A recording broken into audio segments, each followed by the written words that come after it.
Ceremony in Death by J.D. Robb.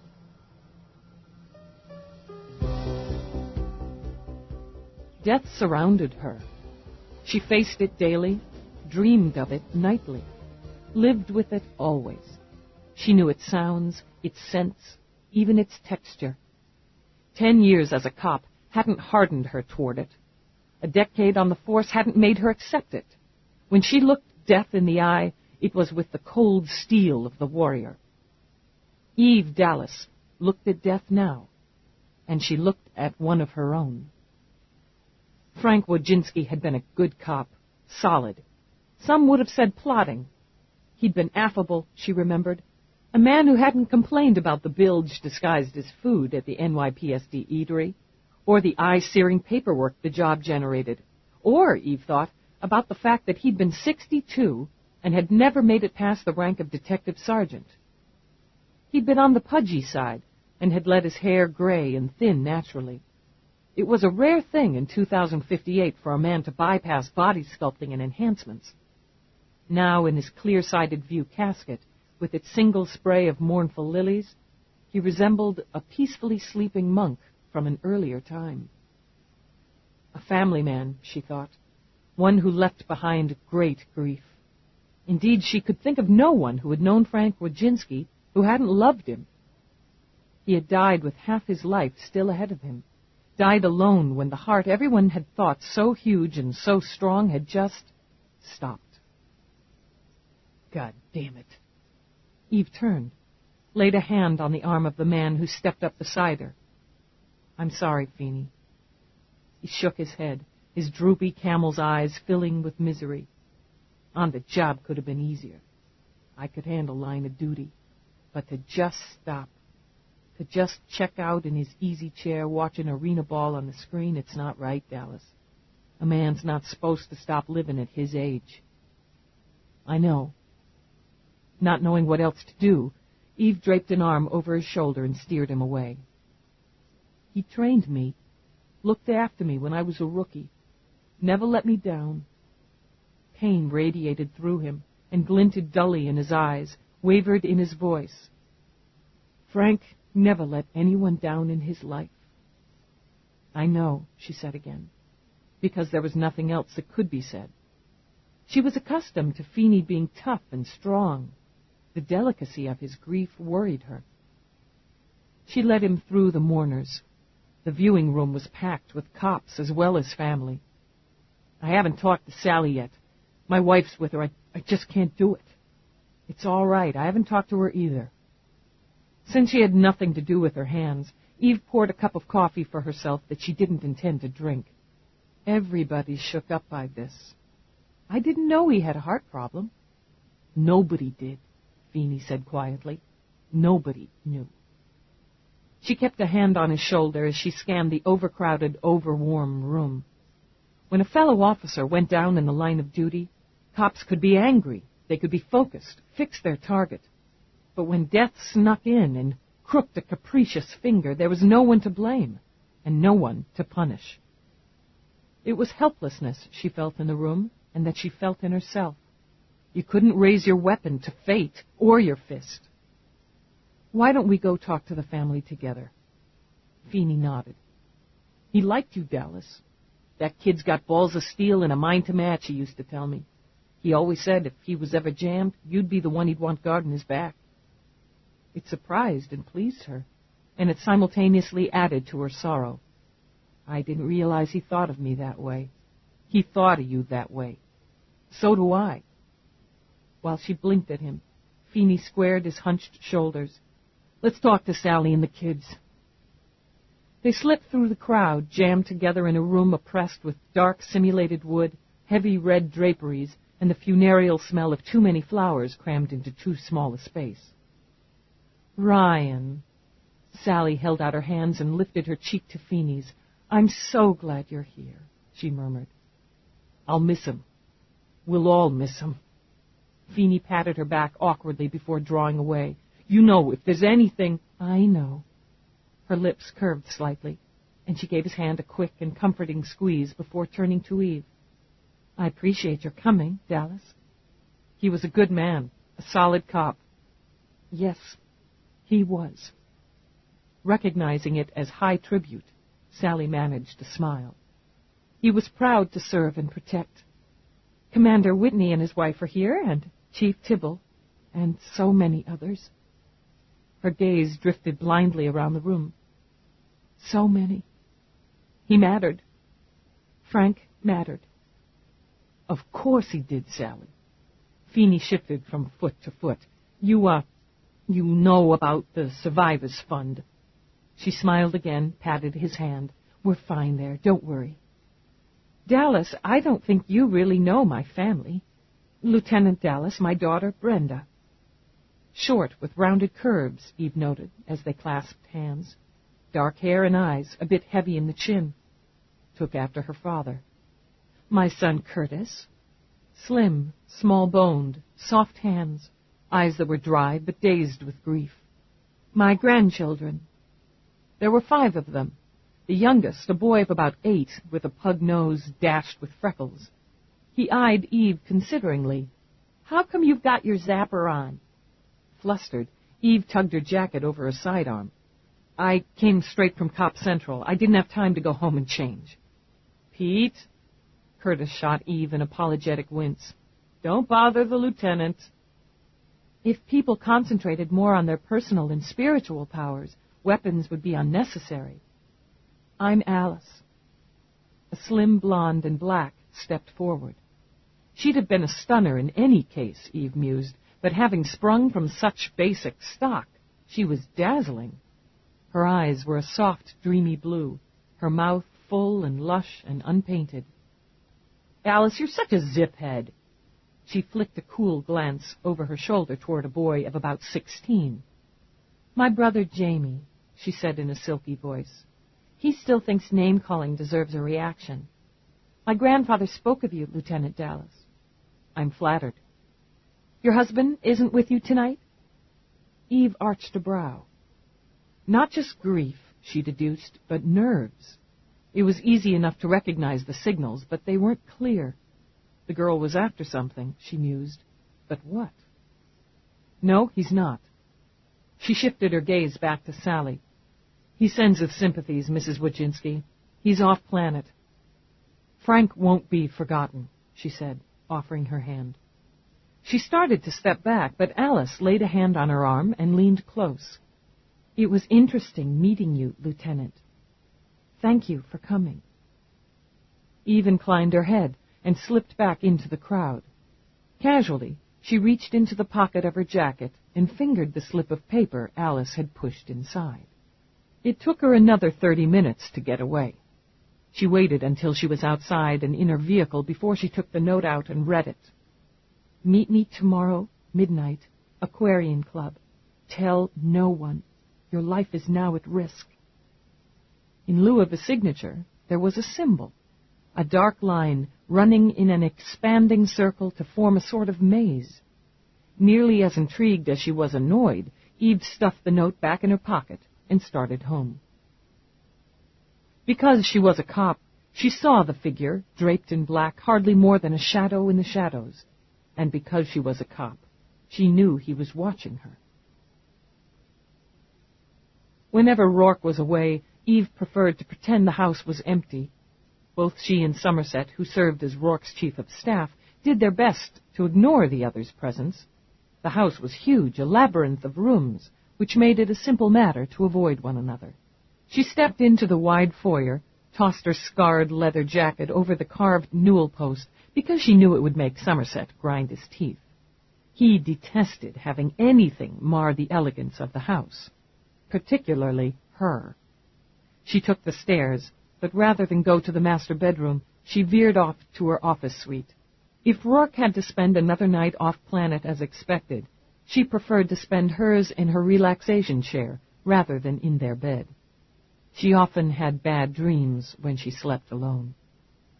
Between the late paperwork and the viewing, she hadn't had time for a meal. Eve ordered up a sandwich and coffee that jumped with genuine caffeine. To satisfy her curiosity, she went to her desk and engaged her computer. All available data on subject Alice, surname unknown. Mother Brenda, formerly Wojcinski. Maternal grandparents Frank and Sally Wojcinski. Working. Eve polished off the quick meal. Subject, Alice Lindstrom. Date of birth, June 10, 2040. First child of Jan Lindstrom and Brenda Wojcinski, divorced. Residence, 486 West 8th Street, Apartment 4B, New York City. Sibling, James Lindstrom. Date of birth, March 22, 2042. Education, high school graduate, valedictorian. 2 semesters of college, Harvard. Major, anthropology. Minor, mythology. 3rd semester, deferred. Currently employed as clerk, Spirit Quest, 228 West 10th Street, New York City. Marital status, single. Eve ran her tongue around her teeth. Criminal record? No criminal record. Sounds fairly normal, Eve murmured. Data on Spirit Quest. Spirit Quest, Wiccan Shop and Consultation Center, owned by Isis Page and Charles Fort. 3 years in 10th Street location. Annual gross income, $125,000. Licensed priestess, herbalist, and registered hypnotherapist on site. Wicca? Eve leaned back with a snort. Witch stuff? Jesus, what kind of scam is this? Wicca, recognized as both a religion and a craft, is an ancient, nature-based faith which... Stop. Eve blew out a breath. She wasn't looking for a definition of witchcraft, but an explanation as to why a steady-as-a-rock cop ended up with a granddaughter who believed in casting spells and magic crystals. And why that granddaughter wanted a secret meeting. The best way to find out, she decided, was to show up at the Aquarian Club. It would be easy to dismiss it, she thought, if it hadn't been written by a relative of a man she'd respected. And if she hadn't seen that figure in the shadows, a figure she was sure hadn't wanted to be seen. She walked to the adjoining bath and began to strip. It was too bad she couldn't take Mavis with her for the meet. Eve had a feeling the Aquarian Club would be right up her friend's alley. Eve kicked her jeans aside, leaned over to stretch out the kinks of a long day, and wondered what she would do with the long night ahead. She had nothing hot to work on. Her last homicide had been so open and shut that she and her aide had put it to bed in under 8 hours. Maybe she'd spend a couple hours glazing out, watching some screen. Or she could pick a weapon out of Roarke's gunroom and go down and run a hologram program to burn off excess energy until she could sleep. She stepped into the shower. Full jets on pulse, she ordered. 98 degrees. When hands slipped around her waist, then slid up to cup her breasts, she barely jolted, but her heart leaped. She knew his touch, the feel of those long, slim fingers, the texture of those wide palms. She tipped her head back, inviting a mouth to the curve of her shoulder. Somerset, you wild man. I'm not going to fire him. Roarke trailed a hand down the center of her body. It was worth a shot. You're back. He braced her hips and slowly lifted her off her feet. Miss me? Her heart was thundering. Not really. Well, in that case. He kissed her lightly on the chin. I'll just let you finish your shower in peace. In a flash, she wrapped her legs around his waist, took hold of his wet mane of hair. Try it, pal, and you're a dead man. She was smiling still as she combed her fingers through his thick black hair. He ordered the jets off, then took a towel to wrap around her when she would have used the drying tube. I began to understand why you stay in here while I'm away. I couldn't sleep in the presidential suite. He took another towel, rubbed it over her hair. It was too lonely without you. She leaned against him a moment, just to feel the familiar lines of his body against hers. We're getting so damn sappy. I don't mind. We Irish are very sentimental. It made her smirk. I had that viewing tonight. His brow furrowed, then cleared. Ah, yes, you told me. I'm sorry I couldn't make it home in time to go with you. Feeney's taking it really hard. It would be easier if Frank had gone down in the line of duty. This time, Rourke's brow quirked. You'd prefer that your associate had been killed? I'd just understand it better, that's all. She frowned. There is something odd, though. I met Frank's family. The oldest granddaughter is on the weird side. How? The way she talked and the data I accessed on her after I got home. You ran a make on her? Just a quick check. Because she passed me this. Eve walked to the desk, picked up the note. Rourke scanned it, considered. Earth Labyrinth. What? The symbol here. It's Celtic. You know the strangest things. Not so strange. I spring from the Celts, after all. The ancient labyrinth symbol is magical and sacred. Well, it fits. She's into witchcraft or something. Got herself the start of a top-flight education, Harvard, but she drops out to work in some West Village shop that sells crystals and magic herbs. You have no idea why she wants to meet you? None. I'd say she figures she read my aura or something. Mavis ran a mystic grift before I busted her for pinching wallets. She told me people will pay most anything if you tell them what they want to hear. More if you tell them what they don't want to hear. Which is why cons and legitimate businesses are very much the same. He smiled at her. I take it you're going anyway. Sure, I'll follow through. Naturally, she would. Rourke glanced at the note again, then set it aside. I'm going with you. She wants... It's a pity what she wants. I'll stay out of your way, but I'm going. The Aquarian Club is basically harmless, but there are always unsavory elements that leak through. Unsavory elements are my life, she said soberly, then cocked her head. You don't own the Aquarian, do you? No. He smiled. Would you like to? She laughed and took his hand. Come on, let's go to bed.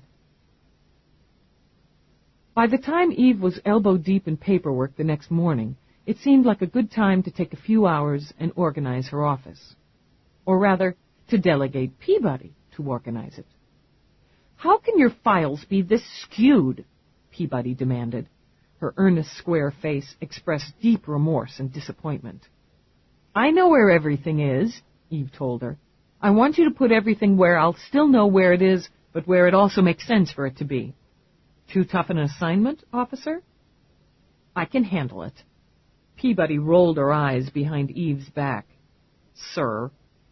Fine, and don't roll your eyes at me. If things are a bit skewed, as you put it, it's because I've had a busy year. As we're in the last quarter of this one and I'm training you, it falls to me to dump this on you. Eve turned and smiled thinly. With the hope, Peabody, that you will one day have an underling to dump shit assignments on. Your faith in me is touching, Dallas. Chokes me up. She hissed at the computer. Or maybe it's the fact that you've got yellow sheets in here from 5 years ago that's choking me. These should have been downloaded to the main and cleared out of your unit after 24 months. So download and clear now. Eve's smile widened as the machine hacked, then droned out a warning of system failure. And good luck. Technology can be our friend, and like any friendship, it requires regular maintenance and understanding. I understand it fine. Eve stepped over, pounded her fist twice on the drive. The unit hiccuped back into running mode. See? You have a real smooth touch, Lieutenant. That's why the guys in maintenance shoot darts at your picture. Still? Christ, they hold a grudge. With a shrug, Eve sat on the corner of the desk. What do you know about witchcraft? If you want to cast a spell on your machine here, it's a little out of my field. You're a free ager. Free agers aren't Wiccans. Why do you want to know about Wicca? You thinking of converting? Just curious. Well, there's some overlap on basic tenets between Wiccans and free agers. A search for balance and harmony, the celebration of the seasons that goes back to ancient times, the strict code of nonviolence. Nonviolence? Eve narrowed her eyes. What about curses, casting spells and sacrifices? Naked virgins on the altar and black roosters getting their heads chopped off. Fiction depicts witches that way. You know, double, double, toil and trouble, Shakespeare. Macbeth. Eve snorted. I'll get you, my pretty, and your little dog, too. The Wicked Witch of the West. Classic vid channel. Good one, Peabody admitted. But both examples feed into the most basic of misconceptions. Witches aren't ugly, evil crones mixing up cauldrons of goop or hunting down young girls and their friendly, talking scarecrows. Wiccans like to be naked, but they don't hurt anything or anyone. Strictly white magic. As opposed to black magic. Eve studied her aide. You don't believe in that stuff. Magic and spells? Nope. Peabody turned back to the computer. I know some of the basics because I have a cousin who shifted to Wicca. He's into it big time. Joined a coven in Cincinnati. You've got a cousin in a coven in Cincinnati? Laughing, Eve set her coffee aside. Peabody, you never cease to amaze me. One day I'll tell you about my granny and her 5 lovers. 5 lovers isn't abnormal for a woman's lifetime. Not in her lifetime, last month, all at the same time. Peabody glanced up, deadpan. She's 98. I hope I take after her. Eve swallowed her chuckle as her telelink beeped. Dallas. She watched Commander Whitney's face swim on screen. Yes, Commander. I'd like to speak with you, Lieutenant, in my office, as soon as possible. Yes, sir. Eve disengaged, shot a hopeful glance at Peabody. Maybe we've got something going. Keep working on those files. I'll contact you if we're heading out. Whitney was a big man with working man hands and dark, keen eyes that some considered cold. His temperament on the surface was almost terrifyingly even, and like most smooth surfaces, it coded something dangerous brewing beneath. I saw you at the viewing last night. Eve shifted her thoughts and attention to her commander. I imagine most every cop in Central made an appearance. Frank was well liked. Yes, he was. You never worked with him? He gave me some pointers when I was a rookie, helped out on legwork a couple of times, but no, I never worked with him directly. Whitney nodded, kept his eyes on her. He was partnered with Feeney before your time. You were partnered with Feeney after Frank shifted from the streets to a desk. She began to get an uncomfortable feeling in the gut. Something here, she thought, something's off. Yes, sir. This has hit Feeney pretty hard. I'm aware of that, Dallas, which is why Captain Feeney isn't here this morning. Whitney propped his elbows on his desk, linked his fingers, folded his fingers over. We have a possible situation, Lieutenant. A delicate situation. Regarding D.S. Wojcinski? The information I'm going to relay to you is confidential. Your aid can be apprised per your discretion, but no one else on the force. No one in the media. I am asking you, ordering you, he corrected, to essentially work alone on this matter. The discomfort in her stomach spread into little licks of fear as she thought of Feeney. Understood. There is some question regarding the circumstances of D.S. Wojcinski's death. Question, Commander? You'll require some background data. He laid his folded hands on the edge of the desk.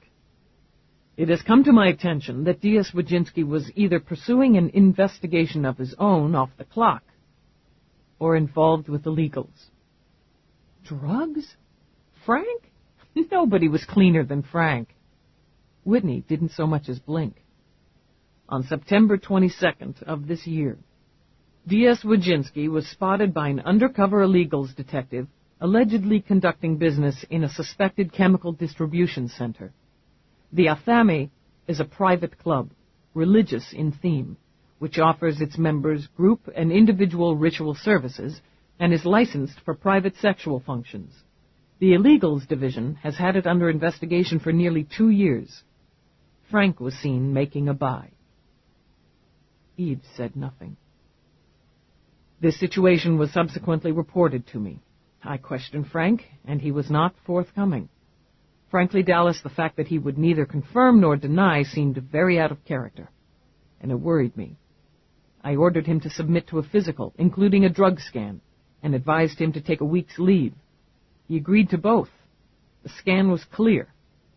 Due to his record and my personal knowledge and opinion of him, I did not mark the incident in his file, but sealed it. He rose then. Perhaps that was a mistake. It's possible if I'd pursued at that point, he would still be alive, and we wouldn't be having... You trusted your judgment and your man. Yes, I did. And now I have more data. The standard autopsy scan detected traces of digitalis and Zeus. Zeus? Now Eve rose. Frank was not a user, Commander. A chemical as powerful as Zeus shows. You see it in the eyes. If he'd been using Zeus, every cop in his division would have known it. The drug scan would have picked it up. There has to be a mistake. But the traces were there, Lieutenant, as well as traces of other chemicals identified as designer clones. The combination of those chemicals resulted in cardiac arrest and death. You suspect he OD'd or self-terminated? She shook her head. That's wrong. I repeat, the traces were there. Then there had to be a reason. Digitalis?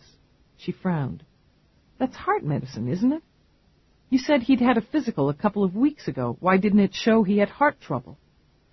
Whitney's gaze remained level. Frank's closest friend on the force is the top E-detective in the city. Feeney? Eve took 2 strides toward him before she could stop herself. You think Feeney covered for him? Doctored his records? Damn it, Commander! It's a possibility I can't ignore, Whitney said evenly. Nor can you. Friendship can and does shadow judgment. I'm trusting that your friendship with Feeney will not, in this case, shadow yours. He walked to the desk again, his position of authority. These allegations and suspicions must be investigated and resolved. The hot licks in her stomach had grown and were burning like acid. You want me to investigate fellow officers, one of which is dead, leaving a grieving family behind, the other of which was my trainer and is my friend. She put her hands on his desk. Is your friend. He'd expected the anger, accepted it, just as he expected she would do the job. He wouldn't accept less. Would you prefer I gave this to someone who didn't care? His brow lifted on the question. I want this done quietly, with each piece of evidence and all investigative records sealed from my eyes only. It may be necessary for you to speak with D.S. Wojcinski's family at some point. I trust you will do so discreetly and tactfully. There is no need to add to their grief. She straightened. It's a hell of a thing you're asking me to do. Ordering you to do, Whitney corrected. That should make it easier, Lieutenant. On you. He handed her 2 sealed discs. View these on your home unit. Any and all transmissions on this matter are to be sent from your home unit to my home unit. Nothing is to go through Cop Central until I tell you differently. Dismissed. Her temper was bubbling by the time she got back to her office. Peabody sat in front of the monitor, smirking. Just about got it. Your unit's a real whiner, Dallas, but I've been slapping it into shape. Disengage, Eve snapped. Get your gear, Peabody. We've got a case? Peabody jumped out of the chair and hustled after Eve. What kind of a case? Where are we going? Dallas? Lieutenant? She waited while Eve encoded her car locks, then climbed into the passenger seat. Am I to log in destination, sir, or is it a surprise? Then she blinked when Eve simply laid her head against the wheel. Hey, are you all right? What's going on, Dallas? Log in home office. Eve drew a breath, straightened. I'll fill you in on the way. All information you're given and all records on the ensuing investigation are to be coded and sealed. Eve maneuvered out of the garage and onto the street. All said information and records are confidential. You are to report only to me or the commander. Yes, sir. Peabody swallowed the obstruction that had lodged in her throat. It's internal, isn't it? It's one of us. Yeah. God damn it. It's one of us. Her home unit didn't have the eccentricities of her official computer. Roarke had seen to that. The data scrolled smoothly on screen. Detective Marion Burns. She's been undercover at the Athame for 8 months working as a bartender. Eve pursed her lips. Burns. I don't know her. I do, slightly. Peabody scooted her chair closer.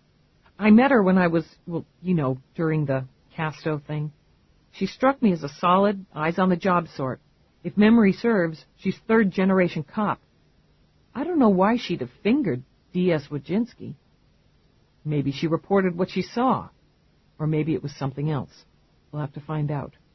Her report to Whitney's pretty cut and dried. At 130 hours, September 22, 2058, she observed D.S. Wojcinski seated at a private booth with known chemical dealer Selina Cross. Wojcinski exchanged credits for a small package, which appeared to contain an illegal substance. The exchange lasted 15 minutes, at which time Cross moved to another booth. Wojcinski remained in the club another 10 minutes, then left. Detective Burns tailed the subject for 2 blocks, at which time he engaged a public transport. So she never saw him return to the club that night or on any subsequent night during her watch. Burns goes top of our list for questioning. Yes, sir, Dallas. Since Wojcinski and Feeney were tight, wouldn't it follow that Wojcinski would have confided in him? Or, failing that Feeney would have noticed something? I don't know. Eve rubbed her eyes. The athame. What the hell's an athame? I don't know. Peabody pulled out her Palm PC and requested the data. Athame. Ceremonial knife. A ritual tool normally fashioned of steel. Traditionally, the athame is not used for cutting, but for casting or banishing circles in earth religions. Peabody glanced up at Eve. Witchcraft, she continued. That's quite a coincidence. I don't think so. She took the note from Alice out of her desk drawer, passed it to Peabody. Frank's granddaughter slipped this to me at the viewing. Turns out she works at some shop called Spirit Quest. Do you know it? I know what it is. Troubled now, Peabody set the note down. Wiccans are peaceful, Dallas. And they use herbs, not chemicals. No true Wiccans going to buy, sell, or use Zeus. How about digitalis? Eve cocked her head. That's a kind of herb, isn't it? It's distilled from foxglove. It's been used medicinally for centuries. It's what, like a stimulant? I don't know that much about healing, but yeah, I'd think. So is Zeus. I wonder what kind of effect you'd get combining the two. Bad mix, wrong dosage, whatever. I wouldn't be surprised if you'd get heart failure. You think Wojcinski self-terminated? The commander suspects it, and I've got questions, Eve said impatiently. I don't have answers, but I'm going to get them. She picked up the note. We'll start tonight, with Alice. I want you there at 11, in civilian clothes. Try to look like a free ager, Peabody, not a cop. Peabody winced. I've got this dress my mother made for my last birthday, but I'll get really pissed off if you laugh. I'll try to control myself. For now, let's see what we can dig up on this Selina Cross and the Athame Club. 5 minutes later, Eve was smiling grimly at her machine. Interesting. Our Selina's been around. Spent some time in a cage. Just look at this yellow sheet, Peabody. Soliciting sex without a license, 43, 44. Assault charge also in 44, subsequently dropped. Ran into bunco in 47, running a medium scam. What the hell do people want to talk to the dead for anyway? Suspected of animal mutilations, 49. Not enough evidence for arrest. Manufacturing and distribution of illegals. That's what tagged her and put her away from 50 to 51. All small-time shit, though. But here in 55, she was brought in and questioned in connection with the ritual slaying of a minor. Her alibi held. Illegals has had her under observation since she was sprung in 51, Peabody added, but they haven't brought her in. Like you said, she's small time. They must be looking for a bigger fish. That would be my take. We'll see what Marion has to say. Look here. It says Selina Cross owns the Athame Club, free and clear. Eve pursed her lips. Now where would a small-time dealer get the credit power to buy and run a club? She's a front. I wonder if illegals knows for who. Let's take a look at her. Computer, display image of subject, Cross, Selina. Phew. Peabody gave a little shudder as the image floated on screen. Spooky. Not a face you'd forget, Eve murmured. It was sharp and narrow, the lips full and vibrant red, the eyes black as onyx. There was beauty there, in the balance of features, the white, smooth skin, but it was cold. And as Peabody had observed, spooky. There was a small tattoo over her left eyebrow. What's that symbol? Eve wondered. Zoom and enhance segment 20 to 22, 30%. A pentagram. Peabody's voice quivered, causing Eve to glance over curiously. Inverted. She's not Wiccan Dallas. Peabody cleared her throat. She's a Satanist. Eve didn't believe in such things, the white or the black of it, but she was prepared to believe others did, and more inclined to believe that some used that misguided faith to exploit. Be careful what you discount, Eve. Distracted, she glanced over. Roarke had insisted on driving. She couldn't complain, as any one of his vehicles beat the hell out of hers. What do you mean? I mean when certain beliefs and traditions survive for centuries. There's a reason for it. Sure there is. Human beings are and always have been gullible. And there are and always have been individuals who know how to exploit that gullibility. I'm going to find out if someone exploited Frank's. She had told Roarke everything, and had justified it professionally by telling herself since she couldn't tap Feeney for his computer expertise, she could and would tap Roarke for his. You're a good cop and a sensible woman. Often, you're too good a cop and too sensible a woman. He stopped for traffic, turned to her. I'm asking you to be particularly careful when delving into an area such as this. His face was in shadows, and his voice much too serious. You mean witches and devil worshippers? Come on, Roarke. We're into the second millennium here. Satanists, for Christ's sake? She pushed her hair back from her face. What the hell do they think they'd do with the devil if he existed and they managed to get his attention? That's the problem, isn't it? Roarke said quietly, and turned west toward the Aquarium Club. Devils exist. Eve frowned as he slid his vehicle up to a second-level spot on the street. And they're flesh and blood, and they walk on two legs. You and I have seen plenty of them. It was quite a place, Eve mused, and certainly quieter than any club she'd been in before. Both conversation and music were muted, and both had an elegant little lilt. Tables were packed together, as was the norm, but they were arranged to provide circular traffic patterns that reminded Eve of the symbol at the base of Alice's note. The small dance floor was circular as well, as was the bar, where patrons sat on stools that depicted signs of the zodiac. It took her a moment to place the woman seated on the twin faces of Gemini. Jesus, that's Peabody!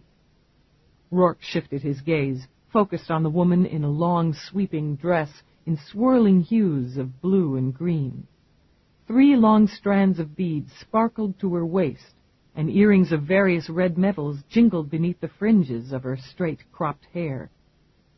Well, well, he said, and smiled slowly. Our Peabody makes quite a picture. She sure blends, Eve decided. I have to meet with Alice alone. Why don't you go over and talk to Peabody? A pleasure, Lieutenant. He took a long look at her worn jeans, battered leather jacket, and unadorned ears. You don't blend. Is that a dig? No. He flicked a finger over the dent in her chin. An observation. He strolled over, slid onto the stool beside Peabody. Now let's see. What would be the standard line? What's a nice witch like you doing in a place like this? Peabody slid him a sidelong glance, grimaced. I feel like an idiot in this get-up. You look lovely. She snorted. Not exactly my style. You know the fascinating thing about women, Peabody? He reached out, tapped a finger against her dangling earrings to send them dancing. You have so many styles. From her table on the outer circle, Eve watched everything. There was no band or holographic image of one. Instead, the music seemed to come from nowhere and everywhere. Windy flutes and plucked strings, a soothing female voice that sang with impossible sweetness in a language Eve didn't recognize. She saw Alice the minute the girl walked in. Agitated, Eve thought. Nervous hands, tensed shoulders, jittery eyes. She waited until Alice scanned the room, spotted her. Then she inclined her head in acknowledgement. Alice hurried over. "You came. I was afraid you wouldn't." Quickly she dipped into her pocket and drew out a smooth black stone on a silver chain. "Put this on." "Please," she insisted, when Eve only studied it. "It's obsidian. It's been consecrated. It'll block evil." "I'm all for that." Eve slipped the chain around her neck. "Better?" "This is the safest place I know." She gripped the amulet she wore in both hands as a server glided to the table. "A golden sun, please." She took a deep breath as she looked back at Eve. "I need courage. I've tried to meditate all day, but I'm blocked. I'm afraid." "What are you afraid of, Alice?" "That those who killed my grandfather will kill me next."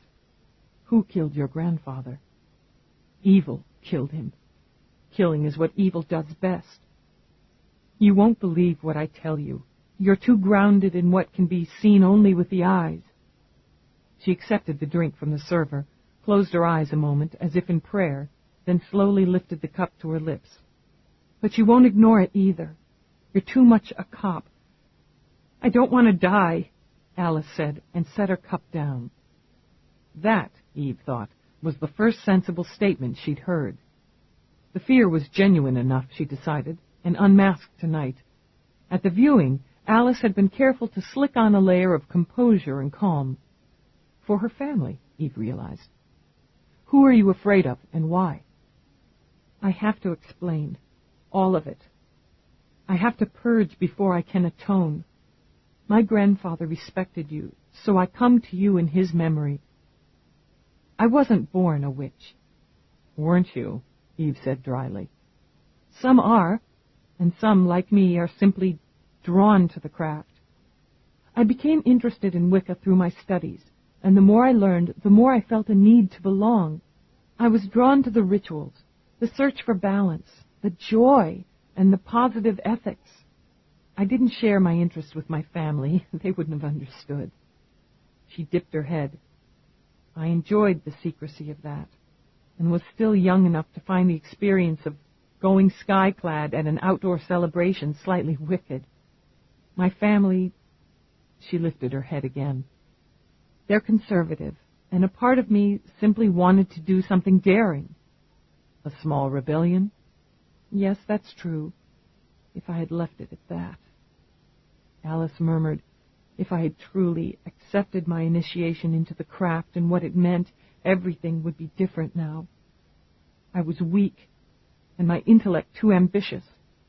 She picked up her drink again, wet her dry throat.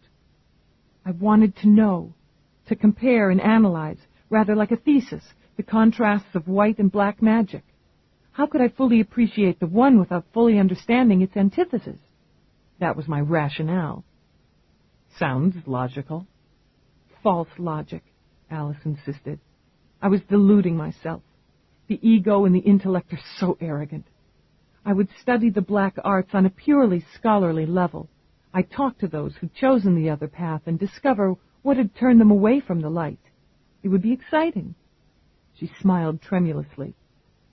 "I thought it would be exciting, and for a short time it was." A child, Eve thought, in the body of a stunning woman, bright and curious, but a child nonetheless. "Is that how you met Selina Cross?" Paling, Alice made a quick forking gesture with her forefinger and pinky. "How do you know of her?" "I did some research. I didn't walk in here blind, Alice. As a cop's granddaughter, you shouldn't have expected me to." "Be afraid of her." Alice compressed her lips. "Be afraid of her. She's a second-rate grifter and chemi-dealer. No, she's much more." Alice gripped her amulet again. "Believe that, Lieutenant. I've seen, I know. She'll want you. You'll challenge her." "Do you believe she had something to do with Frank's death?" "I know she did." Tears swam into her eyes, deepening the soft blue. One huge and lovely drop spilled over and slid down her white cheek. "Because of me." Eve leaned closer to comfort. and to block the tearful face from any onlookers. Tell me about it. About her. I met her nearly a year ago, on the Sabbat of Samhain, All Hallows' Eve. More research, I told myself. I didn't realize how deeply I'd already been drawn in, how utterly seduced I was by the power, the pure selfish greed of the other side. I hadn't performed any of the rituals. Not then. I was still observing. Then I met her, and the one they call Alban. Alban? He serves her. Alice lifted a hand, laid her fingers against her mouth. That night still isn't clear in my mind. I realize now they cast a spell over me. I let them lead me into the circle, strip off my robes. I heard the bells ring and the chant to the Dark Prince. I watched the sacrifice of the goat, and I shared in the blood. Her head dropped again as shame whirled inside her. I shared in it, drank of it, and enjoyed. I was the altar that night. I was tied to the stone. I don't know how or by whom, but I wasn't afraid. I was aroused. Her voice dropped to a whisper. Each member of the coven touched me, rubbed oils and blood over me. The chanting was inside me, and the fire was so hot. Then Selina laid over me. She did things. I'd never had any sexual experience. Then, while she slid up my body, Alban straddled me. She watched me. His hands were on her breasts, and he was inside me, and she watched my face. I wanted to close my eyes, but I couldn't. I couldn't stop looking into her eyes. It was like she was the one inside me. You were drugged, Alice, and exploited. You have nothing to be ashamed of. Her eyes lifted briefly and threatened to break Eve's heart. Then why am I so ashamed? I was a virgin, and there was pain, but even that was arousing, unbearably, and the pleasure that came with it was huge, monstrous. They used me, and I begged to be used again, and was, by the entire coven. By sunrise, I was lost, enslaved. I woke in bed between them, Alban and Selina. I'd already become their apprentice, and their toy. Tears were running down her cheeks as she drank again. Sexually, there was nothing I would not allow them, or one of their choosing, to do to me. I embraced the dark, and I became careless in my arrogance. Someone told my grandfather. He would never give me a name, but I know it was a Wiccan. He confronted me, and I laughed at him. I warned him to stay out of my affairs. I thought he had. Saying nothing, Eve slid her water across the table. Gratefully, Alice picked it up, drained it.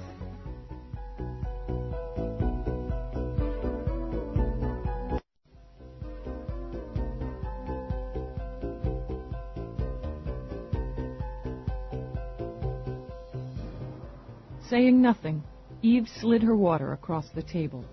Gratefully, Alice picked it up, drained it. A few months ago, I discovered Selina and Alban were performing private rituals.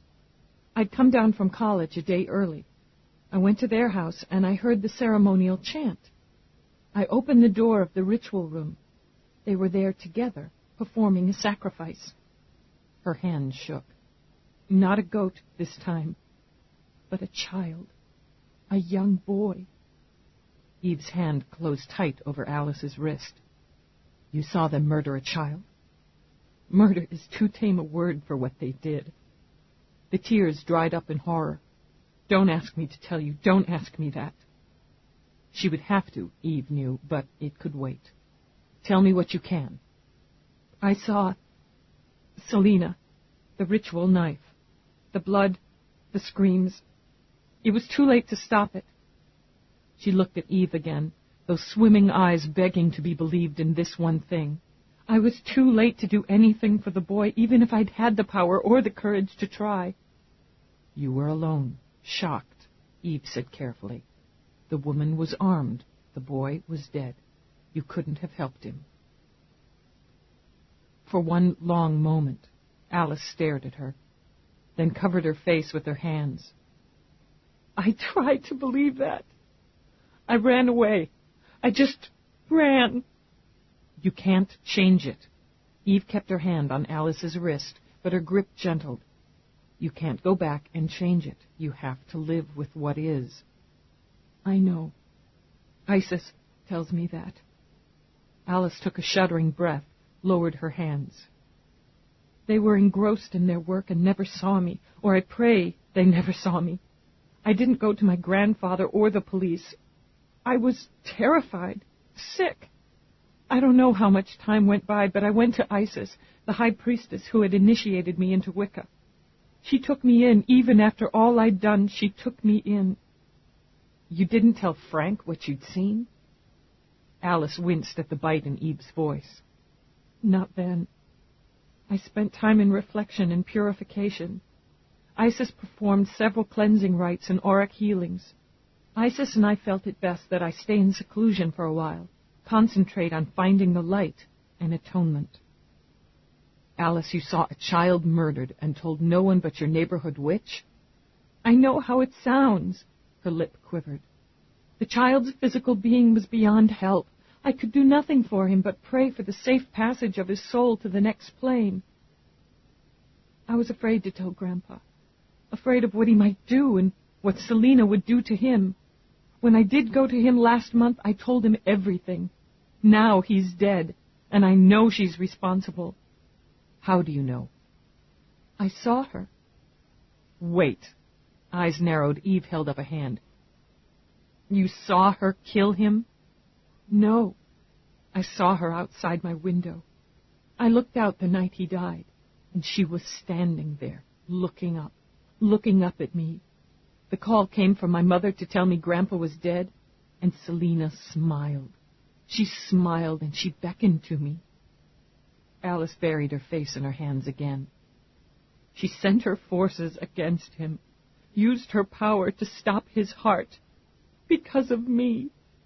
Now the raven comes every night to my window and watches me with her eyes. A bird? Alice laid her trembling hands on the table. She's a shape-shifter. She takes what form she wills. I've protected myself as best I can, but my faith may not be strong enough. They're pulling at me, calling to me. Alice. While sympathy remained, Eve found her patience waning. Selina Cross might have had a part in your grandfather's death. If we find that he didn't die of natural causes, it wasn't some spell. It was calculated, simple murder. If so, there'll be evidence and a trial, and she'll be dealt with. You can't find smoke. Alice shook her head. You won't find evidence in a curse. Enough was enough. At this point, you're a witness to a crime, potentially the only witness, and if you're afraid, I can arrange a safe house for you. I need you to give me a description of the child so that I can check missing persons. With your formal statement, I can get a warrant to search the room where you allegedly witnessed the murder. I need you to give me details, times, places, names. I can help you. You don't understand, Alice said, shaking her head slowly. You don't believe me. I believe you're an intelligent and curious woman who got in over her head with some very nasty people. And I believe you're confused and upset. I have someone you can talk to who can help you sort things out. Someone. Alice's eyes went cold and her voice hard. A psychiatrist? You think I'm imagining things? Making them up? Her body trembled as she surged to her feet. It's not my mind that's in danger. It's my life. My life, Lieutenant Dallas, and my soul. If you find yourself in battle with Selina, you'll believe. And may the goddess help you. She whirled and ran out, leaving Eve cursing. That seemed remarkably unsuccessful, Roarke commented as he came up behind her. The girl's whacked out, but she's terrified. Eve heaved a long breath and rose. Let's get the hell out of here. She signaled Peabody, then headed for the door. Outside, a thin fog crept along the ground, stealthily, like twining gray snakes. Rain, thin and chilly, was just beginning to slick the street.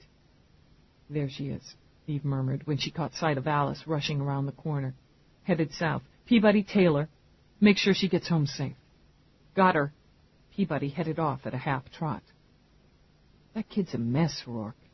They've fucked with her in every way possible. Disgusted, she dug her hands into her pockets. I probably could have handled it better, but I don't see how it would help to encourage her delusions. Spells and curses and shapeshifters. Jesus. Darling Eve. He kissed her brow. My own practical cop. The way she tells it, she was practically the bride of Satan. Grumbling, Eve started for the car. Why didn't Frank make a log of what she'd told him? Why the hell did he go solo on this? Maybe he did make a log. A private one. She blinked, stared at him. God, how could I have been so slow? She clapped her hands on either side of his face and kissed him hard. You're brilliant. Yes, I know. He jerked her back as a figure darted out of the shadows and over the ramp. Black cat, he said, simultaneously uneasy and amused at himself. Bad luck. Yeah, right. She started up the ramp, cocked her head as the cat sat, watching her out of bright and glittering green eyes. You don't look hungry, Ace. Too sleek and glossy for an alley cat. Too perfect, she realized. Must be a droid. Still she crouched, reached out to stroke. The cat hissed, arched, and swiped. Eve would have found her palm laid open if she hadn't been quick enough to dodge. Well, that's friendly. You should know better than to offer your hand to strange animals or droids. When Eve was in the car, she spoke softly. Listen, Roarke, I can't tap Feeney for any E-work on this, at least not until the commander loosens up. I may have to go to the family for access to Frank's personal records, but if I do that, I'll have to tell them something. And you'd rather not. Not yet, in any case. So how do you feel about using your skills to access Frank's personal unit and logs? His mood lifted as he started the car, guiding it down to street level. That depends, Lieutenant. Do I get a badge? Her lips twitched into a smirk. No? But you do get to have sex with a cop? Do I get to pick the cop? He only smiled when she punched his arm. I'd pick you. Probably. And I suppose you want me to begin my unofficial consultation tonight. That's the idea. As she went to the auto chef to get coffee, Roarke moved behind the console. The equipment here was first flight and unregistered. CompuGuard couldn't track it nor block him from hacking into any system. Still, even with those advantages, finding a personal log that may or may not have existed was like separating individual grains of sand from a bucketful. Engage, he ordered. More likely his home unit, wouldn't you think? Anything on his unit at Cop Central would have been transferred. If he wanted to keep something to himself, he'd have used a private system. Data. Wojcinski, Frank. What was his rank? Detective Sergeant attached to records. Data on screen 1, please. As he began to scroll, Roarke reached for the coffee Eve held out to him, then waved his fingers when his link beeped. Get that, would you? Rourke's residence. Peabody, what's up? It's bad, Dallas. It's bad. Though her voice was steady, her face was dead white and her eyes too dark. Alice is dead. I couldn't stop it. I couldn't get to her. She just... Where are you? On 10th Street, between Broad and 7th. I called the MTs, but there was nothing. Are you in jeopardy? No, I just couldn't stop her. I just watched while... Secure the scene, officer. Relay to dispatch. I'm on my way. Call backup as required and stand. Understood? Yes, sir. Yes. Dallas out. Oh, Christ, she murmured when she disengaged. I'll take you. He was already up, his hand on her shoulder. No, this is my job. And she prayed it wasn't her doing. I'd appreciate it if you'd stay here and get whatever data you can. All right, Eve. He took both of her shoulders now, firmly, before she could turn away. Look at me. This was not your fault." She did look at him, and there was grief in her eyes. I hope to God it wasn't. There wasn't a crowd. Eve could be grateful for that. It was after 2 a.m, and only a few gawkers huddled together behind the barricade. She saw a rapid cab tipped drunkenly on the curb, and a man sitting beside it, his head in his hands as an MT spoke with him. On the rain-slicked street, lit dimly by the glow of a security light, was Alice. Her body sprawled there, face up, her arms and legs flung out as if in a wild welcome. Blood, her own, had soaked through the filmy material of her dress and turned it dark, doomed red. Peabody stood by her, assisting a uniform in the erecting of a privacy screen. "Officer Peabody," Eve said it softly, waited for Peabody to turn, straighten her shoulders, and cross to her. "Your report?" "I followed the subject to her residence as per your orders, Lieutenant. I watched her enter the building and subsequently observed the light go on in the second window from the east, 3rd floor. On my own initiative, I decided to keep watch for a period of 15 minutes to ensure the subject remained inside. She did not. Subject exited the building approximately 10 minutes later. She appeared agitated, continually looking over her shoulder as she walked west at a rapid pace. She appeared to be crying. I maintained standard distance. That's why I couldn't stop her. I maintained the standard distance." Peabody's eyes went flat. The subject stopped suddenly, took several steps in retreat. She spoke. I was too far away to discern what she said, but it was my impression that she was speaking to someone. She played it back through her mind, every step leaning on her training like a crutch. I closed the distance somewhat in the event the subject was in jeopardy. I observed no one on the street other than the subject herself. The fog may have been a factor, but there was no one on the sidewalk or the street that I could see. "She stood there, talking to no one?" Eve asked. "That's how it appeared, Lieutenant. She became increasingly agitated. She begged to be left alone. Her words were, 'Haven't you done enough? Haven't you taken enough? Why won't you leave me in peace?' I thought I heard a response, but can't be definite. The subject was speaking too loudly and too rapidly for me to make a clear statement on that. I decided to move closer to make myself known. At this time, a rapid cab, traveling east, approached. The subject turned and ran into the street, directly into the path of the oncoming vehicle. The driver attempted to stop and evade, but was unable to do so and struck the subject head-on. She paused just long enough to take another breath.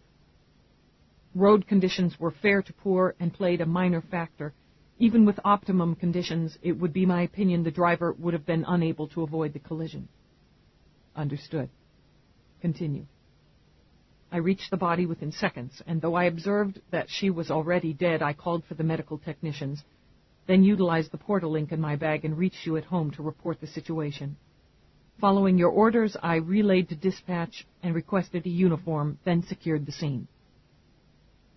It was hell to be too late, Eve knew, and no amount of sympathy could ease that bitter guilt.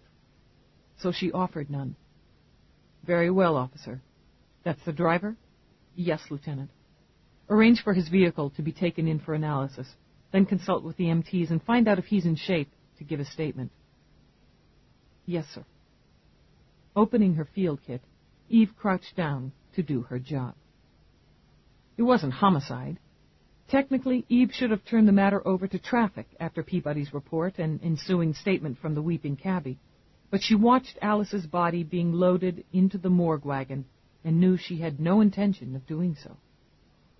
You've had a long night, Peabody. You're off duty. I would prefer to stay on, Lieutenant, and see this through.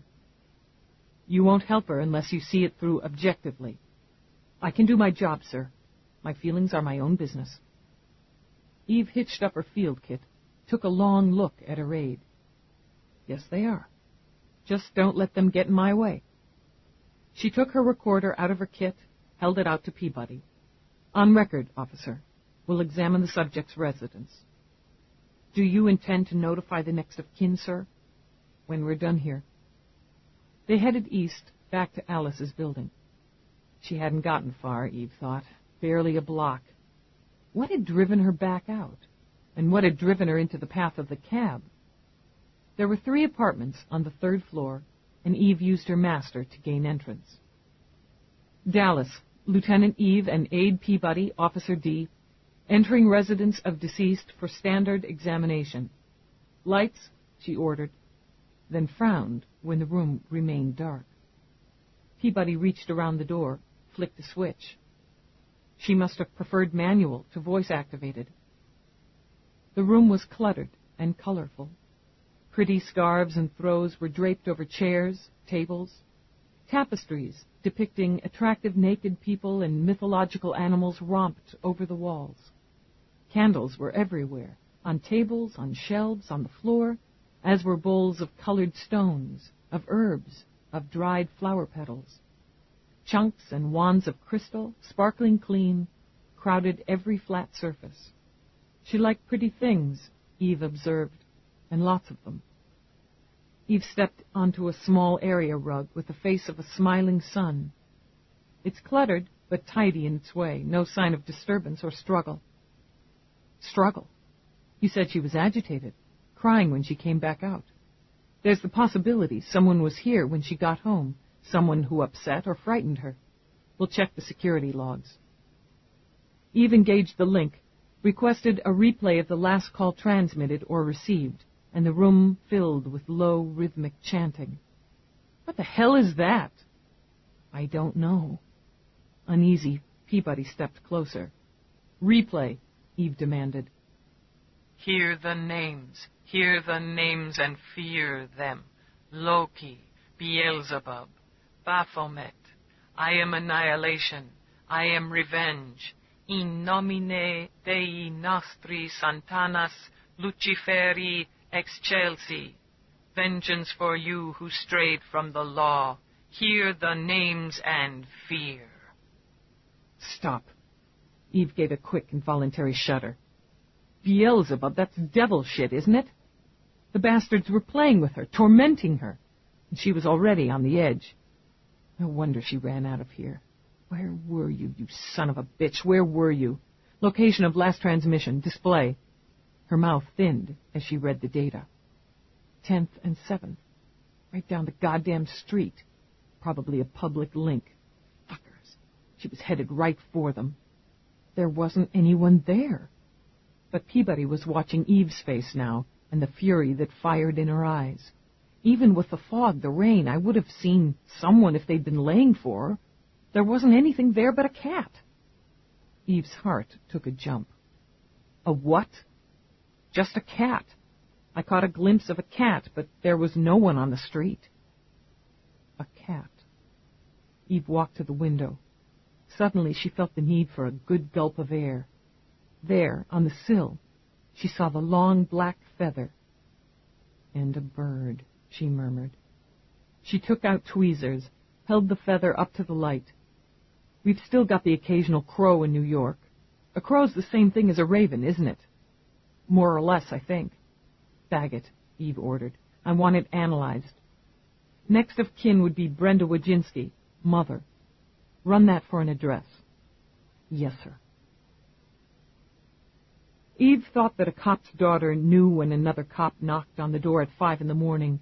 It was with news of the worst kind. She saw, the minute Brenda recognized her, that she was right. Oh, God. Oh, God, Mama? No, it's not your mother, Miss Wojcinski. There was only one way, Eve knew, and that was fast. It's Alice. May we come in? Alice. She blinked glazed eyes, propped a hand on the door for balance. Alice. I think we should go inside. As gently as possible, Eve took her arm, stepped through the door. Let's go in and sit down. Alice? She said again. Grief cracked the glaze over her eyes. Tears poured through. Oh, no. Not my Alice. Not my baby. Brenda swayed, would have slid to the floor, but Eve tightened her grip and headed quickly for the nearest seat. I'm sorry. I'm so sorry for your loss, Ms. Wojcinski. There was an accident early this morning and Alice was killed. An accident? No, you've made a mistake. It was someone else. It wasn't Alice. She clutched at Eve, flooded eyes pleading. You can't be sure it was my Alice. It was. I'm sorry. She collapsed then, burying her face in her hands. I could make her some tea, Peabody murmured. Yeah, go. It was the part of the job that made Eve feel the most helpless, the most inadequate. There was no solution for fresh grief. Is there someone I can call for you? Mama. Oh, God. Alice. How will we bear it? I can give you a soother, or contact your doctor if you'd prefer. Mom? As Brenda continued to rock, Eve looked over. The boy stood in the doorway, blinking sleepy, confused eyes. Alice's brother, Eve remembered. What's wrong? He demanded. What's happened? What the hell was his name? Eve struggled to remember, then decided it didn't matter at the moment. She rose. There's been an accident. I'm sorry, but... It's Alice. His chin quivered, but his eyes stayed steady on hers. She's dead. Yes, I'm sorry. He stared at her as Peabody came in with a cup of tea. What kind of accident? She was hit by a car early this morning. Hit and run? No.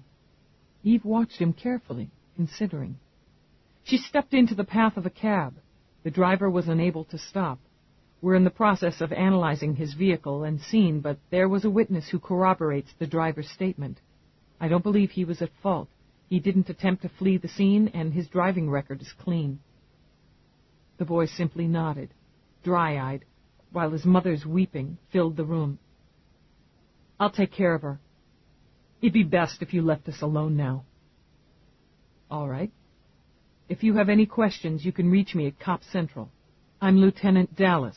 I know who you are. Leave us alone now, he repeated, and went to sit by his mother. The kid knows something, Eve stated as they stepped outside. That would be my take. Maybe Alice felt more comfortable talking to him than other members of the family. They were pretty close in age. Brothers and sisters squabble, but they confide in each other. I wouldn't know. Eve started her car, pined for coffee. Where the hell do you live, Peabody? Why? I'll drop you at home. You can catch some sleep and report to Central at 11. Sleep helped.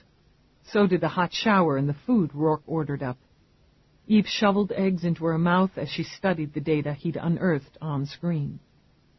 More like a diary than an investigative log, she decided. Lots of personal comments, and obviously he was warned about Alice. I'm not sure how deeply they've influenced her mind or hurt her heart. He was thinking like a grandfather, not like a cop. You got this off his home unit? Yes.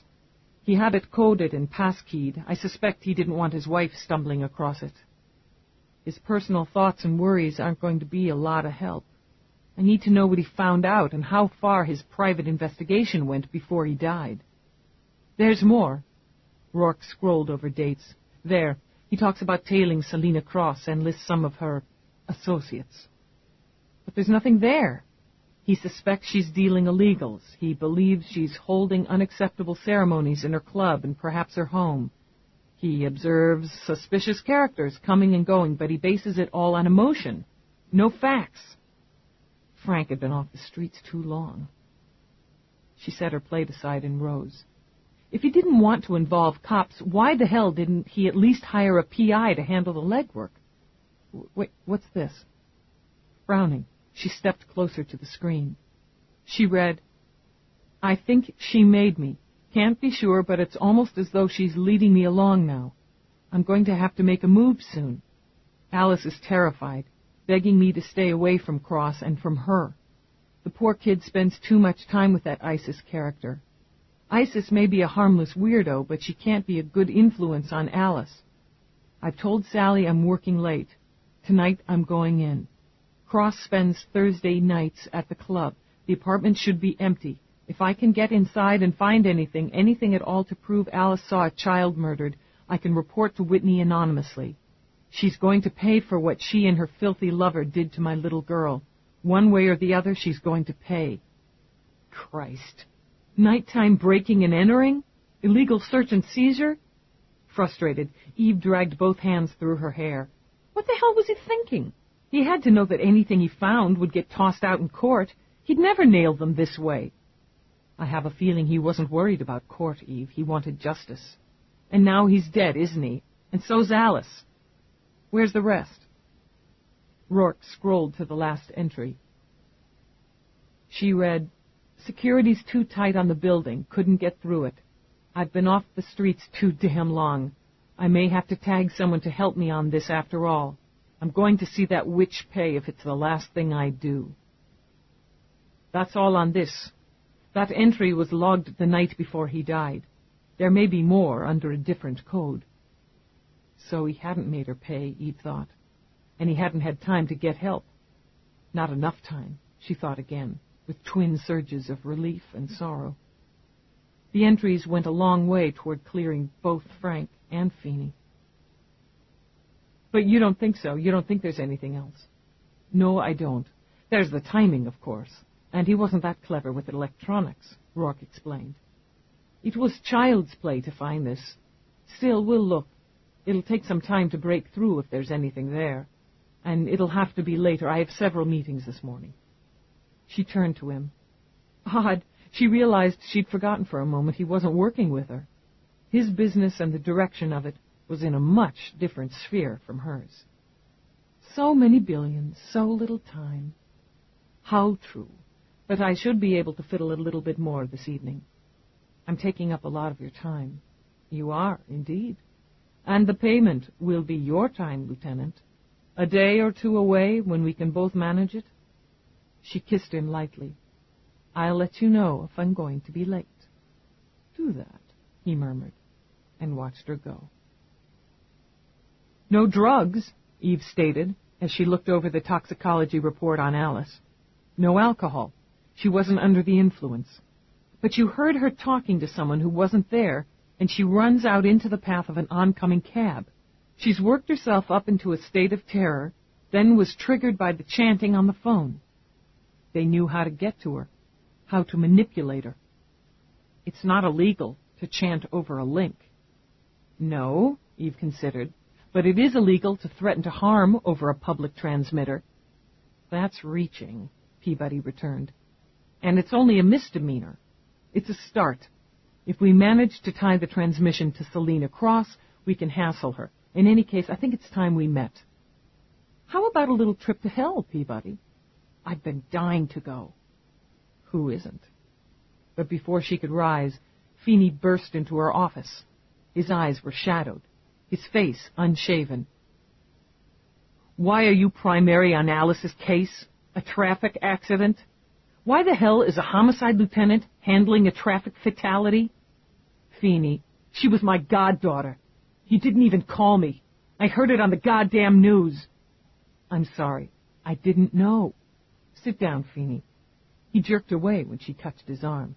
I don't need to sit down. I want answers, Dallas. I want some fucking answers. Peabody, Eve murmured, and waited until her aide had gone out and closed the door. I am sorry, Feeney. I didn't know you were her godfather.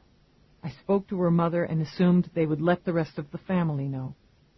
Brenda's under sedation, Feeney tossed out. What the hell do you expect? She lost her father and her daughter within days of each other. Jamie's only 16. By the time he'd called the doctor and saw to his mother got a hold of Sally, I'd already heard it on screen. Jesus, she was just a kid. He turned away. I used to give her piggyback rides, sneak her candy. Please sit down, Feeney. You shouldn't have come in today. I want an answer, Dallas. Why are you on Alice's accident? She couldn't afford to hesitate, couldn't afford not to lie. Peabody was a witness, she began, grateful she could give him that much. She saw the accident. It shook her, Feeney, and she called me. I told her to relay to dispatch to secure the scene, and I responded. Since I had all the data, I notified next of kin. I figured it would be easier on the family if I handled it. I thought it was the least I could do. For Frank. He never took his eyes off her face. Is that all of it? What else is there? Listen, I just got the tox report. She wasn't using Feeney. She wasn't drunk. Maybe she was still upset about Frank or something else. I don't know. Could be she didn't even see the damn cab. It was a lousy night. Fog, rain. The bastard was speeding, wasn't he? No. She couldn't give him anyone to blame. Couldn't offer even that prickly comfort. He was within the limit. His record's clean, and so was the on-site drug and alcohol. Feeney, she bolted out in front of him, and there was nothing he could do. I want you to understand that. I talked with the driver myself, and I investigated the scene. It wasn't his fault. It wasn't anyone's. It had to be someone's, he thought. He couldn't lose two people back-to-back for no reason. I want to talk to Peabody. Give her a little time, will you? Layers of guilt added on to the burden she already carried. It really wrecked her. I'd really like to keep her focused on something else until she settles with it. He drew a deep breath, shuddered it out. Beneath his tearing grief was gratitude that someone he trusted would care for his godchild. You'll close it then, personally, and give me all the data? I'll close it, Feeney. I promise you. He nodded, rubbed his hands over his face. Okay. I'm sorry I jumped you. It's all right. It doesn't matter. She hesitated, then put her hand on his arm, squeezed lightly. Go home, Feeney. You don't want to be here today. I guess I will. He put a hand on the door. She was a sweetheart, Dallas, he said quietly. My God, I don't want to go to another funeral. When he left, Eve sank into her chair. Misery and guilt and anger twisted around her throat like barbs. She rose again, grabbed her bag. She was, she told herself, in the perfect mood to meet Selina Cross. How do you want to play it? Peabody asked as they pulled up in front of an elegant old building downtown. Straight. I want her to know Alice talked to me, and that I suspect her of harassment, dealing, and conspiracy to murder. If she's got any brains, she'll know I don't have anything solid, but I'll give her something to think about. Eve stepped out of the car and approached the security screen. Please state your name and your business.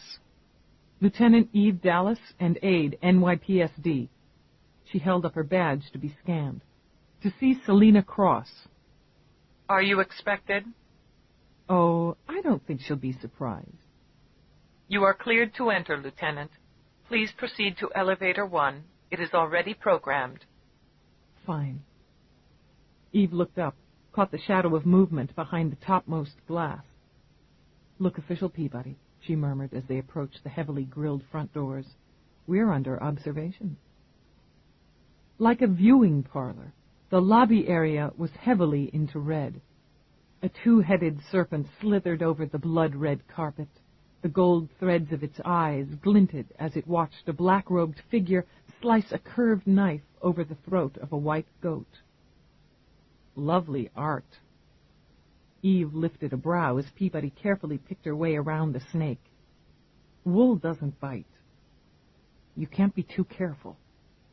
She glanced back as they stepped to the elevator. I really hate snakes.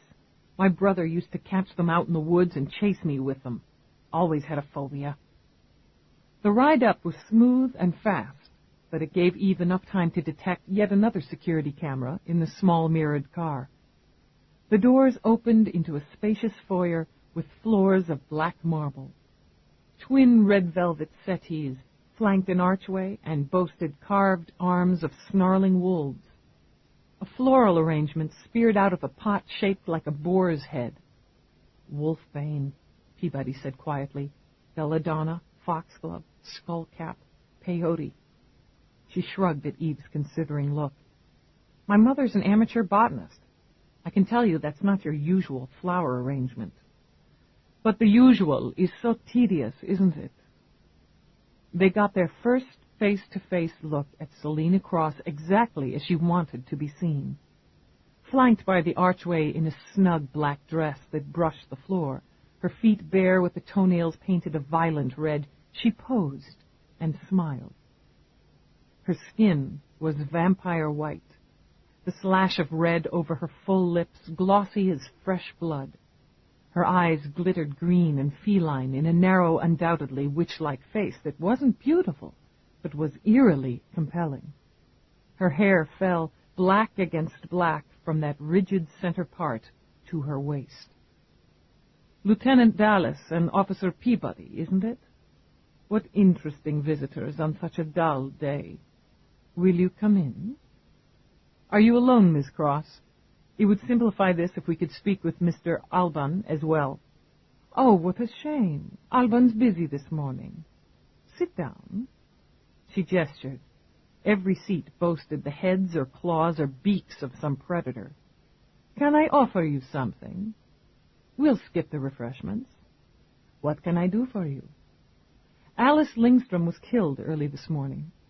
Yes, I know. She continued to smile pleasantly, as though discussing the weather. I could tell you I witnessed the accident through my scrying mirror, but I doubt you'd believe that. Of course, I'm not one to disdain technology and often watch the news and other forms of entertainment on screen. The information's been public for hours. You knew her? Of course.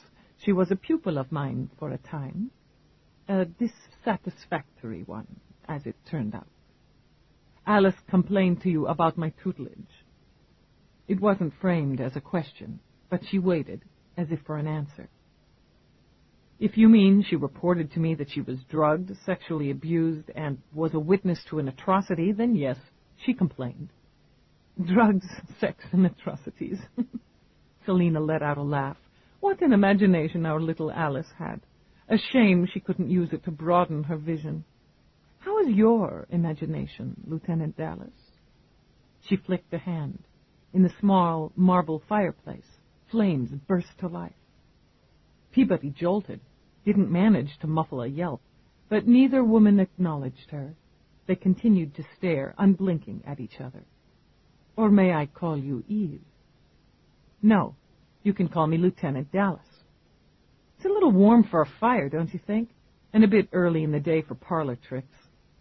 I like it warm. You have excellent nerves, Lieutenant. I also have a low tolerance for grifters and dealers and child killers. Am I all of that? Prove it. I will. Where were you last night between the hours of 1 and 3 a.m.? I was here, in my ritual room, with Alban and a young initiate we call Lobar. We were engaged in a private sexual ceremony from midnight until nearly dawn. Lobar is young and enthusiastic. I'll want to talk to them both. You can contact Lobar any evening between 8 and 11 at our club. As for Alban, I don't keep his schedule, but he is generally here or at the club. Most nights. Unless you believe in magic, Lieutenant, you're wasting your time. I could hardly have been here, fucking two very entertaining men, and out luring poor Alice to her death. Is that what you consider yourself, a magician? Eve glanced toward the still-burning fire with a mild sneer. That's nothing more than trickery and distraction of the eye. You can be licensed to juggle on the streets for 2,000 credits a year. Selina's muscles quivered as she sat forward. Her eyes were burning now, as the fire did. I am a high priestess of the Dark Lord. Our numbers are legion, and I have powers that would make you weep. I don't cry easily, Ms. Cross. Ah, a temper, Eve thought with satisfaction, an easily ruffled pride. You're not dealing with an impressionable girl now, or her frightened grandfather. Which one of your legion called Alice last night and played a tape of chanting threats? I have no idea what you're talking about, and you're beginning to bore me. The black feather on the windowsill was a nice touch, or simulated feather, I should say, but she wouldn't have known that. Are you into droid pets, Ms. Cross? Idly, Selina lifted a hand, skimmed it through, then down her hair. I don't care for pets at all. No cats and ravens. How predictable that would be. Alice believed you were a shapeshifter. Care to give us a demonstration of that little talent? Selina's nails began to tap. Eve's tone was as insulting as a slap. I'm not here to entertain you or to be mocked by your small mind. Is that what you call it? Were you entertaining Alice with cats and birds and threatening chance over her link? Was she such a threat to you? She was nothing to me but an unfortunate failure. You were seen selling illegals to Frank Wojcinski. The abrupt switch had Selina blinking. If that were true, we wouldn't be having this discussion in my home, but in interview. I'm an herbalist, again licensed, and I often sell or trade perfectly legal substances. Do you grow your herbs here? As a matter of fact, I do, and distill my potions and medications. I'd like to see them. Why don't you show me your work area? You'll need a warrant for that, and we both know you haven't cause for one. You're right. I guess that's why Frank didn't bother with a warrant. Eve rose slowly, spoke softly. You knew he was on to you. But did you suspect he might get in here inside? You didn't see that in your magic ball, did you? Eve said when Selina's breath shortened and thickened.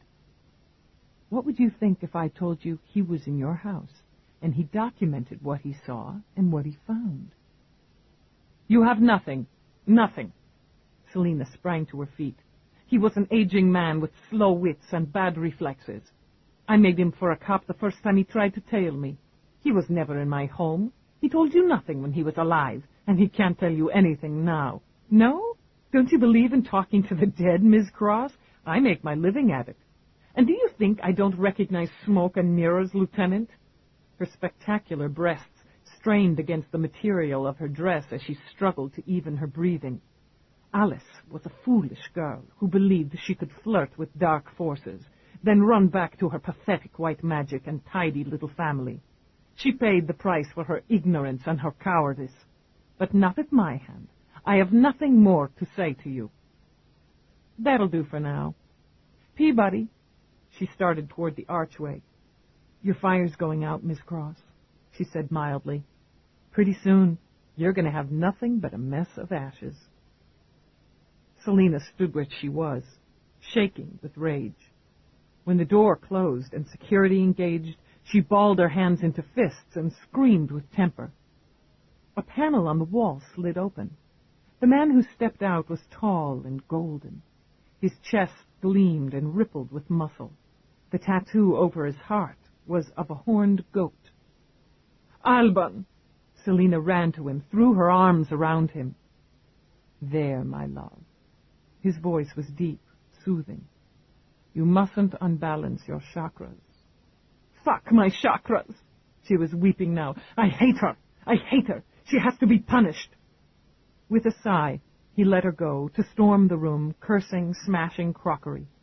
He knew the temper would pass more quickly if he stood back and let it purge. I want her dead, Alban, dead!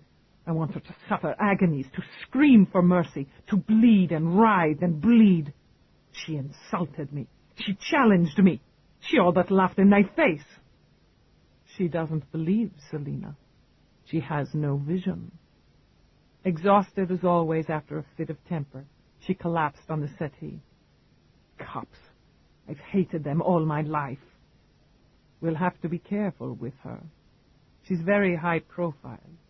But we'll think of something, won't we? Of course we will. We'll make a believer out of her, won't we, Alban? She'll believe. We should perform a ceremony tonight. Call together the entire coven for a black mass. We need power, Alban. She isn't weak, and she wants to destroy us. She won't. With affection now, he stroked her cheek. She can't. After all, she's only a cop with no past and a limited future. But you're right, of course. We'll call the coven. We'll perform the rite. And, I think, we'll provide Lieutenant Dallas with a distraction or two. She won't have the time or inclination to worry over much about little Alice for long. Fresh arousal rippled through her, a dark wave that flooded into her eyes. Who dies? You have only to choose. You really pissed her off. Peabody struggled to ignore the light sweat of fear that dried on her skin as Eve drove away from the building. That was the idea. Now that I know control isn't her strong point, I'll be sure to piss her off again. She's all ego, Eve decided. Imagine, thinking we'd fall for a second-rate trick like that fire. Yeah, Peabody managed a sickly smile. Imagine. Eve tucked her tongue in her cheek and decided against ragging on her aide. Since we're into witches, let's swing by and check out this Isis at Spirit Quest. She slid her eyes right. Well, maybe she'd rag just a little. You can probably buy a talisman or some herbs, she said solemnly. You know, to ward off evil.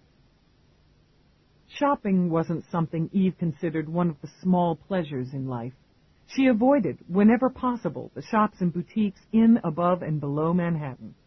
She shuddered at the very thought of a trip to one of the sky malls.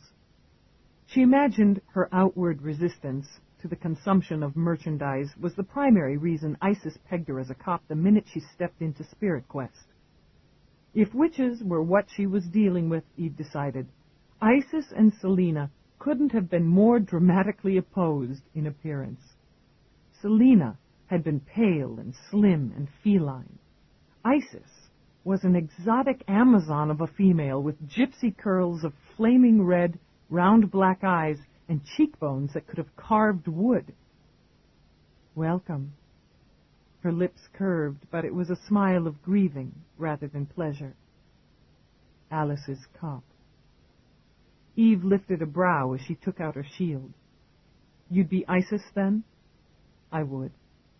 You'll wish to talk. Excuse me. She walked to the door and turned a hand-lettered sign to close. When she turned back, her eyes were intense, her mouth grim. You bring dark shadows into my light.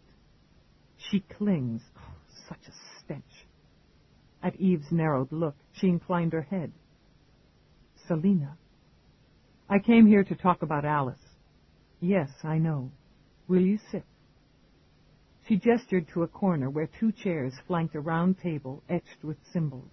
Eve took a seat. When did you last see or speak with Alice? On the night she died.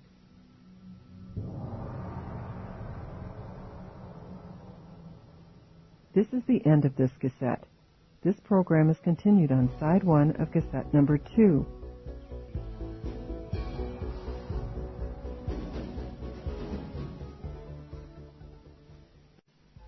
This is cassette number 2.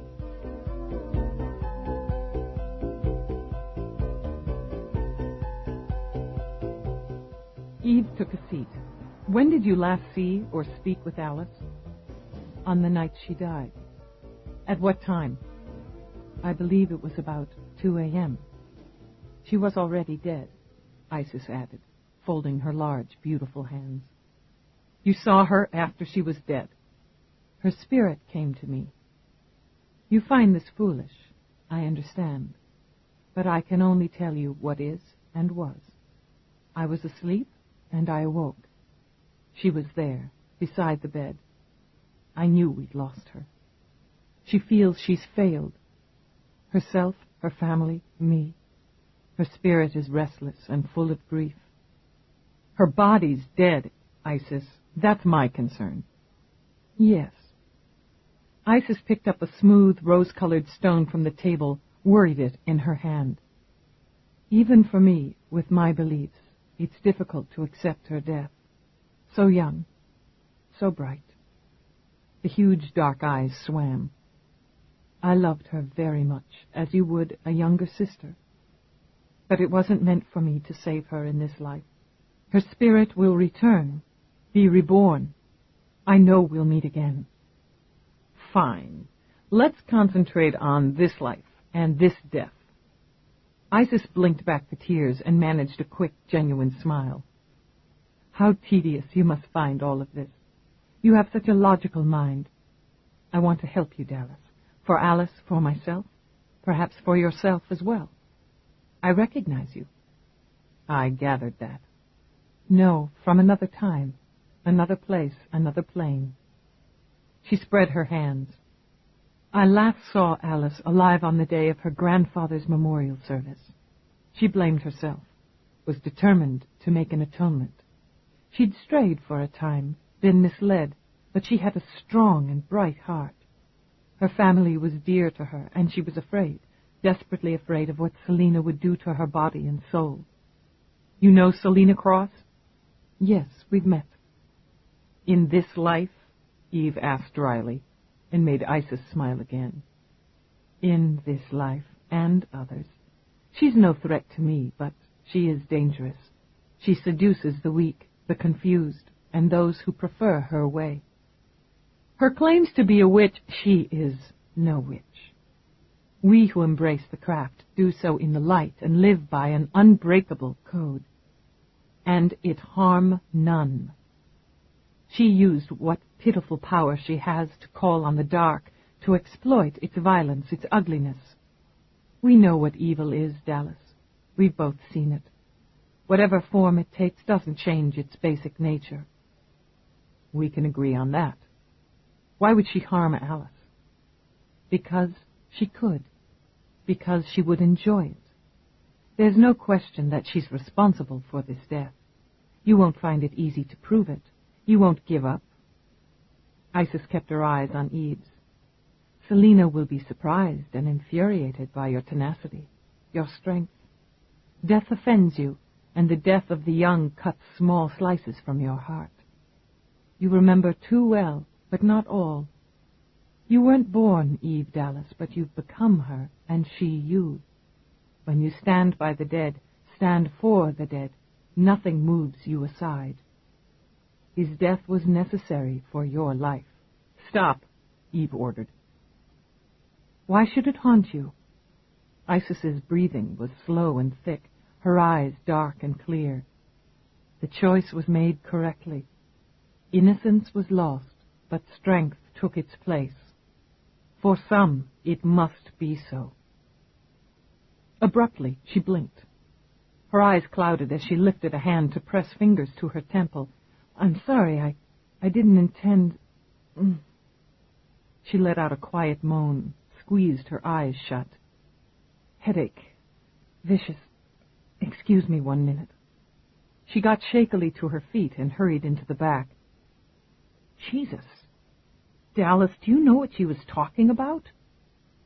His death was necessary for your life. My father, Eve thought, fighting off a shudder. A cold room, a dark night, and blood on the knife clutched in a desperate child's hand. No, it's just gibberish. Her palms were damp, infuriating her. These people figure they have to pull out some magic tricks to keep us interested. I studied at the Kaczynski Institute in Prague, Isis said as she stepped back into the room, and was studied. She set a small cup aside, managed a smile as the headache eased. My psychic abilities are documented for those who need documentation. But I apologize, Dallas. I didn't intend to drift in that manner. It's very rare for it to happen without my consciously controlling it. She came back to sit as she spoke, spread the skirts of her robe gracefully. It would be sheer hell to be privy to thoughts and memories without some power to control and block. I don't like to pry into personal thoughts. And it hurts, she added, gently rubbing her temple again. I want to help you do what Alice wanted, so she can rest. I want, for personal and selfish reasons, to see Selina pay the proper price for what she's responsible for. I'll do whatever I can, whatever you'll allow me to do, to help you. Tell me what you know about Selina Cross. I know she's a woman without conscience or morals. I would think your term would be sociopath, but I find that too simple and too clean for what she is. I prefer the more direct term of evil. She's a clever woman with a skill for reading weaknesses. As for her power, what she can read or see or do, I can't say. What about Alban? About him I know next to nothing. She keeps him close. I assume he's her lover, and she finds him useful, or she would have dispatched him by now. This club of hers? Isis smiled thinly. I don't frequent such establishments. But you know of it. One hears gossip. She lifted her broad shoulders. Dark ceremonies, black masses, the drinking of blood, human sacrifices, rape, murder, infanticide, the calling up of demons. Then she sighed. But then you might hear such talk about Wiccans from those who have no understanding of the craft, and who see black-draped crones and eye of newt when they think of witches. Alice claimed to have seen a child murdered. Yes, I believe she did. She couldn't have invented such a thing. She was in shock and ill when she came to me. I did what I could for her, such as encouraging her to report the incident to the police. That was for her to decide. Isis lifted her chin. I was more concerned with the emotional and spiritual survival. The child was already lost. I had hoped to save Alice from the same fate. Eve angled her head. Selina treated us to a little demonstration of what she'd call power. It impressed Peabody. It caught me off guard, Peabody muttered. Isis threw back her head and laughed. Should I call up the wind, summon the dead, strike the cold fire? Really, Dallas, you believe in none of that, so it would be a waste of my time and energy. But perhaps you'd be interested in observing one of our gatherings. We have one at the end of next week. I can arrange it. I'll think about it. You will be welcome at the next gathering should you choose to attend. Roarke will also be welcome. She smiled at Peabody. And your aid. The Athame slicked a high-gloss sheen over depravity like the baby-kissing smile on a corrupt politician. One scan convinced Eve she'd have preferred to spend an evening in a low-level dive, smelling stale liquor and staler sweat. Dives don't bother with disguises. The central bar speared out in 5 points, and each was crowded with patrons perched on high stools fashioned to resemble optimistically exaggerated body parts.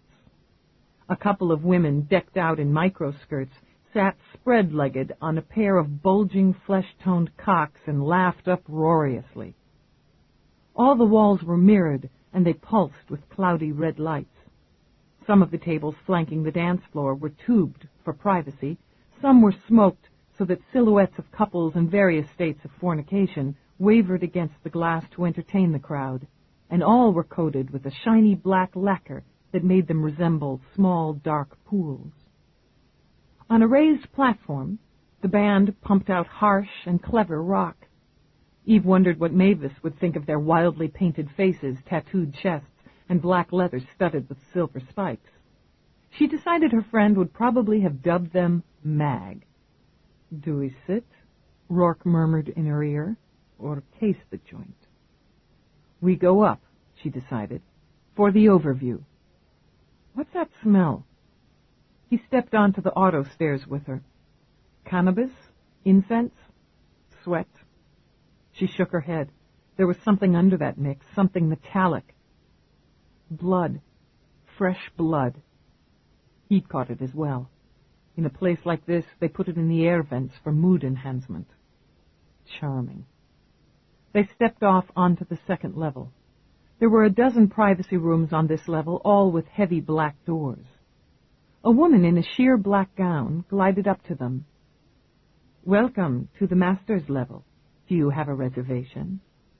Enough was enough, Eve thought. She flipped out her badge. I'm not interested in what you're selling here.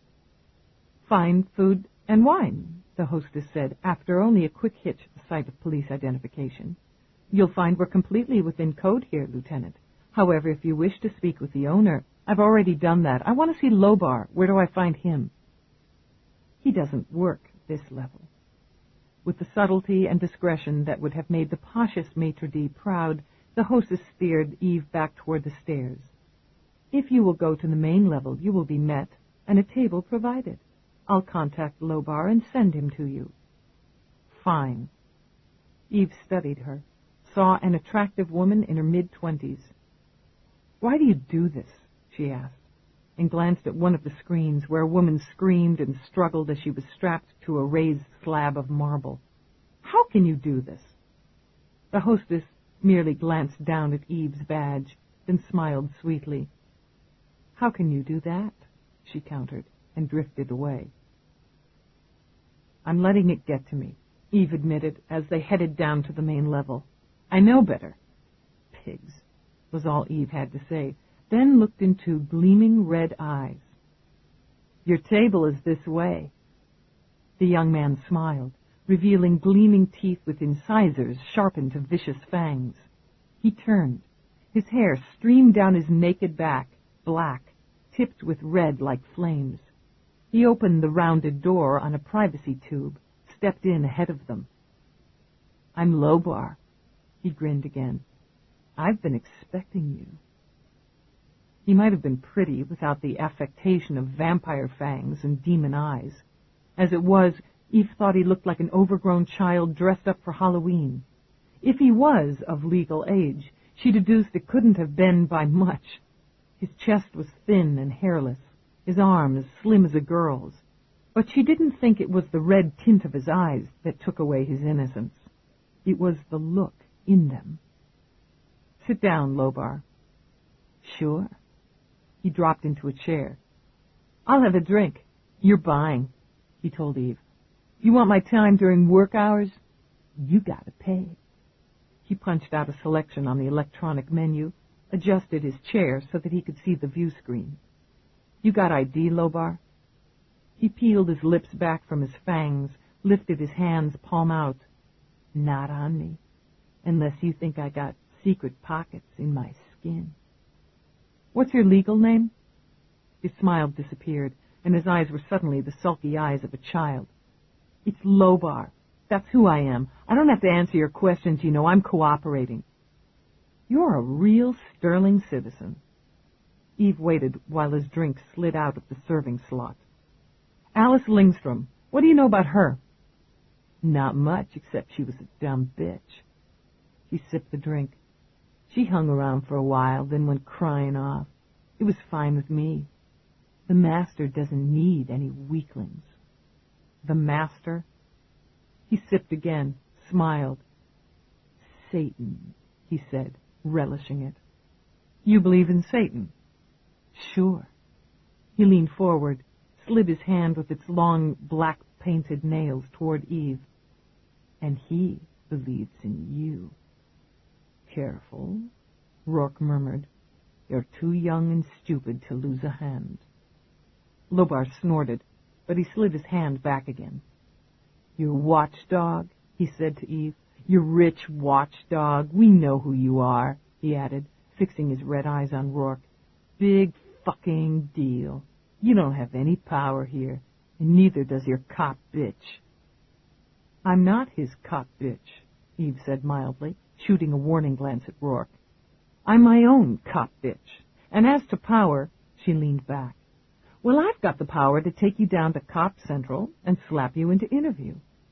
She smiled, letting her gaze run over the naked chest and gleaming nipple rings. The guys would just love to get a load of you. Cute, isn't he, Roarke? In an apprentice demon sort of fashion, you must have a very interesting dentist. As it was a privacy booth, he took out a cigarette, lighted it. I could use one of those, Lobar said. Could you? With a shrug, Roarke slid another cigarette onto the table. When Lobar picked it up, looked at him expectantly. Roarke grinned. Sorry, you want a light? I assumed you'd shoot flame out of your fingertips. I don't do tricks for straights. Lobar leaned forward, sucking on the filter as Roarke flicked his lighter at the tip. Look, you want to know about Alice, and I can't help you. She wasn't my type. Too inhibited and always asking questions. Sure, I banged her a couple of times, but those were like community fucks, you know. Nothing personal. And on the night she was killed, he blew out smoke, sucked more in. He hadn't had real tobacco before, and the expensive drug made him lightheaded and relaxed. Never saw her. I was busy. I had a private ceremony with Selena and Alban. Sexual rites. After, we fucked most of the night. He took another deep drag, holding it in as he would a toke from a prime joint, then exhaling lustily through his nostrils.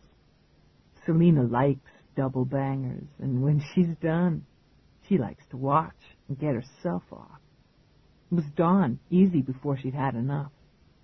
And the three of you were together the entire night. No one left, even for a few minutes. He moved his bony shoulders. That's the thing about three people. No waiting. He lowered his gaze suggestively to her breasts. Wanna try it? You don't want to solicit a cop, Lobar. And I like men, not skinny boys in silly costumes. Who called Alice and played the chant? He was sulky again, his ego pricked. If she'd come alone, he thought, he'd have shown her a few things. A bitch was a bitch as far as he was concerned, badge or no badge. I don't know what you're talking about. Alice was nothing. Nobody gave a shit about her. Her grandfather did. Heard he was dead, too. The red eyes gleamed. Old fart. Desk cop. Button pusher. Means nothing to me. Enough to know he was a cop, Eve put in. A cop who rode a desk. How'd you know that, Lobar? Realizing his mistake, he crushed out what was left of the cigarette in quick, vicious little jabs. Somebody must have mentioned it. He exposed his fangs in a wide grin. Probably Alice did, while I was banging her. Doesn't say much for your performance rating, does it? If she was talking about a grandfather when you were banging her? I heard it somewhere, all right. What's the big fucking deal where? He was old, anyway. Did you ever see him? In here? I see a lot of people in here. I don't remember any old cop. He waved a hand. Place rocks like this most every night. How the hell do I know who comes in? Selina hired me to keep the occasional asshole in line, not to remember faces. Selina's got quite the enterprise going here. Is she still dealing? She deal for you? His eyes went sly. I get power from my beliefs. I don't need illegals. Have you ever participated in human sacrifice? Ever sliced up a child for your master, Lobar? He polished off his drink. That's an outsider's hallucination. People like you like to make Satanists out to be monsters. People like us, Roarke murmured, skimming his gaze over Lobar from the fire-tipped hair to the nipple rings. Yes, obviously we're biased when anyone can see you're simply devout. Look, it's a religion, and we've got freedom of religion in this country. You want to push your God down our throats? Well, we reject him. We reject him and all his weak-kneed creeds, and we'll rule in hell. He shoved back from the table and stood. I've got nothing more to say. All right, Eve spoke quietly, looking up into his eyes. But you think about this, Lobar. People are dead. Somebody's going to be next. It might just be you. His lips trembled, then firmed. It might just be you, he shot back, and slammed out of the booth. What an attractive young man, Roarke commented. I do believe he'll be a delightful addition to hell. That may be where he's going. After a quick glance around, Eve nudged the empty glass into her bag. I want to find out where he came from. I can run his prints at home. Fine. He rose, took her arm. But I want a shower first. This place leaves something nasty coated on the skin. I can't argue with that. Robert Allen Matthias, Eve stated, reading data off her monitor, turned 18 6 months ago. Born in Kansas City, Kansas, son of Jonathan and Elaine Matthias, both of whom are Baptist deacons. A PK, Roarke put in. Preacher's kid. Some can rebel in extreme manners. Looks like little Bobby has. History of problems, Eve continued. I got his juvie file here. Petty theft, break-in, truancy, assault. Ran away from home 4 times before he hit 13. At 15, after a joyride that landed him a grand theft auto, his parents had him termed legally incorrigible. Did a year at state school, which ended with him being kicked to a state institution after an attempted rape on a teacher. Bobby's a sweetheart, Roarke murmured. I knew there was a reason I wanted to jab his little red eyes out. They kept latching onto your breasts. Yeah. Unconsciously, Eve rubbed a hand over them as if to erase something vile. Psych profile's pretty much what you'd expect. Sociopath tendencies, lack of control, violent mood swings, harbors deep unresolved resentment toward parents and authority figures, particularly female, displays both fear and resentment toward females. Intelligence rating high, violence quotient high. Subject displays complete lack of conscience and an abnormal interest in the occult. Then what is he doing out on the street? Why isn't he in treatment? Because it's the law. You have to kick him out when he turns 18. Until you nail him as an adult, he's clear. Eve blew out air.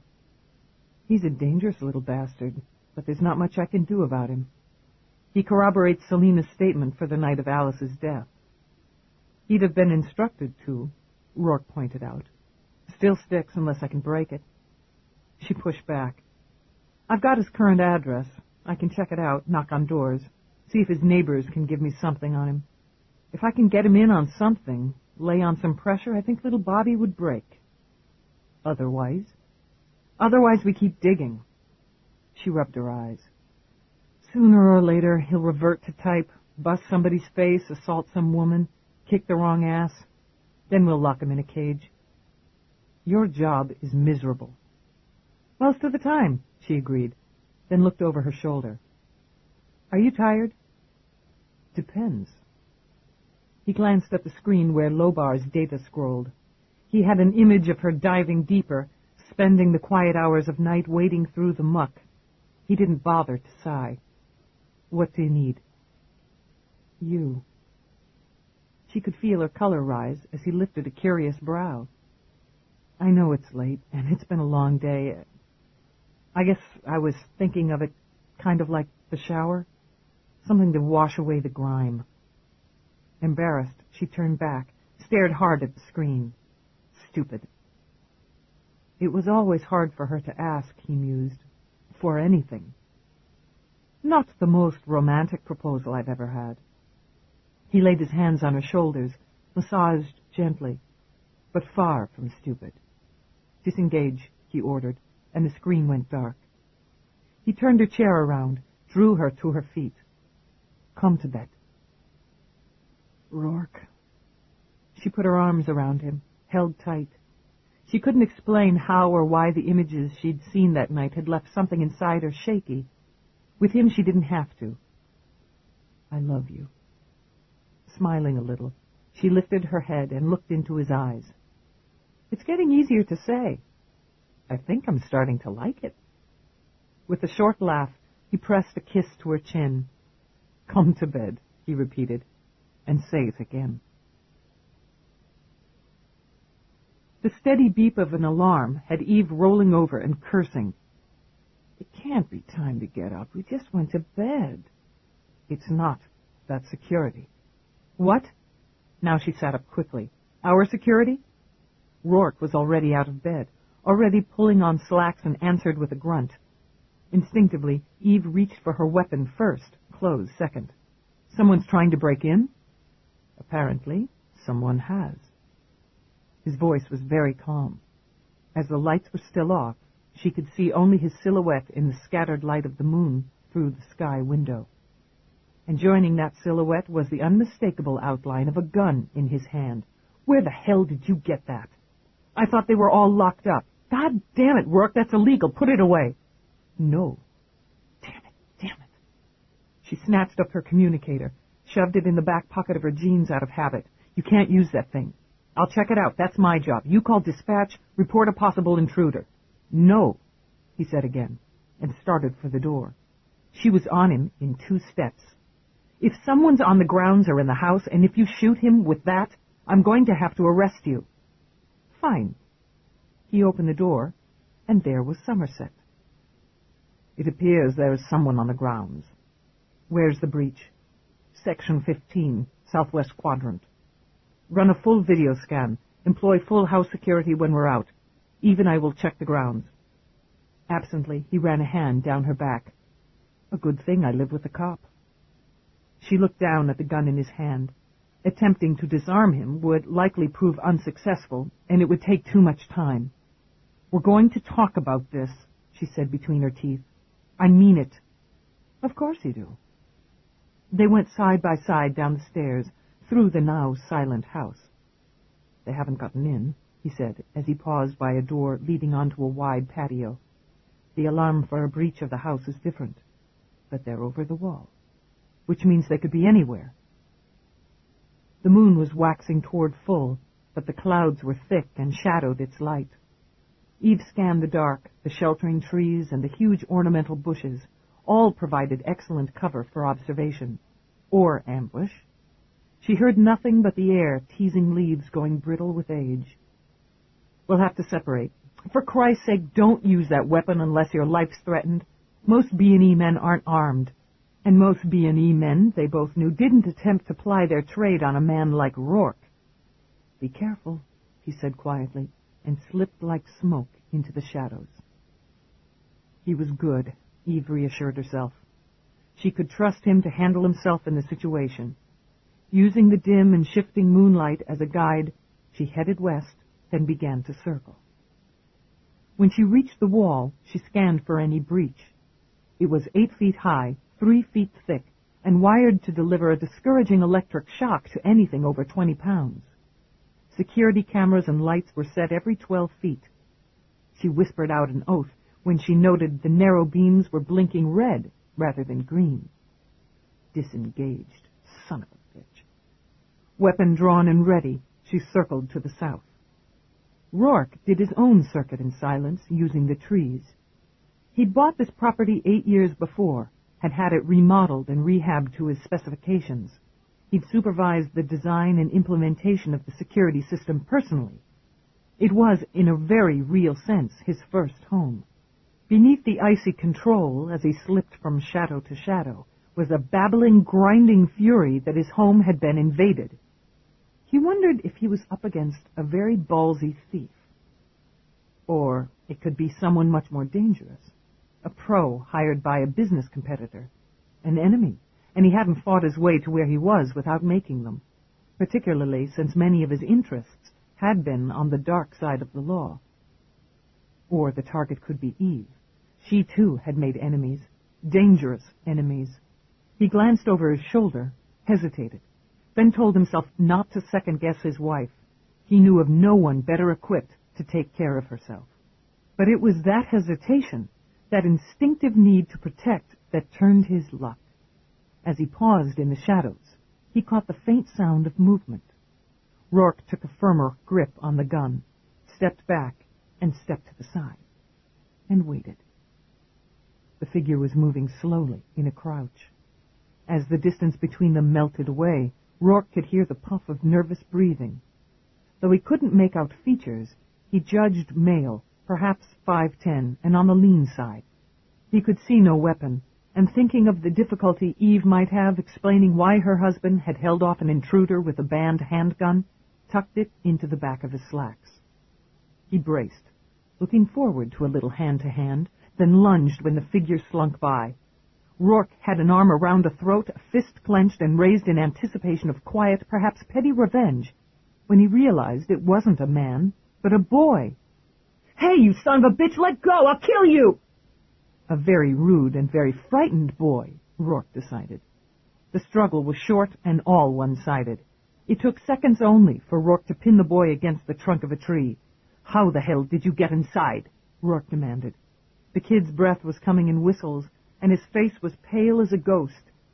Roarke could hear the audible click in his throat as he swallowed. "You're Roarke." He stopped struggling and tried to smirk. "You've got pretty good security." "I like to think so." Not a thief, Roarke decided, but ballsy, certainly. "How did you get past it?" He broke off, eyes going huge as they shot over Rourke's shoulder. "Behind you!" With a smoothness the boy would later appreciate, Roarke pivoted, keeping his grip unbreakable. "We have our intruder, Lieutenant." "So I see." She lowered her weapon. "Jesus, Roarke, it's just a kid. She stopped, narrowed her eyes. "I know this kid." "Then perhaps you'd introduce us." "It's Jamie, right? Jamie Lingstrom. Alice's brother." Good eye, Lieutenant. Now you want to tell him to stop choking me? I don't think so. What the hell are you doing breaking into private property in the middle of the night? You're a cop's grandson, for Christ's sake. You want to end up in juvie? I'm not your big problem right now, Lieutenant Dallas. You've got a dead body outside the wall. Really dead, he added, and began to shake. Did you kill someone, Jamie? Roarke asked mildly. No, man, no way! He was there when I came by! Terrified his stomach would revolt and humiliate him, Jamie swallowed hard again. I'll show you. If it was a trick, Eve considered it a fine one. She couldn't take a chance. All right, let's go. And if you try to run, pal, I'll zap you. Wouldn't make any sense to run, would it, when I went to all this trouble to get in? This way. I'd like to know how you got in, Roarke said as they headed for the main gate. How you bypass security. I fool around with electronics. A hobby. You've got a really high-grade system, the best. So I thought. I guess I didn't disengage all the alarms. You knew I was here.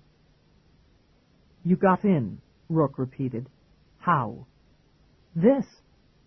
Jamie pulled a small palm-sized unit out of his pocket. It's a jammer I've been working on for a couple of years. It'll read most systems, he began, frowning when Roarke plucked it out of his hand. When you engage this, he continued, leaning over to point, it'll scan the chips, run a cloning program. Then it's just a matter of backing out of the program step by step.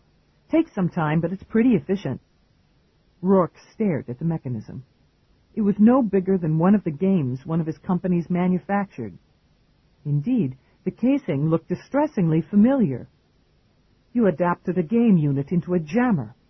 Yourself. One that read and cloned and breached my security. Well, most of it. Jamie's eyes clouded in annoyance. I must have missed something. One of the backups, maybe. Your system must be ultra-mag. I'd like to see it. Not in this lifetime, Roarke muttered, and shoved the unit into his pocket. When they reached the gates, he disengaged and opened them manually, sliding a narrow look at Jamie as the boy craned over his shoulder to see. Way impressive, Jamie commented. I didn't figure I could get through this way. That's why I had to come over the wall. Needed a ladder. Roarke simply closed his eyes. A ladder, he said to no one in particular. He climbed up a ladder. Lovely. And the cameras?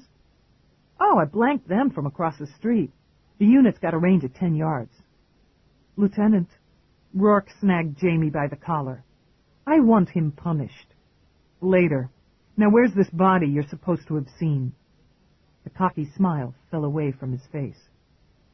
To the left, he told her, paling again. Keep a hold of him, Roarke. Stay here. I've got him, Roarke replied, but he'd be damned if he'd stay back. He tugged Jamie through the gate, met Eve's annoyed stare blandly. Our home, our problem. She said something nasty under her breath and turned left. She didn't have to go far.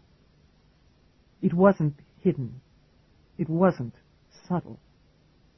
The body was naked and strapped to a wooden form in the shape of a star. No, she realized, a pentagram, inverted so that the head with its dead doll eyes and gaping throat hung over the bloody sidewalk. The arms were outstretched, the legs parted in a wide V. The center of his chest was a mass of black blood and gore, the whole hacked out of it, bigger than a man's fist. She doubted the M.E. would find a heart inside when he opened the body for autopsy. She heard the choked sound behind her and turned to see Roarke shift his grip on Jamie and step over to shield the boy from the view. Lobar, was all he said. Yeah. She stepped closer. Whoever had taken his heart had also plunged a knife through a sheet of paper and through his groin. It said, Devil Worshipper, Baby Killer, Burn in Hell. Take the boy inside, will you, Roarke? She glanced at the collapsible ladder tilted against the wall. And get rid of that. Pass the kid off to Somerset for now. I can't leave the scene. Will you bring me my field kit? Yes. Come on, Jamie. I know who he is. tears swam in Jamie's eyes and were viciously blinked away. "He's one of the bastards who killed my sister. I hope he rots."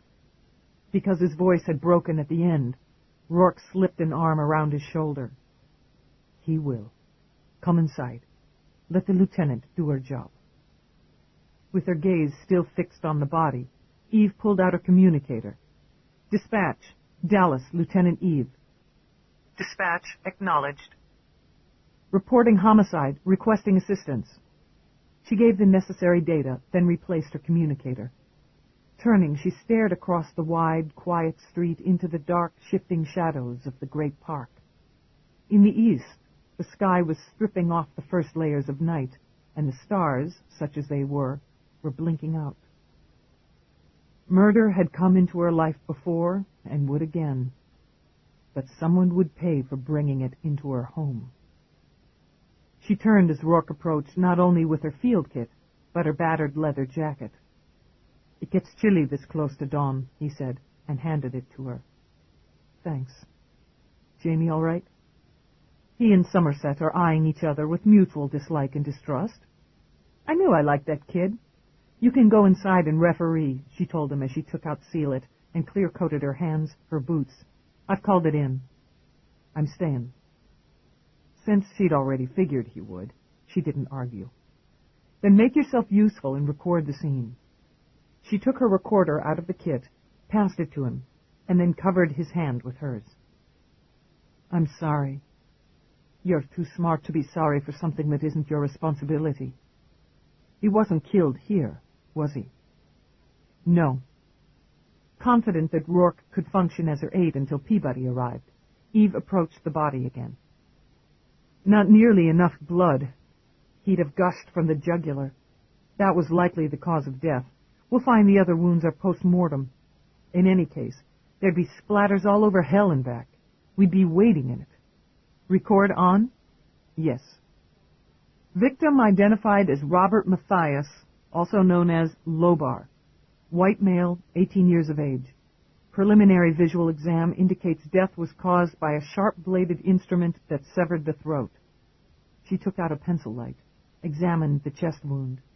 Additional insults include a wound in the chest, probably inflicted by the same weapon. The victim's heart has been removed. The organ is not on scene. "I need close-ups here," she said to Roarke. She took instruments out of her kit to calibrate. The throat wound is 6 1/4 inches across, approximately 2 inches deep. Quickly, competently, she measured and recorded the other wounds. A knife, black-handled with carving, was left in the body in the groin area to anchor what appears to be a computer-generated note on created paper. She heard the shrill sound of sirens coming closer. "Uniforms," she told Roarke. "They'll secure the scene. Not much traffic out this way at this time of night. Fortunately. The body has been strapped by leather strips to a wooden structure, pentagram shape. The small amount of blood and blood patterns indicate victim was killed and mutilated elsewhere and transported to scene. Perimeter security to be scanned. Possibility of breach onto private property beyond security gate and wall. Body discovered at approximately 4:30 a.m. by Lieutenant Eve Dallas and Roarke, residents." She turned and walked over as the first black and white screeched up to the curb. "I want a privacy screen employed. Now. Block off the street in a 20-foot perimeter. I don't want gawkers here, got it?" "Sir." The two uniforms hustled out of the car into the trunk. They wrestled out the privacy screen. "I'm going to be a while," she told Roarke. "You should go inside. Keep an eye on the kid." Wearily, she watched the cruiser cops erect the screen. "He should call his mother or something. But I don't want him to leave until I talk to him again." "I'll take care of it. I'll cancel my appointments for the day. I'll be available." "That would be best." She started to touch him, wanted to badly, then realized her sealed hands were smeared with blood and dropped them again. "It would help if you kept him occupied, kept his mind off it for now." "Oh, God damn it, Roarke, this bites." "A ritual killing," he murmured, and, understanding, laid a hand on her cheek. "But which side did it?" "I guess I'm going to be spending a lot of time interviewing witches." Roarke watched her march off and figured she was finished with him. Inside the house, he found Jamie, guarded by a visibly irritated Somerset. "You will not be allowed free range of this house," Somerset snapped out. "You will touch nothing. If you break one piece of crockery, soil 1 centimeter of fabric, I will resort to violence." Jamie continued to pace. "Well, now I'm shaking. You really put the fear of God in me, old man." "Your manners continue to disintegrate," Roarke commented as he stepped into the room. "Someone should have taught you how to show some respect for your elders." "Yeah, well, someone should have taught your guard dog to be polite to guests." "Guests don't tamper with security systems, climb over walls, and skulk around private property. You are not a guest."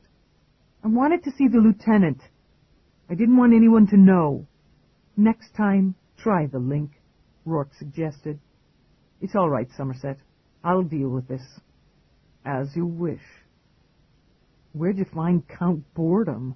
Jamie asked, and slumped into a chair. "The morgue?" Roarke sat on the arm of a sofa, took out a cigarette.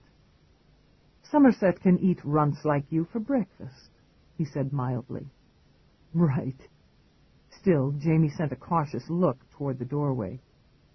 "You got anything to eat around here? It's been like hours since I had anything." Roarke blew out smoke. "You want me to feed you now?" "Well, you know, we gotta hang anyway. Might as well eat." Cheeky little bastard, Roarke thought, not without admiration. Only youth, he supposed, could have an appetite after seeing what was outside the wall. "And what did you have in mind? Crepes? An omelet?" "I was thinking more of pizza, maybe a burger." He fixed on a winning smile. "My mom's a real nutrition fanatic. We only get health shit at home." "It's 5 a.m. and you want pizza?" "Pizza goes down smooth any time." "You may be right." And he thought he could use something himself, after all. "Let's go, then." Roarke swung through a door into a huge kitchen. "Wow! Ultimate! You got people who, cook things by hand and stuff?" "It's been known to happen." Roarke watched the boy prowl, toy with controls on the CompuRange, the Sub-Zero refrigerator. "It's not going to happen this morning." He walked to a large auto chef. "What is it then, pizza or burger?" Jamie grinned. "Both? I could probably drink a gallon of Pepsi." "We'll start with a tube." Roarke programmed the auto chef. "Sit down, Jamie."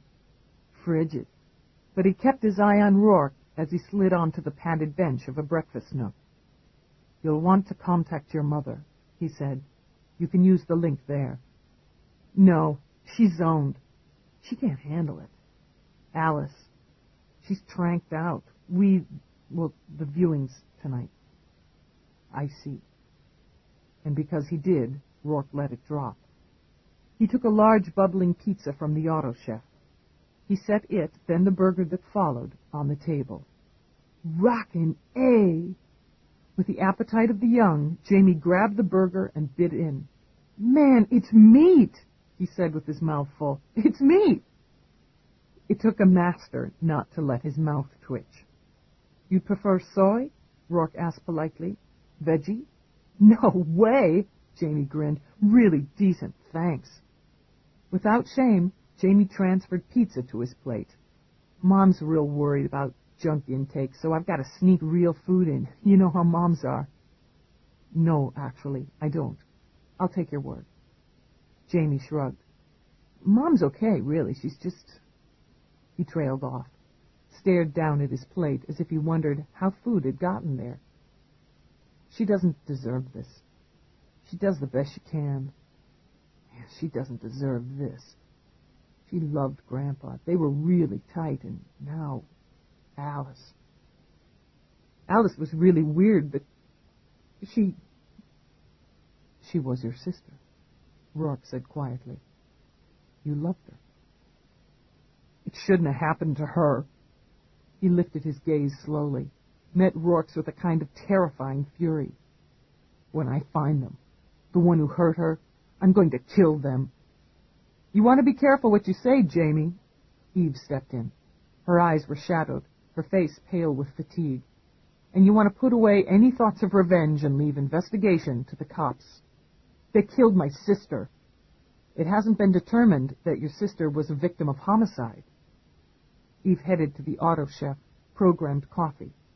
And you're in enough trouble, she added before he could speak, without hassling me. Be smart, Roarke said when Jamie opened his mouth again. Be quiet. Peabody stepped into the humming silence. She studied the boy, felt a little tug. She had a brother his age. With this in mind, she slapped on a smile. Pizza for breakfast? She said with determined cheer. Got more? Help yourself, Roarke invited, and patted the bench beside him in invitation. Jamie, this is Officer Peabody. My grandfather knew you. Jamie studied her with cautious, appraising eyes. Did he? Peabody picked up a slice. I don't think I ever met him. I knew about him, though. Everybody at Central was sorry when he died. He knew about you. He told me Dallas was molding you.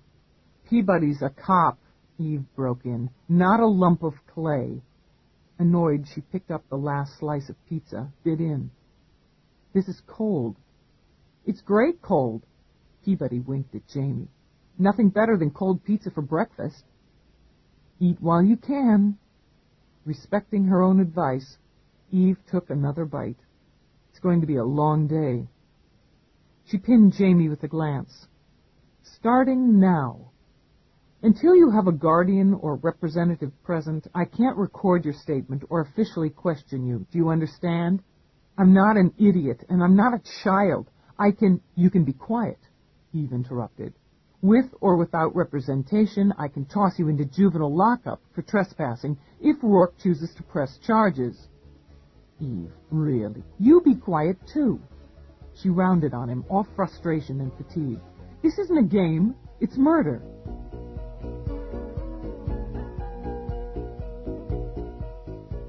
This is the end of Side 1.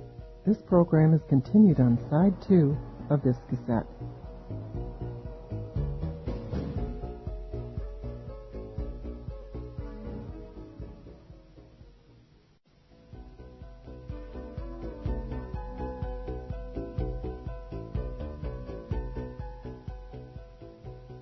Eve rounded on Roarke, all frustration and fatigue. This isn't a game. It's murder. And the media is outside already, sniffing blood. You're not going to be able to step outside your own house without having them jump you. Do you think that disturbs me? It disturbs me. It damn well disturbs the hell out of me. My job doesn't come here. It doesn't come here. She stopped herself, turned away. This, she realized abruptly, was what ate at her insides, chewed at her control. There was blood on her home, and she had brought it there. Steadier, she turned back. That's all beside the point for now. You have some explaining to do, she said to Jamie. Do you want to do it here or down at Central after I contact your mother? I know who the dead guy is. His name is Lobar, and he's one of the bastards who killed my sister. I saw him. Jamie's eyes were fierce, furious. Eve kept hers on his as she laid her palms on the table and leaned forward. Are you telling me that you saw Lobar kill your sister? No, but I know. I know he was one of them. I saw him with her. I saw all of them. His chin wobbled and his voice cracked, reminding her he was only 16, but his eyes stayed ageless. I got in one night, in that apartment, downtown. What apartment? Spooky Selena and asshole Alban. He shrugged a shoulder, but the movement was more nervous than cocky. I watched one of their devil shows. His hand wasn't quite steady as he picked up his drink and sucked down the last of the Pepsi. They let you observe a ceremony? They didn't let me do anything. They didn't know I was there. You could say, I let myself in. He glanced at Roarke. Their security isn't nearly as jazzy as yours. There's good news. You've been a busy boy, Jamie, Eve said evenly. Planning on cat burglary as a career? No. He didn't smile. I'm going to be a cop like you. Cops who make a habit of illegal entry end up on the wrong side of a cage. They had my sister. Were they holding her against her will? They messed with her mind. That's the same thing. Touchy area, Eve mused. She couldn't go back and stop the kid from breaking into private property. His grandfather had been a solid cop, she remembered, and had tried to do the same. The boy had simply succeeded. I'm going to do you a favor because I liked your grandfather. We're going to keep this off the record. As far as the record goes, you were never there. Never inside that place. You got that? Sure. He jerked a shoulder. Whatever. Tell me what you saw. Don't exaggerate. Don't speculate. Jamie's lips curved a little. Grandpa always said that. That's right. You want to be a cop? Give me a report. Okay. Cool.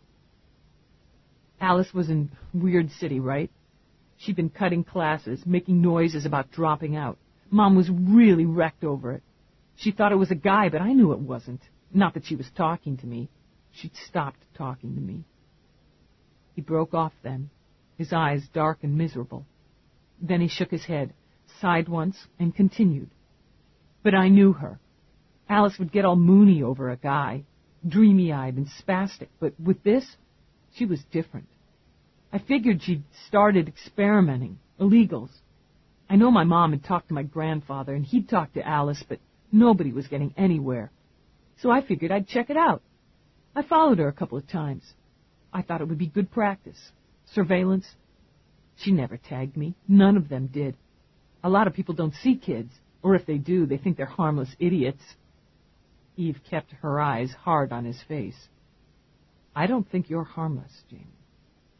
His lips twisted in a smirk. He recognized that Eve's statement wasn't exactly flattering. So I tailed her to that club, the Athami. First time I had to wait outside. I wasn't prepared for it. She went in about 10, came out about 12 with the ghoul patrol. He smirked again when Eve lifted a brow. Okay, subject exited premises in the company of 3 individuals, 2 male, 1 female. You already got their descriptions, so I'll say they were later identified by investigator as Selina Cross, Alban, and Lobar. They proceeded east on foot, then entered multi-unit housing structure owned by Selina Cross. Investigator observed light go on in top window. After weighing the options, investigator decided to enter building. Security was bypassed with minimal to average effort. Can I have another Pepsi? Saying nothing, Roarke took the empty tube, slipped it into the recycling slot, and fetched the boy another. It was really quiet inside, Jamie continued as he broke the seal. Like dead. Dark. I had a mini light, but I didn't use it. I got upstairs, bypassed the palm plate and the cameras. The locks weren't that tricky. I figured they didn't think anybody'd have the nerve to come that far without an invite, you know. I got inside and the place was empty. I couldn't figure it. I'd seen them go in. I'd seen the light, but the place was empty. So I poked around. They've got some screwy stuff in there, and it smelled off. I was in one of the bedrooms. There's this wild statue in there. This guy with a pig head and a man's body with a really monster cock at full alert.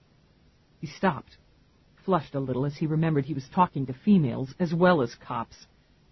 Sorry. I've seen cocks at full alert before, Eve said mildly. Go on. Okay. So I was just sort of looking at it, and this guy comes in, but he didn't see me. He got something out of a drawer, turned around, and walked out. Never even looked my way. Jamie shook his head, sipped deeply as he re-experienced the bowel liquefying fear. I got to the doorway just as he was going through the wall. Secret panel, he explained with a quick grin. I thought they were only in old videos. I gave it a couple of minutes and went in after him. You went in after him? Yeah, my luck was holding pretty good. There's this stairway, narrow. I think it was stone. I could hear music. Not really music. More like voices, sort of humming. And that off smell was stronger. The stairway turns, and there's this room, about half the size of this one, with mirrored walls, lots of candles, and more horny statues. It's smoky. Something's in the smoke, because it makes me lightheaded. I try to be careful not to breathe too much in. He stared down at the drink in his hand.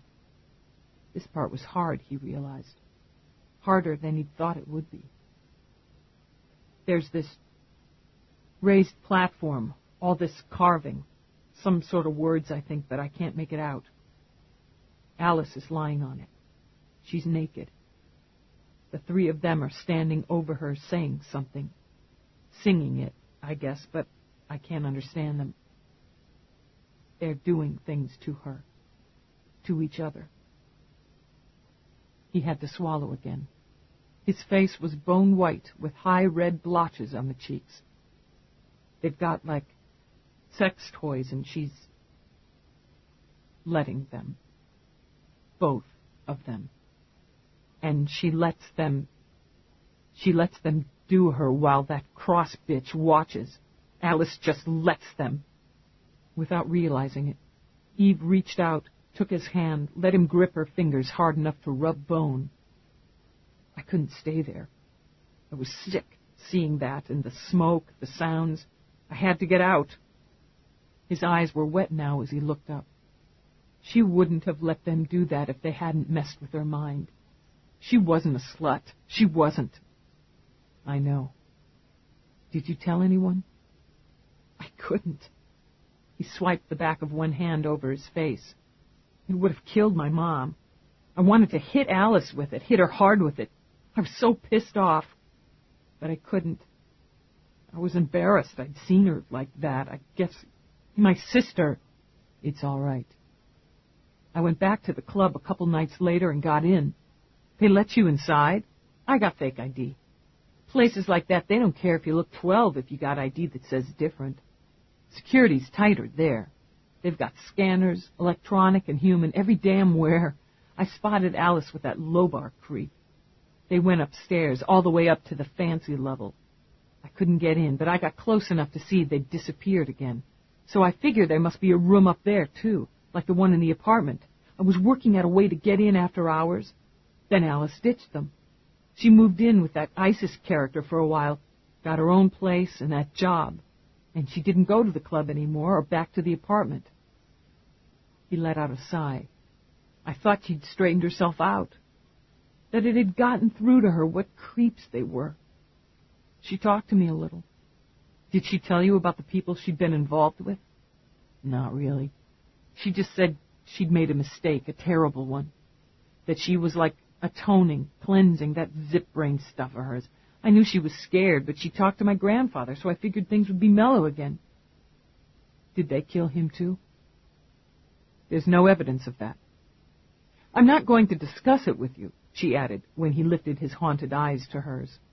And you're not to discuss this with anyone. You're not to go near that club or that apartment again. If you do and I find out, and I will find out, I'll slap a security bracelet on you and you won't be able to burp without a scanner picking it up. It's my family. Yes, it is. And if you want to be a cop, you'd better learn that if you can't be objective, you can't do the job. My grandfather wouldn't have been objective, Jamie said quietly. And now he's dead. She had no answer for that, so she rose. Now the problem is getting you out of here and keeping your involvement out of the media. They'll be watching the gate. There's always an alternative, Roarke commented. I'll arrange it. She had no doubt he could, and nodded. I've got to change, go down to Central. Peabody? She flicked a meaningful look in Jamie's direction. Stand by. Yes, sir. She means guard dog me, Jamie muttered as Eve and Roarke left the kitchen. Yeah. But Peabody flashed a companionable smile. Want another Pepsi? I'll take 'em out by air, Roarke told her, as he and Eve cleaned up and changed in the bedroom. By air? I've been meaning to take the mini chopper out for a spin anyway. This area isn't zoned for personal choppers. Wisely, he disguised a laugh with a cough. Say that again when you're wearing your badge. She muttered to herself and pulled on a clean shirt. Take him home, will you? I appreciate it. The kid's lucky to be alive. He's resourceful, bright, focused. Roarke smiled as he picked up the jammer, admired it. Now, if I'd had one of these at his age, oh, the possibilities. You do well enough with your magic fingers. True. He tucked the jammer in his pocket. He was going to have one of his engineers analyze and very possibly reproduce it. I'm afraid youth today doesn't appreciate the satisfaction of hands-on. If young Jamie changes his mind about law enforcement, I think I could find a nice slot for him in my little world. From my prelim, Lobar was killed at 03:30. That would be about an hour after we left the club. Hard to tell how long he'd been propped outside the gate, but at a guess, no more than 15 minutes or so before Jamie happened on him. It's not likely that whoever left Lobar hanging, let's say, stuck around, but if they did and spotted Jamie, he could be a target.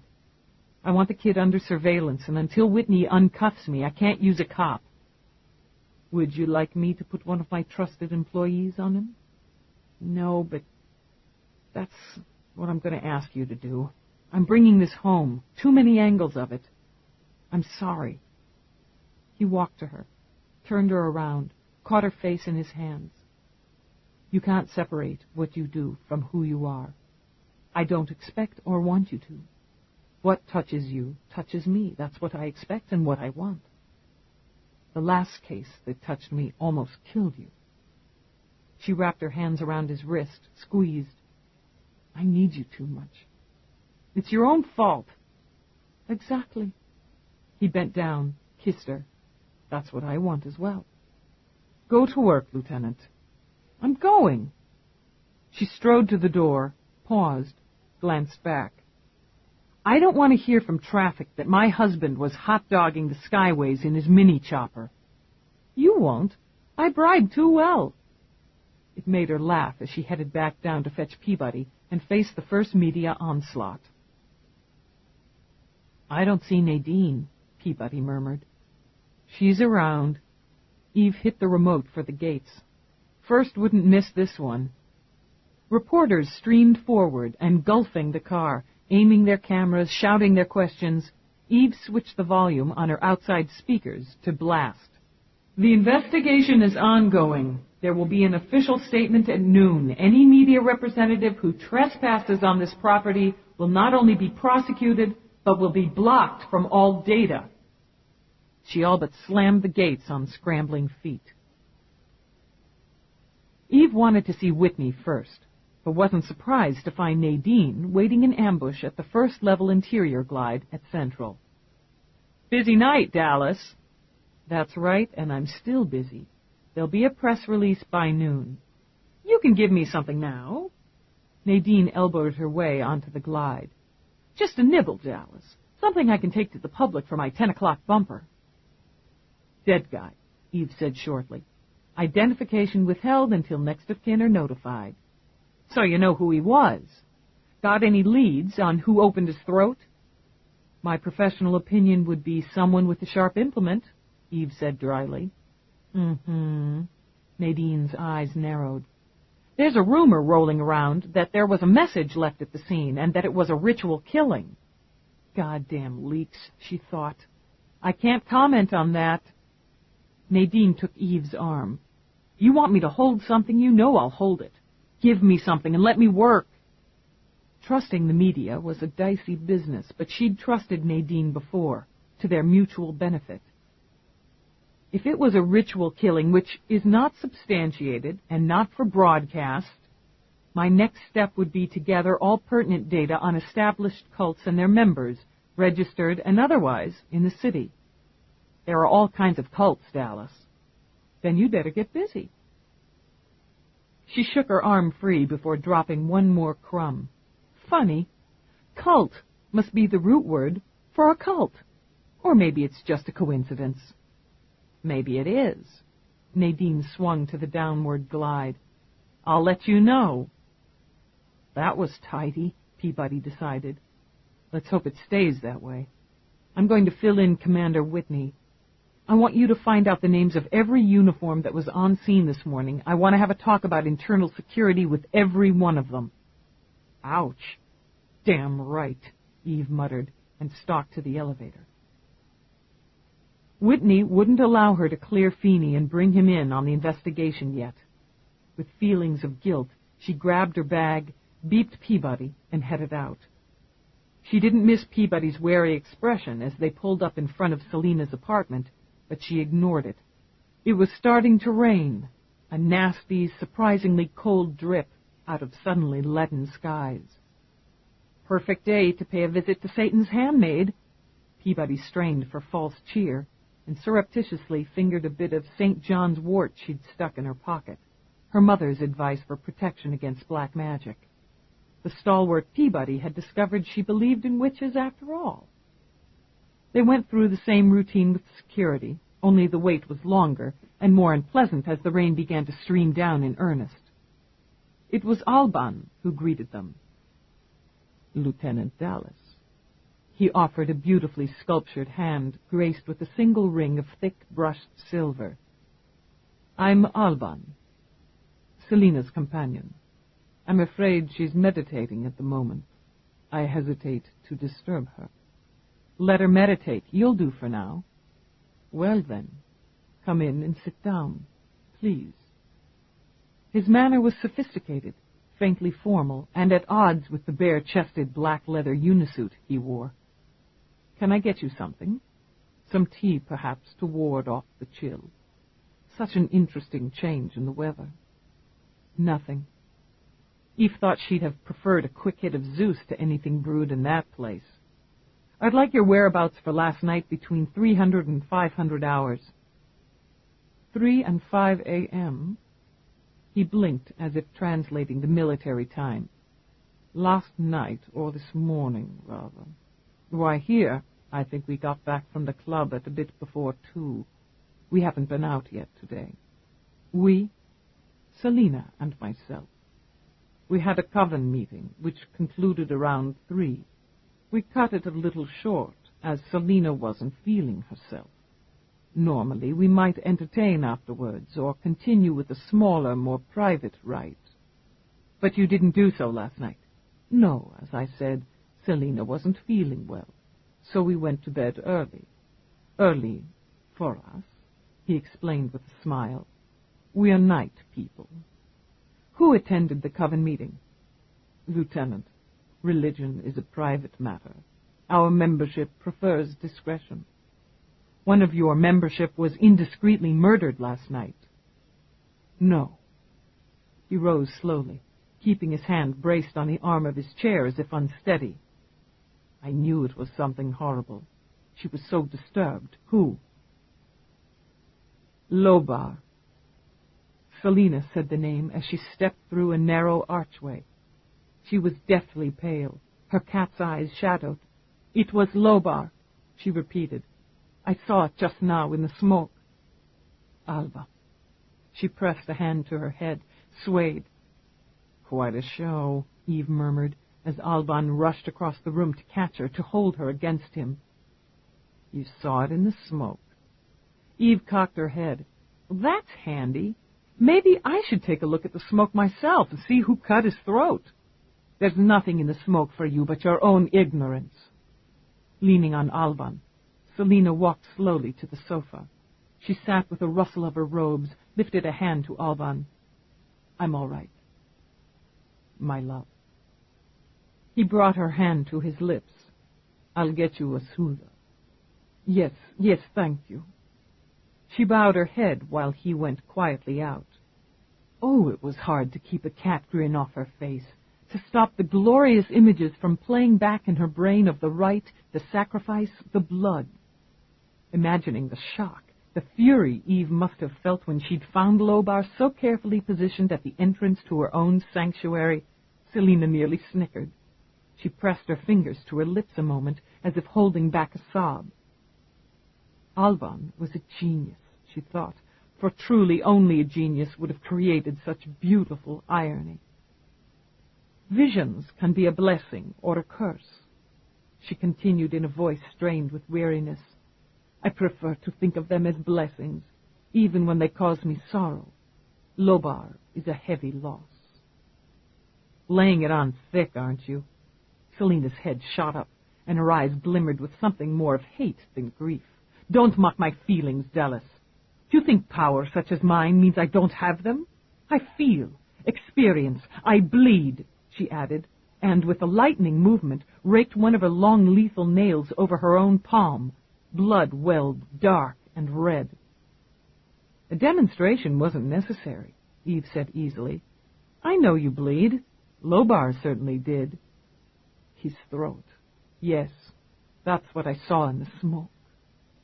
She reached out for Alban when he came in carrying a shallow silver bowl. But there was more, something else. She took the bowl, tipped it up to her lips. Mutilation. Oh, how they despise us. They, the weak and the white. She took a black swatch of cloth from the pocket of her robe, passed it to Alban. He lifted her injured hand, raised it to his lips. With quick efficiency, he bound up her wounded palm. Selina never spared him a glance. Those who view our master with hate, she continued, and more, those who practice the magic of the foolish. So in your opinion, this was a religious murder? Of course, I have no doubts. She finished the soother, set the bowl aside. Do you? Quite a number of them. But then, I have to investigate the old-fashioned way. I can't call up the devil and ask for a consult. Lobar was here last night. Yes, until nearly 3. He would have taken the mark soon. Selina sighed, idly running her red-tipped nails up and down Alban's arm. One of his last acts was to join his body with mine. You had sex with him last night. Yes, sex is an important part of our rituals. I chose him last night. She shuddered again because the choice had been hers, and the deed. Something must have told me. A bird, maybe. A big black bird. Lifting a brow, Eve studied Alban. So it's no problem with you to watch while other men have sex with your companion? Most men are a little territorial. They might harbor unhealthy resentments. We don't believe in monogamy. We find it limiting and foolish. Sex is pleasure, and we don't put restrictions on our pleasures. Consensual sex in a private home or licensed club isn't against your laws, Lieutenant. He smiled. I'm sure you engage in it yourself. You like to watch, Alban? His brows lifted. Is that an invitation? At Selina's quick chuckle, he shifted and took her hand. There, you're feeling better now. Grief passes, doesn't it, Selina? It must, she agreed, nodding at Eve. Life is to be lived. You'll look for who did this, and perhaps you'll find them. But the punishment of our master is greater and more terrible than any you could invent. Your master isn't my concern. Murder is. Since you have an interest in the deceased, maybe you'll let me take a look around. Get a warrant and you're welcome. The trank had clouded her eyes, but her voice was strong enough when she stood. You're more a fool than I originally thought if you believe I had anything to do with this. He was one of ours. He was loyal. It is against the law to harm a loyal member of the cult. And he talked to me last night in a privacy booth. Did the smoke tell you what he told me, Selina? Her eyes shifted, darkened. You'll have to find other waters to fish in, Dallas. I'm tired, Alban. Show them out. She glided away, back through the arch. There's nothing we can do for you, Lieutenant. Selina needs to rest. He glanced toward the arch, worry in his eyes. I need to tend her. Got you trained, does she? Eve rose. Do you do tricks, too? Sadly, he shook his head. My devotion to Selina is personal. She has powers, and the powerful have needs. I meet hers gratefully. He walked back into the foyer, opened the door. We would like to take Lobar's body when it's possible. We have our death ceremony. So does his family, and they come ahead of you. What do we have on this Alban? Eve demanded the moment they were outside in the now drenching rain. Next to nothing. Peabody ducked into the car. No priors, next to no background. If he was born with a name other than Alban, it doesn't pop.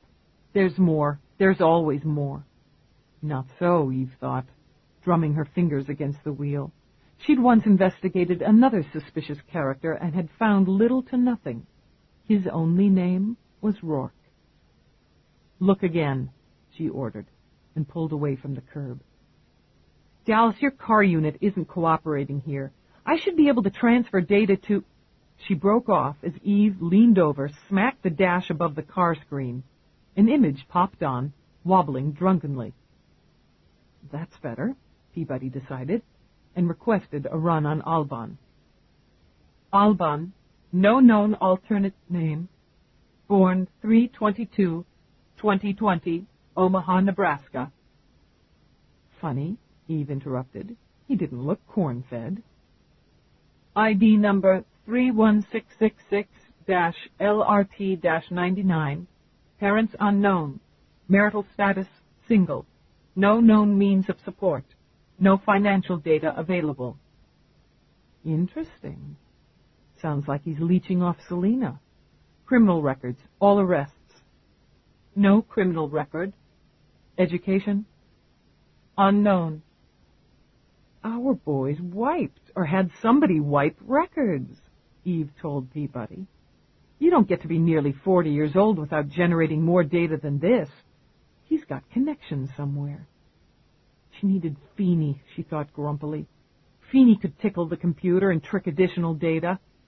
Instead, she was going to have to go to Roarke and add another layer to his involvement. Eve made the tail end of the viewing, grateful that Roarke had come with her. It was too familiar. The same memorial parlor, the same scents, many of the same people. I hate this, she murmured. Sanitized death. It comforts. Eve looked over to where Brenda was supported by her mother and her son while tears ran slowly down her cheeks. She had the glazed and delicate look of the heavily medicated. Does it? It closes, he corrected, and took her cold hand in his. For some. When it's my turn, don't do this. Recycle the parts, burn the rest, get it done. He felt the fist clutch around his heart and gave her hand a hard squeeze. Don't. Sorry. I tend to have morbid thoughts in places like this. Well, her room scan stopped when she spotted Isis. There's my witch. Roarke followed her gaze and studied the imposing woman with flame-colored hair and wearing a simple robe of pure white. She stood by the viewing box beside a man a full head shorter than she was. He wore a plain, almost conservative suit, also in white. Their fingers were linked. The man with her? I don't know him. Might be a member of her sect or whatever. Let's check it out. They moved across the room. She's not here, Isis spoke quietly. Her spirit still searches for peace. I'd hoped to find her here. She stepped back to introduce the man beside her. This is Chaz, my mate. Training kept Eve's eyes bland, but she was surprised. He was as ordinary as Isis was spectacular. His hair was a washed-out blonde, thin in texture. His body was almost fragile, narrow in the shoulders, short in the leg. His square, unremarkable face was stopped just short of homely by a pair of surprisingly lovely deep gray eyes. When he smiled, it was with a sweetness that demanded a smile in return. I'm sorry to meet you under such sad circumstances. Isis told me you were a very strong and purposeful soul. I see she was right as always. I need to talk to you both as soon as possible. She glanced around, wished for a discreet way to slip out and conduct an interview. It would have to wait. This is Roarke. Yes, I know. Isis offered a hand. We've met before. Have we? His smile was politely curious. I can't imagine forgetting meeting a beautiful woman. Another time, another place. Her eyes stayed on his. Another life. You saved mine once. That was wise of me. Yes, it was, and kind. Perhaps someday you'll revisit the county of Cork and see a small stone dance alone in a fallow field, and you'll remember. She slipped the silver cross she wore off her neck, handed it to him. You gave me a talisman then, similar to this Celtic cross. I suppose that's why I wore it tonight, to close a circle. The metal was warmer against his hand than it should have been, and it stirred something in cloudy memory he didn't care to explore. Thank you. He slipped it into his pocket. One day I may return the favor you did me. She turned to Eve then. I'll speak with you whenever you like. Chaz. Of course. Whenever it's convenient for you, Lieutenant Dallas. In his midtown office, high above the city, Roarke finished his last meeting of the morning. He moved through the side door and into his office. Before going to the desk, he engaged locks. The work he intended to do couldn't go on his log. He would have preferred to handle it at home, but he was squeezed for time, and so he thought was Eve. At his desk unit, he engaged the jamming field that would block any scan by CompuGuard. The law frowned on unauthorized hacking, and the penalties were stiff. Computer. Membership data. Church of Satan, New York City branch, under direction of Selena Cross. Working. That data is protected under Religious Privacy Act. Request denied. Roarke only smiled. He'd always preferred a challenge.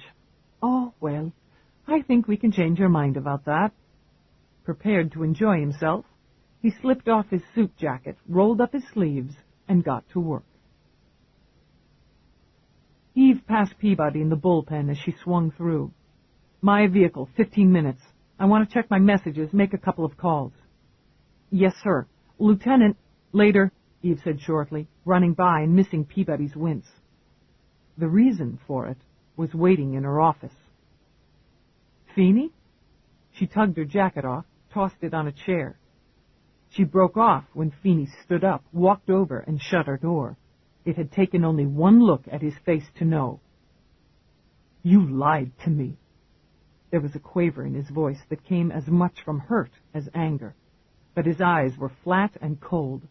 You fucking lied to me. I trusted you. You've been investigating Frank behind my back, over his own dead body. There was no point in denying, less in asking how he'd found out. She'd known he would. There was going to be an internal investigation. Whitney wanted me to clear him, and that's what I've done. Internal investigation, my ass. Nobody was cleaner than Frank. I know that, Feeney. But you investigated. You went through his records, and you did it around me. That's the way it had to be. Bullshit. I goddamn trained you. You'd still be in uniform if I hadn't put you here, and you backstabbed me. He stepped closer, fists clenched at his sides. She preferred him to use them. You've got Alice's file open. Suspected homicide. She was my goddaughter. And you don't tell me you think some son of a bitch killed her? You blocked me out of the investigation. You lied to me. You looked right in my face and lied to me. Her stomach had gone to ice. Yes. You think she'd been drugged and raped and murdered, and you don't take me in? He'd gotten into the records, the reports, she realized. They'd been sealed and coded, but that wouldn't have stopped him if he'd gotten a whiff. I couldn't, she said in a flat voice. Even if I hadn't been under orders, I couldn't. You were too close. You can't objectively assist on an investigation involving family. What the hell do you know about family? He exploded and made her jerk. Yes, she'd have preferred his fists. Orders, he continued, bitterness spewing out and scalding her. Fucking orders? Is that your line, Dallas? Is that your reason for treating me like some lame rookie? His lips peeled back in a sneer. Get me out of your way. Shuffle me off and out from underfoot because I'm useless to you on this one. No, God, Feeney, I've gone through doors with you. His voice was abruptly quiet and made her throat burn. I trusted you. I'd have put my back up against yours any time, any place. But no more. You're good, Dallas. but you're cold. The hell with you." She said nothing when he walked out, leaving her door swinging open. Could say nothing. He'd nailed it, she decided, and he'd nailed her. She was in a pisser of a mood by the time she got home. Feeney's angry face and bitter words played back in her head, and frustration slammed up hard against misery. She'd more than let him down, she knew. She'd betrayed him by doing precisely what he had helped train her to do. She'd followed orders, and she'd been a cop. She'd done her job. But she hadn't been a friend, she thought, and her temples throbbed with stress. She'd weighed her loyalties, and in the end had chosen the job over the heart. Cold, he'd called her. She remembered and squeezed her eyes shut. And cold she had been. The cat patted to her the moment Eve stepped in the door, winding around her legs as she stepped into the foyer. She kept walking, cursing lightly when he tripped her. Somerset slipped out of a doorway. "Roarke has been trying to reach you." "Yeah, well, I've been busy." She nudged Galahad away impatiently with her foot. "Is he here?" "Not as yet. You might reach him at his office." "I'll talk to him when he gets home." She wanted a drink, something strong and mind-misting. Recognizing the danger and the weakness of that crutch, she turned away from the parlor and walked in the opposite direction. "I'm not here to anybody else, get it?" "Certainly," Somerset said stiffly. As she strode away, Somerset bent and picked up the cat to stroke, something he would never have done had anyone been around to observe. "The lieutenant is very unhappy," Somerset murmured. "Perhaps we should make a call." Galahad purred, stretched his neck in appreciation of Somerset's long, bony fingers. Their mutual affection was their little secret. It would have surprised Eve, though she wasn't thinking of either of them. She took the stairs, moved through the indoor pool and garden area, and into the gym. Physical exertion, she knew, blocked emotional distress. Keeping her mind blank, she changed into a black skin suit and high tops. She programmed the full body unit, ordering the machine to take her through a brutal series of reps and resistance exercises, gritting her teeth as the clipped computer voice demanded that she squat, lift, stretch, hold, repeat. She'd worked up a satisfactory sweat by the time she switched machines for aerobics. The combo unit took her on a punishing run, up inclines, down them, a race up endless flights of stairs.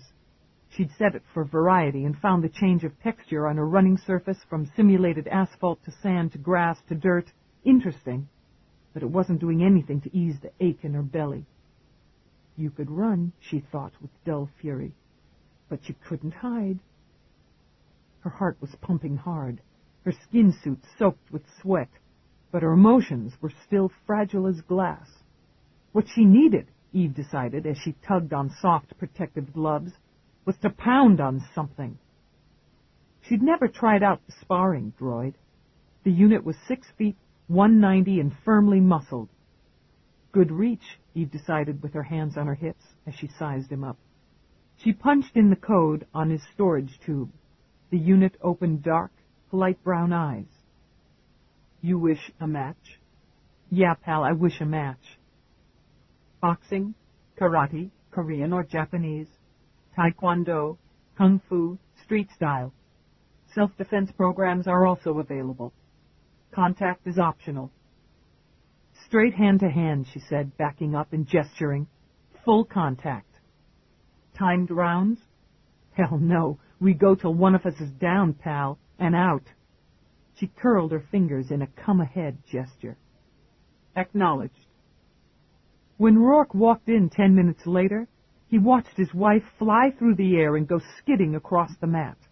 Lifting a brow, he leaned back against the door and settled down to watch. She didn't have time to gain her feet before the droid was on her, so she grabbed one of his ankles, twisted, hauled, and thrusted. She went at her opponent like a hailstorm, cold and relentless. Each jab, each blow, each kick given or received sang through her body with icy, primitive rage.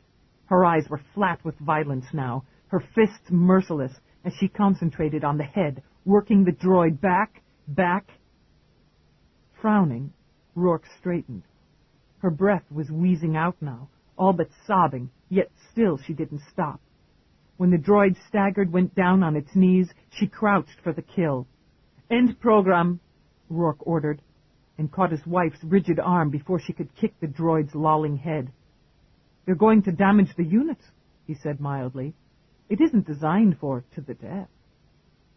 She bent over, resting her hands on her knees to catch her breath.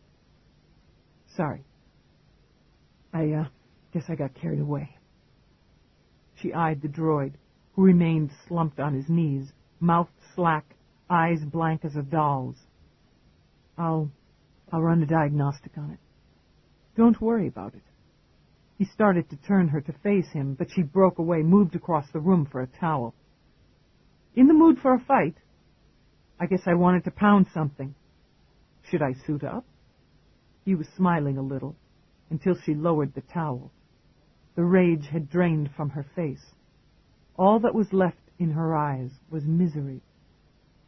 "What is it, Eve? What happened?" "Feeney found out I've been holding back on it." "He was hard on you?" "Why shouldn't he be?" Her voice rose as she whirled and searched for temper to cover the hurt. "He should have been able to trust me. I lied to him, right to his face." "What choice did you have?" "There's always a choice. I knew how he felt about Frank, about Alice, but I blocked him out. I followed orders. I walked the line. He was right. Everything he said to me, everything. I could have gone to him on the side. Is that what you were trained to do? Is that what he trained you to do?" "He made me," she said fiercely. "I owe him. I should have told him how it was going down." "No." He stepped to her, took her by the shoulders. "No, you couldn't." "I could have," she shouted it. "I should have. I wish to God I had."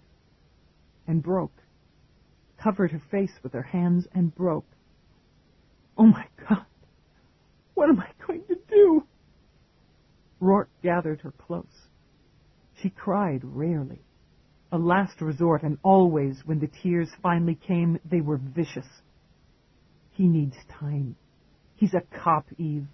Part of him already understands. The rest just needs to catch up." "No." Her hands fisted in his shirt, held on. "The way he looked at me. I've lost him, Roarke. I've lost him. I swear I'd rather lose my badge." He waited while the tears stormed out, while her body shook with them. There were such strong emotions in her, he thought, rocking as her hands clenched and unclenched against his back. Emotions she'd spent a lifetime bottling up, so they were only more potent when they broke free. Damn it! She let out a breath, long and shaky. Her head felt achy, muffled, her throat raw. I hate doing that. It doesn't help. More than you think. He stroked a hand over her hair, then tipped it under her chin to lift her face. You need food and a decent night's sleep, so you can do what you need to do. What I need to do? Close the case. Once you have, you can put all this behind you. Yeah. She pushed her hands over her hot, wet cheeks. Close the case. That's the bottom line. She hissed out a breath. That's the goddamn job. That's justice. He brushed a thumb over the dent in her chin. Isn't it? She looked up at him, her eyes reddened, swollen, exhausted. I don't know anymore. She didn't eat, and he didn't press her. There had been grief in his life, and he knew food wasn't the answer. He'd considered browbeating her into taking a sedative.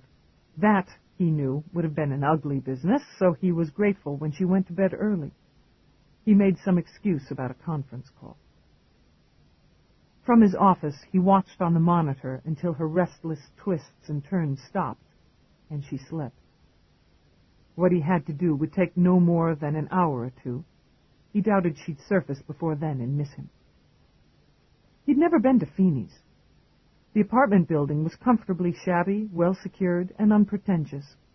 Roarke thought it suited the man. Because he didn't want to risk being refused entrance, he bypassed the security buzzer and entrance locks. That suited him. He rang the bell at Feeney's door and waited.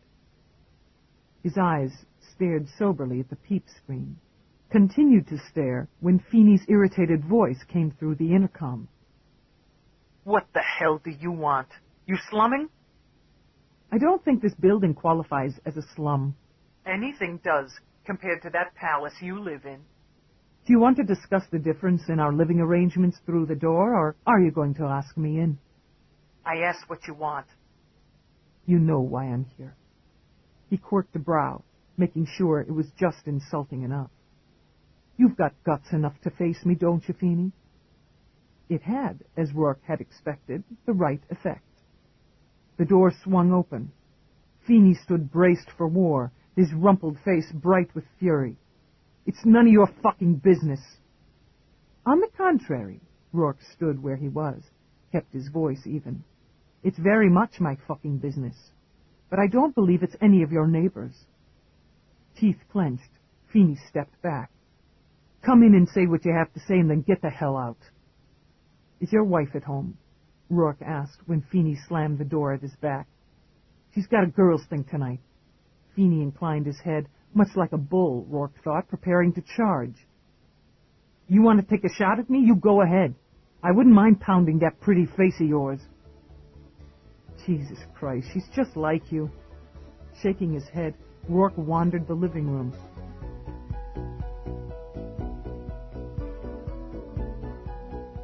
This is the end of this cassette. This program is continued on side 1 of cassette number 3.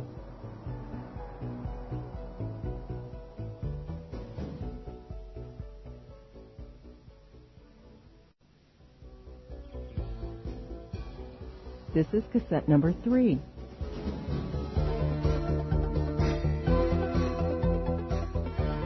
Christ, Feeney, she's just like you.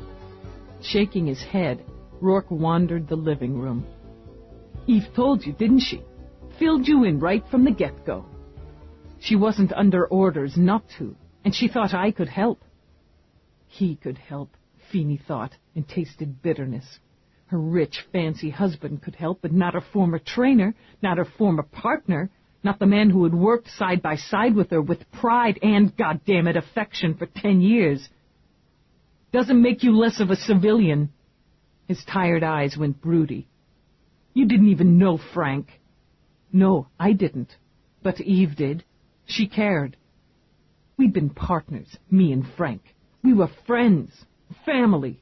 She had no business dumping me out of it. That's how I feel. That's what I told her. I'm sure you did. Roarke turned away from the view screen, looked Feeney dead in the eye. And however you told her, it broke her heart. Dented her feelings some. She'll get over it. She'll do her job. She just won't do it with me anymore. I said you broke her heart. I meant it. How long have you known her, Feeney? Rourke's voice hardened, demanding attention. 10 years? 11? How many times have you seen her fall apart? I imagine you could count them on the fingers of one hand. Well, I watched her fall apart tonight. He took a careful breath. Temper wasn't the answer here, not for any of them. If you wanted to crush her, you succeeded. I told her how things were, that's all. Guilt was already seeping in. Cops back each other. They trust each other or they've got nothing. She was digging on Frank, she should have come to me. Is that what you'd have told her to do? Roarke countered. Is that the kind of cop you helped her become?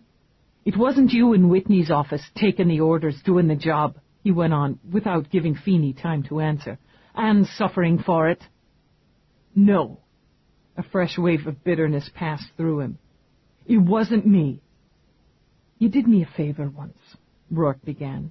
When I was first involved with Eve, and I hurt her because I misunderstood a situation, you straightened me out on that. So I'm going to do you a similar favor. I don't want your favors. You'll have it anyway. What do you know about her father? What? Baffled now, Feeney turned his head and stared. What the hell does that have to do with anything? It has everything to do with her.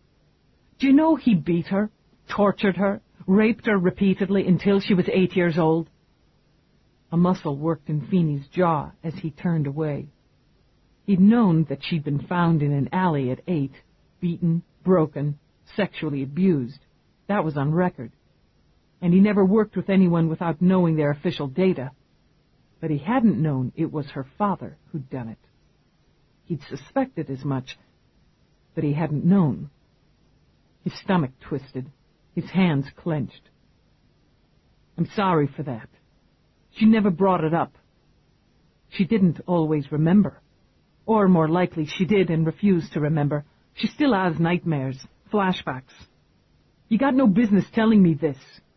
She'd likely say the same, but I'm telling you anyway. She made herself what she is, and you helped. She'd go to the wall for you. You know that. Cops back up cops. That's the job. I'm not talking about the job. She loves you, and she doesn't love easily. It's difficult for her to feel it and to show it. Part of her may always be braced for betrayal, for a blow. You've been her father for 10 years, Feeney. She didn't deserve to be broken again. Roarke stood, and saying nothing more, walked out. Alone, Feeney raked his hands up over his face, into his wiry red hair, then let them drop on his lap. The next morning, Eve watched Roarke as he was slipping into a shirt, his gaze focused on the table monitor where he could view the headlines and financial reports. She walked past him to her closet, chose plain gray trousers. I'm sorry I lost it last night. He lifted his gaze, noted she kept her back to him as she pawed out a shirt. You were upset. You had a right to be. Anyway, I appreciate you not making me feel like an idiot. How do you feel now? She jerked a shoulder. I've got a job to do. She'd come to that end while she'd tossed her way into sleep. I'm going to do it. Maybe if I do it right, Feeney won't hate me so much when it's over. He doesn't hate you, Eve. When she didn't answer, he let it drop. He'd already programmed their breakfast in the auto chef. I thought ham and eggs would do the trick this morning. He got the coffee first, brought it to the table in the sitting area. It'll do the trick any morning. She pasted on a determined smile, went over to get the food herself. He ordered the viewing screen on Channel 75 while she shoveled in eggs. She scowled as the on-air reporter, glossy as a china doll at 7:30 in the morning, recited the data on the recent homicides. Though Lieutenant Eve Dallas, assigned to the Homicide Division of NYPSD, was on the scene only yards away from the murder site, the police have no solid leads. The investigation continues. Dallas refused to comment. She had been eating on automatic and now shoved the plate aside. That cross bitch is sitting in her hell house laughing. Springing up, she began to pace. Roarke took it as a good sign. If she was angry, she wasn't feeling sorry for herself. He chose some fresh strawberry jam for his croissant. I am going to nail her. I swear to God, I'm going to nail her. I can harass her some more. Maybe not enough to get me a warrant to toss her place, but I can keep on her ass. Well then, Roarke wiped his fingers with the pale blue linen cloth, set it aside. I should be able to help you with that. As she continued to pace and mutter, he rose, walked to a dresser, took a sealed disc from a drawer. Lieutenant? What? I'm thinking. Then I won't interrupt your train of thought with the list of membership from Cross's cult. With a half-smile on his face, he tapped the disc against his palm and waited for her eyes to clear and shoot to him. The list? You got the membership roster? How? He cocked his head. You don't really want to know how, do you? No, she said it immediately. No, I guess I don't. Her grin flashed quick and fever bright. I love you. Roarke handed her the disc. I know you do. Feeney wanted to see Whitney first. So he made it early, and he made it personal. They, too, went back together a long way, Feeney thought, as he pulled up in front of the neat two-level home in the burbs. He'd been here socially over the years. The commander's wife loved to throw parties. His mood wasn't sociable now as he strode up the pebbled walk toward the quiet house in the wakening neighborhood. A few yards down, a dog was barking in high, monotonous yips. The bark had none of the faintly metallic ring that said droid, that held a vibrancy of flesh and blood. The kind of dog that shit in the yard, Feeney thought with a shake of his head, and scratched at fleas. Anna Whitney answered his knock. Her lips curved in welcome. Her eyes may have flickered with surprise and curiosity, but she was too much the cop's wife to ask questions. "Feeney, how nice to see you. Come in, please. Have some coffee. Jack's just having his second cup in the kitchen." "Sorry to disturb you at home, Anna. I need a few minutes of the commander's time." "Of course. And how's Sheila?" she asked as she led the way down the hall toward the kitchen. "She's fine. She looked just wonderful the last time I saw her. Her new stylist is terrific. Jack, you've got company for coffee." She breezed into the kitchen, caught the surprise, then the speculation in her husband's eyes. She knew enough to make a quick exit. "I'll let you two chat. I've got a million things to do this morning. Feeney, you give Sheila my best now." "I will. Thanks." He waited until the door swung closed, never taking his eyes off Whitney's. "God damn it, Jack." "This should be discussed in my office, Feeney. I'm talking to you." Feeney jabbed a finger. "To someone I've known 25 years. To someone who knew Frank. Why'd you cut me out of this? Why did you order Dallas to lie to me?" "That was my decision, Feeney. The investigation had to be on a need-to-know basis. And I didn't need to know." "No." Whitney folded his big hands. "You didn't need to know. Frank and I raised some of our kids together. Alice was my godchild. Frank and I rode as partners for 5 fucking years. Our wives are like sisters. Who the hell are you to decide I don't need to know he's being investigated?" "Your commander," Whitney said shortly, and pushed his still steaming coffee aside. "And the reasons you just stated are the very reasons I made the decision." "You pushed me aside. You know damn well my division should have been involved. You needed records." "Records were part of the problem," Whitney said evenly. "There was no record of a heart defect in his medical files. No record of a connection, personal or professional, between him and a known chemidealer. Frank had nothing to do with illegals." "No records," Whitney continued, "and his closest friend is the best e-detective in the city." Feeney's eyes went wide and his color rose hot. "You think I wiped records? You had Dallas looking at me?" "No, I didn't think you wiped records, but it wasn't something I could ignore with IAD breathing down my neck." "Who would you have picked to do the work, Feeney?" Whitney demanded with an impatient gesture.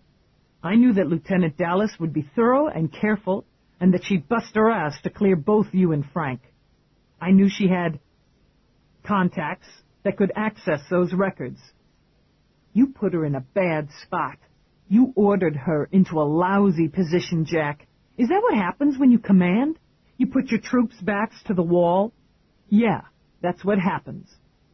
Whitney ran a hand over his dark, grizzled hair. "You do what needs to be done and you live with it.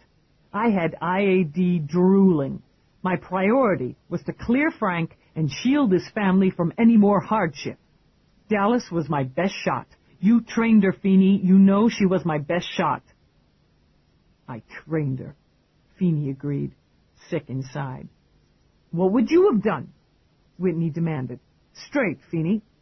You've got a dead cop who's been tagged buying illegals from a suspected dealer who's under surveillance. There were drugs in his system when he died. Your gut tells you no way he was dirty. And maybe your heart's telling you too, but IAD's got no gut, no heart. What would you have done?" And because he'd had a sleepless night to think on it, To worry the steps, Feeney shook his head. I don't know. But I know I don't want your job, Commander. You've got to be crazy to want this job. Whitney's wide face relaxed slightly. Dallas has gone a long way to clearing, Frank. And she took you out of it within the first 24 hours. She'd hardly had more than a week on this, and she's already cleared a path. With her reports, I've been able to back IAD off. They're not happy about Frank setting up his own sting, but they've eased the pressure. That's good. Feeney dug his hands into his pockets as he turned back. She's good. Christ, Jack. I hit her hard. Whitney's brows knit. You should have come to me. Going after her was off, Feeney. I gave the orders. I took it personal, I made it personal. He remembered how she'd looked at him, her face pale, her eyes blank. He'd seen people with that look before. Victims, he thought now, who were used to taking a fist in the face. I gotta fix it with her. She called in a couple minutes before you showed up. She's doing a follow-through on a new lead. At home. Feeney jerked his head in a nod. I'd like a couple hours personal time. You've got it. And I want in on this. Whitney sat back, considered. That'll be up to Dallas. She's primary. If we're opening this up, she chooses her own team. Answer the link, will you, Peabody? Eve continued to scan the data on screen as her link beeped insistently. It was a wonder to her how many names she recognized from the social, political, and professional registers. It was doubtful she'd have recognized quite so many a year before, but connecting with Roarke had broadened her horizons. Doctors, lawyers, she muttered. Christ, this guy's been to dinner here. And I think Roarke used to sleep with this woman, this dancer. She's got a hit on Broadway and a mile of leg. It's Nadine, Peabody announced, and wondered if Eve was talking to herself or really wanted to share that particular information. First, perfect. Eve cleared the screen, just in case, and turned to the link. So, Nadine, what's the story? You're the story, Dallas. I thought you might be interested in some data that's come my way. We can do a trade. Show me yours, maybe I'll show you mine. Exclusive, one-on-one, in your home for the noon broadcast. Eve didn't bother to snort. One-on-one reporting the status of my investigation in my office for the evening broadcast. Nadine huffed out a breath. The pout was for her own benefit. She knew better than to think it would budge Eve. I want the noon. Eve checked her watch, calculated, considered. I'll clear you into my office. Arrival time 11:45. If I can make it, I'll be there. If not... Damn it, we need setup time. 15 minutes isn't... It's enough, Nadine, for someone as good as you are. Be sure your data makes this worth my while. Make sure you don't look like a rag picker. Do something with your hair, for God's sake. Rather than respond, Eve ended transmission. What is this obsession people have with my hair and wardrobe? She raked a hand through the hair in question.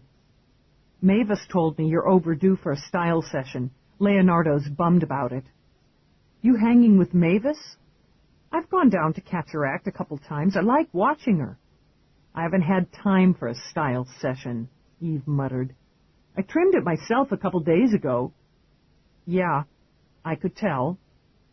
At Eve's narrow look, Peabody smiled blandly. It looks just lovely, sir. Kiss ass. Eve switched her screen back on. And if you've finished with your critique of my personal appearance, maybe you'd like to run a few of these names. I recognize some of them. Peabody bent over Eve's shoulder. Louis Trevane, big shot celebrity lawyer, gets the stars out of legal jams. Mariana Bingsley, department store heiress and professional manhunter. Carlo Mancini, cosmetic enhancement guru. You have to be way rich to have him even consider doing body sculpting on you. I know the names, Peabody. I want background, personal data, financial data, medical data, any arrests. I want to know the names of their spouses and kids and pets. I want to know when and how they connected with Cross and why they decided Satan was a cool guy. It'll take days, Peabody said it mournfully, and reminded Eve painfully of Feeney. Even shooting them into the IRCCA. Eve said nothing.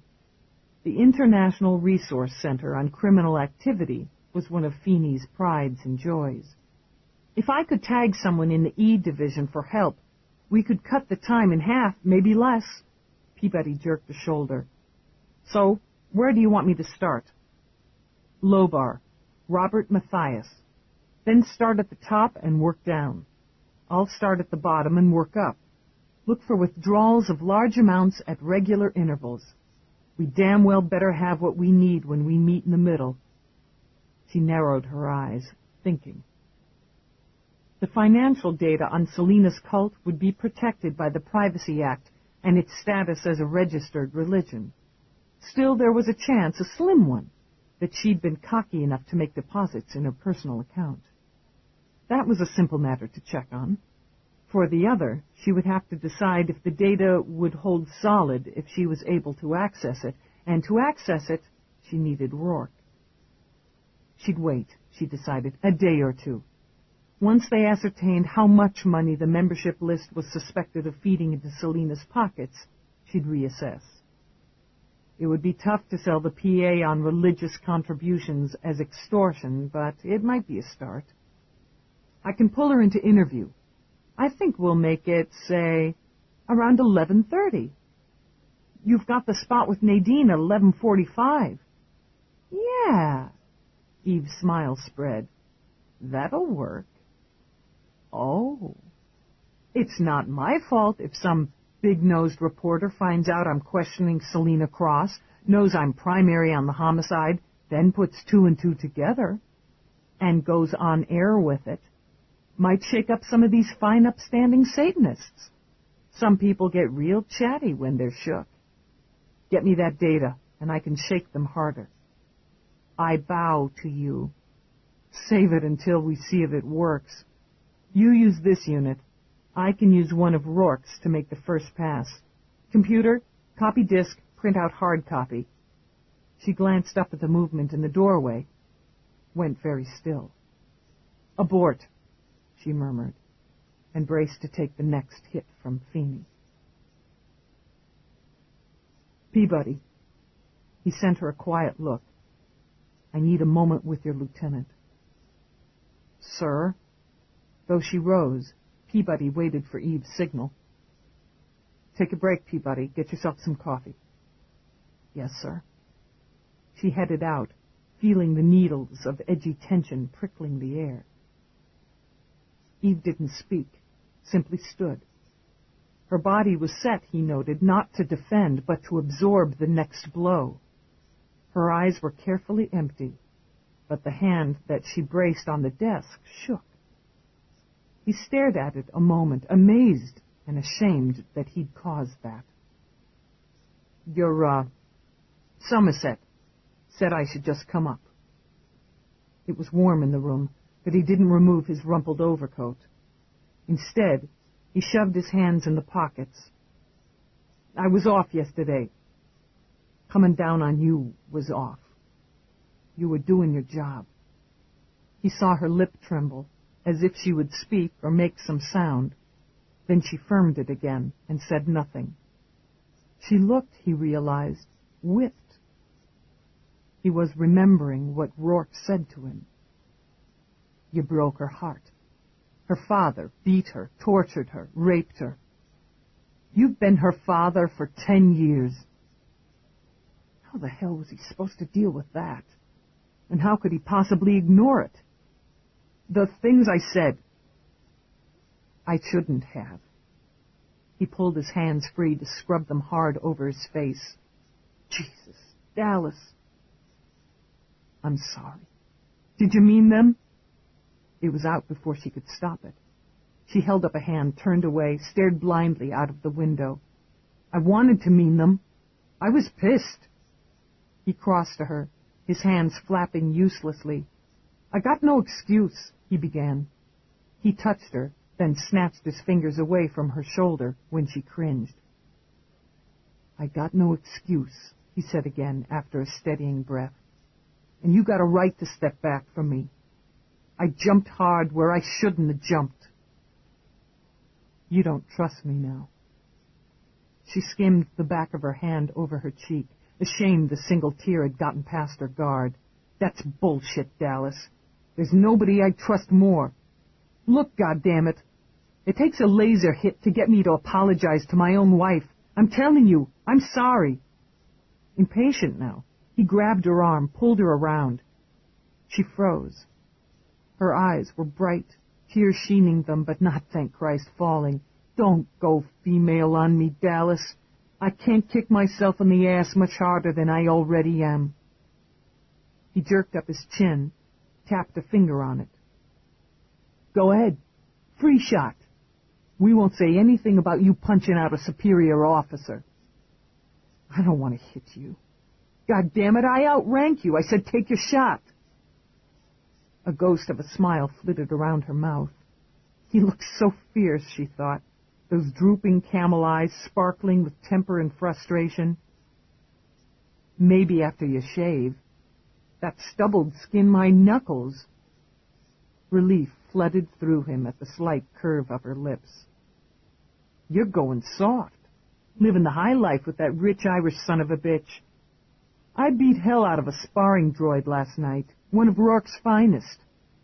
"Yeah?" Pride swelled in him ridiculously. She tucked her tongue in her cheek. "I pretended it was you." He grinned, took out the bag of candied almonds from his pocket, offered it. "E-detectives don't have to use their fists. They use their brains." "You taught me to use both." "And to follow orders," he added, his eyes resting on hers again. "I'd have been ashamed of you if you'd forgotten that. You did right, Dallas. For Frank, for the department. For me," he said, and watched her eyes swim again. "Don't do that." His voice shook with the plea. "Don't start that shit. That's an order." She swiped the back of her hand under her nose. "I'm not doing anything." He waited a moment, just to be sure she wasn't going to lose it and embarrass them both. When her eyes cleared, he nodded in both relief and approval. "Good." He jiggled the bag in his hand. "Now, are you going to let me in?" She opened her mouth. "Shut it." "I've seen Whitney," he told her. Feeney found he wanted to smile. This was the cop he'd trained, solid, sturdy, and straight. Chewed him out in his own kitchen. "Did you?" She lifted her brows. "I'd have liked to have seen it. Trouble was, once it was over, I had to agree with him. He'd picked the best cop for the job. I know you've been busting ass to push IAD out of the picture, clear Frank. Me," he added. "And I know you've been working on finding out who did him and Alice." He had to take a breath because it hurt. Still hurt. "I want in, Dallas. I'm going to tell you straight, I need in to clear this out of my gut. Whitney said it was up to you." The tension seeped out of her. She could give him this, give both of them this. "Let's get to work." Eve was so pleased to have Selina Cross an interview, she'd missed anticipating the obvious bonus of having her represented by Louis Trevane. She flashed grins at both of them as she secured the door to interview room A. "Miss Cross, I appreciate your cooperation. Mr. Trevane?" "Eve." "Lieutenant Dallas," she corrected, snapping off the grin. "We're not socializing here." "You know each other?" Selina's eyes went icy, pinned her lawyer. "Your representative knows my husband on a social level. I'm acquainted with a number of attorneys in the city, Ms. Cross. This doesn't affect my or their job performance. We'll go on record." Eve engaged the recorder, recited the pertinent data. After reading the revised Miranda, she sat. "You've exercised your right to an attorney, Miss Cross." "I certainly have. I've already been harassed by you twice, Lieutenant Dallas. I prefer that this continued harassment go on record." "Me too," Eve smiled. "You are acquainted with Robert Matthias, also known as Lobar." "He was Lobar," Selina corrected. "It was his chosen name." "Was is the operative word, seeing as he's in a refrigerated unit at the morgue. Were you worried about how much he told me? Is that why you arranged for him to die? Were you having him followed?" She slanted her gaze toward Trevane briefly. "Maybe you have all your faithful followed. I see whatever I need to see in the smoke." "Yeah, in the smoke. The psychic's version of the peeping Tom." "And Alice?" "Alice was an initiate, a willing one. She was a child, a confused one. You like luring the young, don't you? With their firm bodies, their malleable minds. People like the distinguished counsel here. They're just for the money and the cachet, but those like Alice, they're so tender, so tasty." Selina looked up smugly through her thick, dark lashes. She was. She enjoyed and was enjoyed. She didn't have to be lured, Dallas. She came to me. Now she's dead. 2 deaths. Your members must be getting nervous. Eve smiled thinly at Trevane. "I would be. Martyrdom isn't new, Dallas. People have been killed because of their faith for centuries. And still the faith survives, will survive, will triumph." Eve took out a still, slapped it on the table. "He didn't." It was Lobar, his mutilated body caught in the garish lights of the crime scene. The wound on his throat gaped open like a scream. It was Trevane who Eve watched. His eyes blinked rapidly, horror flickering through. His skin went pasty and his chest rose and fell in jerks. "He didn't survive," Eve said softly. "Did he, Selina?" "His death is a symbol. He will not be forgotten. Do you own an Athami?"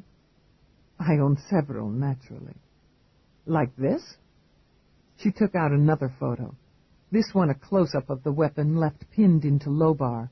Blood crusted the blade. "I have several," Selina repeated. "Some similar to this, as one might expect. But I don't recognize this particular one." "Hallucinogens were found in Lobar's system. You use drugs during rituals?" "Herbals and some chemicals. All legal." "Not everything found in Lobar's system was on the legal list. I can't be responsible for the choices other people make." "He was with you the night he died. Was he using?" "He had taken the ritual wine. If he took something otherwise, it was without my knowledge.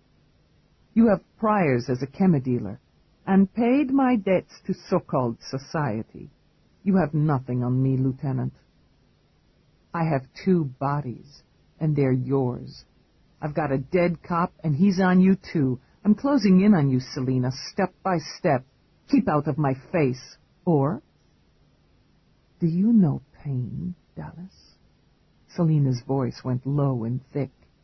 "Do you know the pain that eats at the stomach like drops of acid spreading? You beg for relief, but none comes. The pain becomes agony, and agony almost pleasure. The pain becomes so intense, so unspeakable, that if a knife came to your hand, you would gladly slice through your own guts to cut out the source of it." "Would I?" Eve said coolly. "Would I really? I can offer you that. I can offer you pain." Eve smiled, and her smile was slow and humorless. "That slips into the area of threatening a police officer, and that'll get you some time in a cage until your lawyer finesses you out again." "You bitch!" Furious that she'd been trapped so neatly and with so little effort, Selina sprang to her feet. "You can't hold me for that." "Sure I can. Selina Cross, you're under arrest for verbal threat to physically harm a police officer. She was fast, but Eve's reflexes were sharp. She blocked the first blow as Selina flew at her, but the second rapid swipe caught her along the throat with those lethal dark nails. She smelled her own blood and indulged herself by bringing her elbow up to ram Selina's chin. The dark eyes rolled back, went glassy. Looks like we're adding resisting arrest. You're going to have your hands full for the next couple hours, counselor. He hadn't moved, not a muscle. Trevane continued to sit, staring at the photos of the dead. When Feeney opened the door, a uniform behind him, Eve nodded. Booker, she ordered. Verbal threat and resisting. Selina staggered as Eve passed her to the uniform, but her eyes cleared and fixed on Eve's face with bubbling malice. She began to speak softly, in a chant that rose and fell almost musically. She swiveled her head, looking over her shoulder as the uniform took her out. Eve dabbed fingers on her throat, disgusted when they came away smeared with blood. Did you catch what she was saying there? Feeney took out a handkerchief, handed it to her. Sounded like Latin, bastardized some. My mother made me learn when I was a kid. Had delusions about me becoming a priest. See if you can make out any of it from the record. We may be able to add to the charges. Shit, this burns. Interview is concluded, she added, and logged the time and date. Trevane, you want to talk to me? What? He looked over, swallowed, shook his head. I'll see my client, Lieutenant, as soon as she's booked. These charges won't hold. Eve held out her bloody fingers. Oh, I think they will. Take a good look, Louis. She stepped closer, jammed her fingers under his nose. It could be yours next time. I'll see my client, he repeated, and his face was still white as death as he hurried from the room. She hates your guts, Feeney said pleasantly. But you knew that. Put the hoodoo on you. Huh? Cursed you. He winked at her. Let me know if you start getting stomach cramps. You're starting to get to her. Not enough, Eve murmured. But my money's on the lawyer. Let's keep a man on him, Feeney. I don't want him ending up dead before he breaks. It was the way he looked at the shot of Lobar. Shock. Then something like recognition. She shook her head. Let's not lose him. She glanced at her watch, hummed with satisfaction. Just in time to make my nooner with Nadine. You want to have that neck looked after. Nasty. Later. She headed out, moving fast. Nadine wouldn't miss the injury, nor, Eve thought, would the all-seeing eye of the camera. What the hell happened to you? Nadine demanded. She stopped pacing, stopped looking at her watch. Little problem in interview. You cut it close, Dallas. We've got 2 minutes before air. You don't have time to clean up. Fine. We'll go like we are. Get a voice and light level, Nadine told her camera operator. She took out a mirrored compact, polishing up her face when she sat. Looks like female, she added. Long, nasty nails, 4 separate grooves. Yeah. Eve patted the already stained handkerchief against the wound. Somebody was curious. They could check booking, get the data. Nadine's eyes went sharp. I imagine someone could, she purred. You didn't do anything with your hair. I cut it. Susanna? The operator made a circle of forefinger and thumb. The fresh blood shows up real good. Nice touch. Gee, thanks. Eve settled back, hooked one booted foot over her knee. Let's keep this short, Nadine. I haven't seen yours yet. Here's a preview, then. What local white witch is the son of infamous mass murderer David Baines Conroy, who is currently doing 5 separate life stretches, no parole options, in maximum lockup on Penal Station Omega? Who? In 5? Nadine said sweetly, delighted to have snagged Eve's full attention. 4, 3... She signaled the last of the countdown with her fingers below camera level. On cue, she stared into the camera with sober eyes. Good afternoon. This is Nadine First, leading off the noon hour with an exclusive interview with Homicide Lieutenant Eve Dallas in her office in Cop Central. Eve was prepared for the questions. She answered briefly, carefully, and knew she was bumping up Channel 75's and Nadine's rating points with every second. Annoyed that her director indicated her time was up through her earpiece, Nadine wound the interview to a close. And we're clear. Susanna?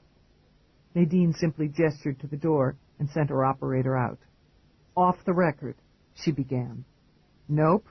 Gimme. All right, then. Nadine sat back, crossed her pretty legs. Charles Fort took his mother's maiden name legally 12 years ago after his father was convicted of the ritual slayings of 5 people. It's believed he killed countless others, but it's never been proved. The bodies have never been found. I know the story behind Conroy. I didn't know he had a kid. That was kept locked. Privacy Act. The family was already out of it. The mother had divorced and relocated a few years before Conroy was caught. The kid was 16 when she took him and left, 21 when his father was tried and convicted. My sources claim the son attended court every day. Eve thought of the small, unassuming man she'd met at Alice's viewing. Son of a monster. How much of that came through the blood? She thought of her own father, nearly shuddered. I appreciate it. If it comes to anything, I'll owe you. Yeah, you will. Should I assume you have a suspect? Eve studied her nails. She supposed some would have said she was overdue for a manicure. I can't comment on that. You know, Nadine, cameras aren't allowed down in booking. Damn shame. Thanks for the spot, Dallas. I'll be in touch. Do that. Eve watched her stroll out, had no doubt Nadine was making tracks to booking, and that Selena Cross was going to have her name broadcast by the end of the noon report. All in all, she decided, not a bad morning. Wincing, she dragged through her drawers, hoping for a first aid kit. I won't make it home. Eve juggled the call to Roarke while her computer searched for all data on David Bain's Conroy. Can you swing by here about 6? We can drive upstate for the witch party. Roarke lifted an elegant brow. As long as it's not in your vehicle. Come a little closer to the screen. What now? He asked. What do you mean, what now? I'm busy. No, your neck. Oh, that. She touched her fingers to the still raw scratches. She'd never found that first aid kit. A difference of opinion. I won. Naturally. Put something on it, Lieutenant. I should be able to make it there by 6:30. We can eat on the way. Fine. Eat on the way? Wait a minute. Don't bring the limo. He only smiled. 6:30. I mean it, Roarke. Don't... She hissed when the screen blanked. Damn. With a sigh, she swiveled back to the computer. The IRCCA was a fount of data on this one, she thought. She skimmed through, pausing over pertinent facts on David Bain's Conroy. Divorced, 1 child, male, Charles, born January 22nd, 2025, custody awarded to mother, Ellen Fort. Big surprise, Eve thought. Mass murderers weren't generally given custody of minor children. Let's get down to it, she murmured. Charges and convictions. Charged and convicted. Murder in the first, torture killing, posthumous rape and dismemberment of Doreen Harden, mixed-race female, age 23. Sentenced to life, maximum facility, no parole option. Charged and convicted, murder in the first, rape, torture, killing, and dismemberment of Emma Tangent, black female, age 25. Sentenced to life, maximum facility, no parole option. Charged and convicted, murder in the first, sodomy, rape, torture, killing, and dismemberment of Lowell McBride, white male, age 18. Sentenced to life, maximum facility, no parole option. Charged and convicted, murder in the first, rape, torture, killing, and dismemberment of Darla Fitz, mixed-race female, age 23. Sentenced to life, maximum facility, no parole options. Charged and convicted, murder in the first, sodomy, posthumous rape, torture, killing, and dismemberment of Martin Savoy, mixed-race male, age 20. Sentenced to life, maximum facility, no parole options. Currently serving term on Penal Station Omega. Suspected of 12 additional murders, cases open. Insufficient evidence to charge. Primary investigators available on request. List primaries, Eve ordered, and watched as names and data scrolled. Moved around, did you, Conroy? She muttered, noting that the detectives in charge were scattered all over the country. She'd still been a teenager when Conroy had dominated the news. She remembered snatches, weeping family members begging Conroy to tell them where to find the remains of loved ones, grim-faced cops giving statements, and Conroy himself, a quiet face slashed with vicious dark eyes. They'd called him evil, she remembered, the Antichrist. That was the term used over and over again to describe him, to try, perhaps, to separate him from the human. But he'd been human enough to conceive a child, a son, and that son was on her current list of suspects. Maybe, just maybe, she'd been focused too relentlessly on Selena Cross. The son was drawn to power, she mused. Witchcraft was about power, wasn't it? He'd known at least one of the victims, and 2 had been killed with a knife. Conroy had been very handy with a knife. He'd also claimed to have been the instrument of God, she recalled, scanning data. Yes, there in one of his rambling statements. She highlighted, "Give me audio on this." "Working." "I am a force beyond you," Conroy's voice crooned out. "I am the instrument of the God of vengeance and pain. What I do in his name is grand. Tremble before me, for I will never be vanquished. I am Legion." "You are garbage," Eve corrected. Just how much, she wondered, did Charles Fort know about his father's work? And how did he feel about it? "Computer, run Charles Fort of this city, formerly Charles Conroy, son of David Baines Conroy. All data." "Working." As the information beeped on, she tapped her fingers on the desk and considered. The mother had taken her son to New York, which meant, Eve mused, that the boy had traveled back to attend the trial. He'd made the effort, likely over his mother's objections. Dropped out of college, second term. Studied pharmaceuticals, very interesting. Licensed as a chemical drone. Worked on drug cloning and manufacture. Moved around quite a bit, she noted, like his dear old dad. Then settled back in New York, co-owner of Spirit Quest. She leaned back, unconsciously rubbing her wounded throat. No marriages, no children, no arrests. She played a hunch. Medical data. Charles Fort, age 6, broken hand. Age 6, minor concussion, abdominal bruising. Age 7, second-degree burns, forearms. Age 7, concussion and fractured tibia. The list went on through childhood in a pattern that made Eve's stomach clench. Hold. Probability of child abuse? Probability 98%. Why the hell wasn't it picked up? Medical records indicate treatment was issued at varying hospitals in varying cities over course of 10 years. No record of requested search through National Child Abuse Prevention Agency.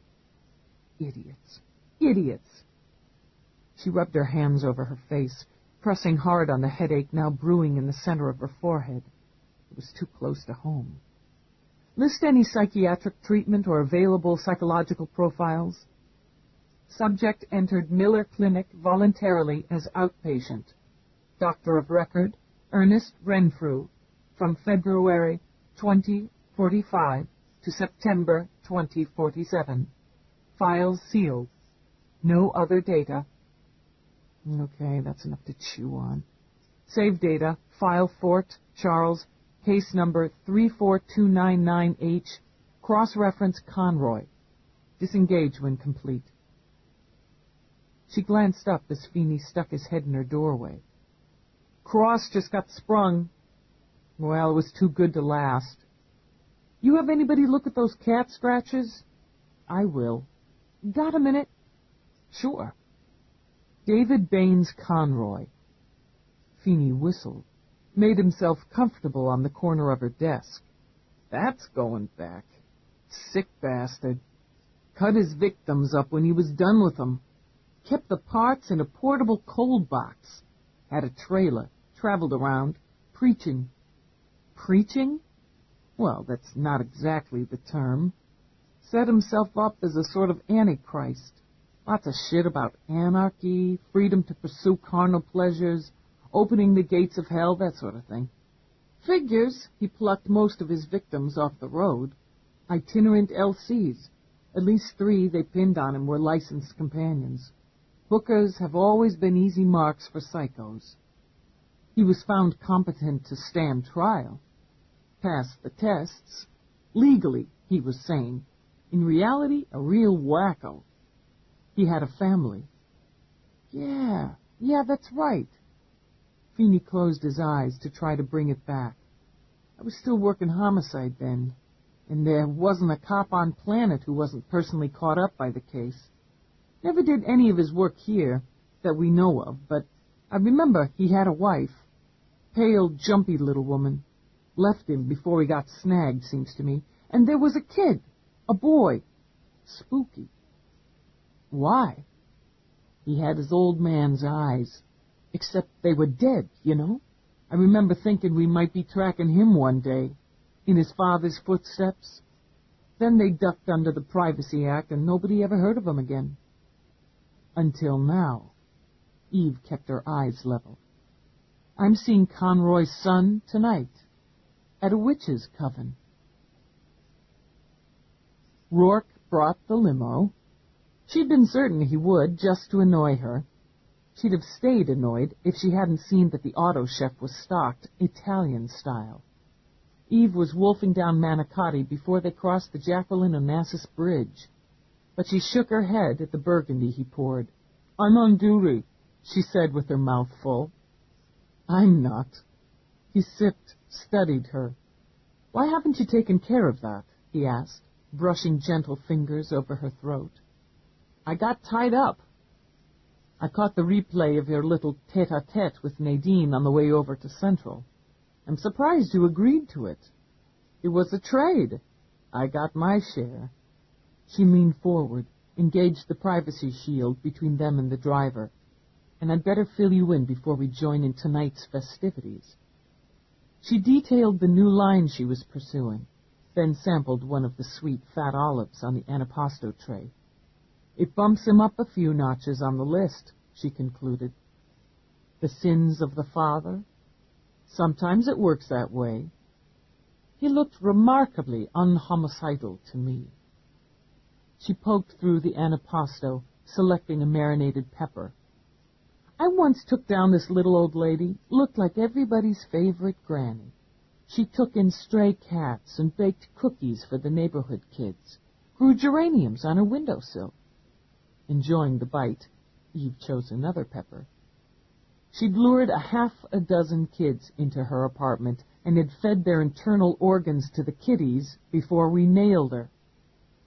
Charming story. Roarke slipped his plate into the holding slot. Point taken. Your driver knows where he's going? The directions from ISIS are programmed in. He checked his watch. By my calculations, we should be nearly there.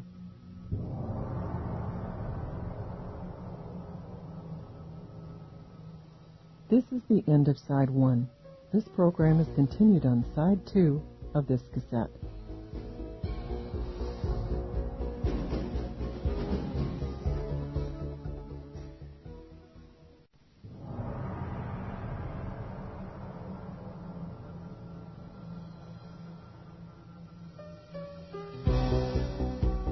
The directions from ISIS are programmed in. Roarke checked his watch. By my calculations, we should be nearly there. She stared out the window. Nothing but dark, trees, and more dark. I'd rather be on my own turf. Hard to believe there's this much nothing, less than 2 hours' drive from New York. You're such an urbanite. She caught the glimmer of lights through the trees as the car turned up a steep, rutted incline. Thank Christ. Looks like the party's already underway. Try not to sneer. Roarke patted her knee. It would offend our hosts. I'm not going to sneer. She already was. I want impressions, not just a fort of everybody. And if you happen to recognize a face, let me know. She took a small device out of her bag, slipped it into her pocket. Micro-recorder? Roarke clucked his tongue. I believe that's illegal, not to mention rude. I don't know what you're talking about. He smiled as the car stopped at the edge of a small clearing. I believe we've arrived. Eve spotted Isis first. Blessed be, she said, and disconcerted Eve by kissing both her cheeks. She greeted Roarke the same way, then turned back to Eve. You're injured. Before Eve could respond, she laid fingers against the scratches. Poison. Poison? Eve had visions of vicious nails dipped into a slow-acting brew that crept through the bloodstream. Not of the physical, but of the spiritual kind. I feel Selena here. Her eyes stayed on Eve's as she lowered her hand to Eve's shoulder. This won't do. Miriam, please welcome our other guests. She spoke to a small, dark-skinned woman as Feeney's rattletrap of a car bumped up the road. Chaz will see to your wound. It's fine. I'll see an MT in the morning. I don't think that will be necessary. Please come this way. It's unhealthy to have even this much of her here. She led the way around the clearing. Eve could see a wide circle formed by a ring of white candles. People stood outside it, chatting, she mused, as they might at a midtown cocktail party. Dress varied. Robes, suits, long and short skirts. 20 in all, by her count, ranging in age from 18 to 80, with a mixture of race and gender. Chaz turned from a folding table as they approached. He wore a simple blue unisuit and soft shoes in the same tone. He smiled, noting Eve's suspicious scan of the table. Witches' tools, he told her. Red cords, a white-handled knife, anathema, she thought. She saw more candles, a small brass gong, a whip, a gleaming silver sword, colored bottles, bowls, and cups. Interesting. It's an old ritual, requiring old tools. But you're hurt. He took a step toward her, his hand lifting, then pausing when she aimed a cool, warning look. I beg your pardon. It looks painful. Chaz is a healer. Isis curved her lips in challenge. Consider this a demonstration. After all, you did come to observe, didn't you? Okay. Demonstrate.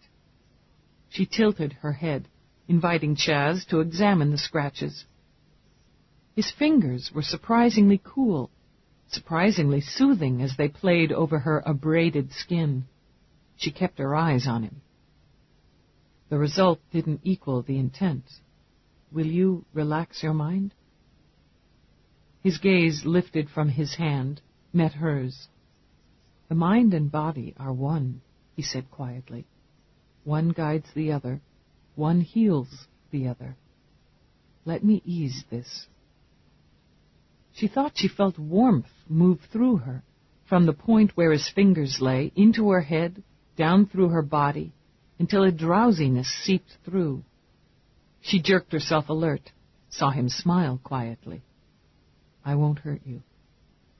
He turned, picked up an amber bottle, uncorked the stopper, and dabbed clear floral-scented liquid on his hands. This is a balm, an old recipe with modern additions. He spread it gently, his fingers following the path Selena's nails had raked. It will heal clean, and there will be no more discomfort. You know your chemicals, don't you? This is an herbal base. He took a cloth from his pocket, wiped his fingers. But yes, I do. I'd like to talk to you about that. She waited a beat, her eyes keen. And about your father. She saw the demand hit home in the way his pupils dilated, then contracted. Then Isis was stepping between them, fury glorious on her face. You have been invited here. This place is sacred. You have no right. Isis. Chaz touched her arm. She has a mission. We all do. He looked at Eve, seemed to gather himself. Yes, I'll speak with you when you wish, but this isn't the place to bring despair. The ceremony's about to begin. We won't stop you. Will tomorrow, 9 o'clock at Spirit Quest, be suitable? That's fine. Excuse me. Do you always repay kindness with pain? Isis demanded in a furious undertone as Chaz stepped away. You are welcome to observe, and we hope you and your companions will show the proper respect for our rite tonight.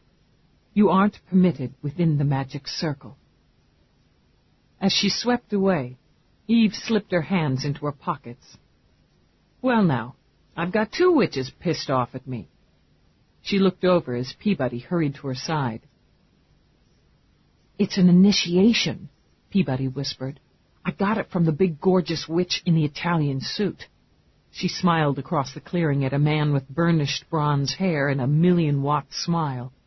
Jesus, makes a woman consider converting. Get a grip on yourself, Peabody. Eve nodded at Feeney.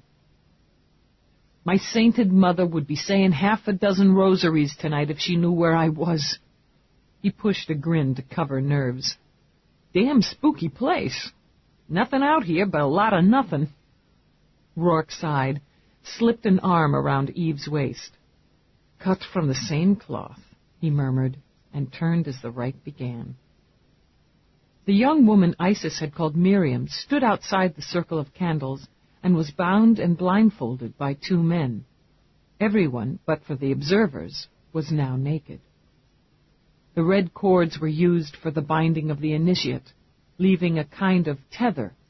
As the ankle cord was attached, Chaz spoke. Feet neither bound nor free. And there was unmistakable joy and reverence in his voice. Curious, Eve watched the casting of the circle, the opening ritual. The mood was, she had to admit, happy. Overhead, the moon swam, sprinkling light, silvering the trees. Nudity seemed to be ignored. There was none of the surreptitious groping or sly glances she knew she'd have seen at any city sex club. Chaz took up the athame, making Eve's hand close on her weapon as he held it to the postulant's heart. He spoke, his words rising and falling on the smoky breeze. I have 2 passwords, Miriam answered. Perfect love and perfect trust. He smiled. All who have such are doubly welcome. I give you a 3rd to pass you through this dread door. He handed the knife to the man beside him, then kissed Miriam. As a father might kiss a child, Eve thought, frowning. Chaz walked around the postulant, embraced her, then gently nudged her forward into the circle. Behind them, the second man traced the tip of the athame over the empty space, as if to close them in. There was chanting now as Chaz led Miriam around the circle, as she was turned by hands after hands in a playful child's game of dizziness and disorientation. A bell rang 3 times. It was Chaz who knelt, speaking, then kissing the postulant's feet, her knees, her belly just above the pubis, her breasts, then her lips. She'd thought it would be sexual, Eve mused, but it had been more loving than that. Impressions, she murmured to Roarke. Charming and powerful. Religious. He slid his hand up and covered the one that still curled around her weapon, gently tugging it away. And harmless.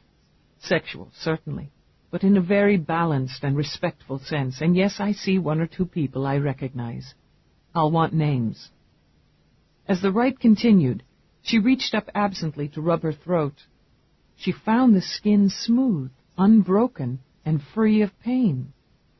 As she dropped her hand, Chaz met her eyes and smiled again.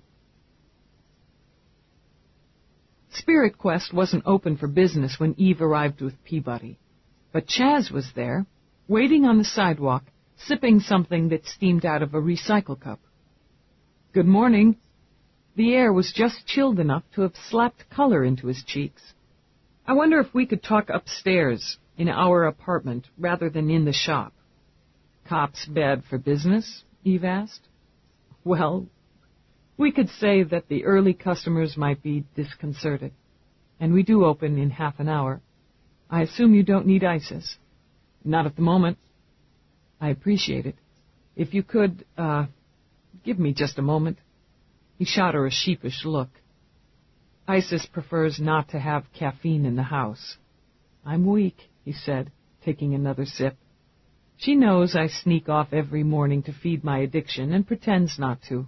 It's foolish, but it makes us happy. Take your time. Did you enjoy the ceremony last night? It was interesting. Since the morning air was sharp, she tucked her ungloved hands in her pockets. Getting a little brisk to run around naked in the woods, isn't it? Yes. We probably won't hold any more outdoor ceremonies this year. Certainly not skyclad. But Miriam had her heart set on being initiated to first-degree witch before Samhain. Samhain? Halloween, he and Peabody said together. She shuffled her feet as he smiled at her. Free ager, she muttered. Ah, there are some basic similarities. He finished off his coffee, stepped over to a recycling bin, and neatly slipped the cup in the slot. Lieutenant, how's your neck? Good as new. I see it's healed cleanly. Yeah, and quickly. What was in that stuff you put on it? Humor flickered in his eyes, surprising her.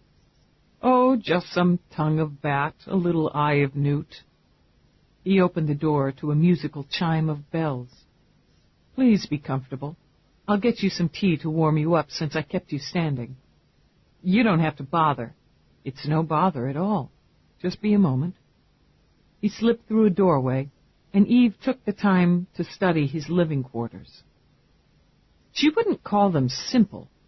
Obviously, a lot of the stock from the shelves downstairs made its way up here. Large hunks of crystals decorated an oval table and circled a copper urn filled with fall flowers.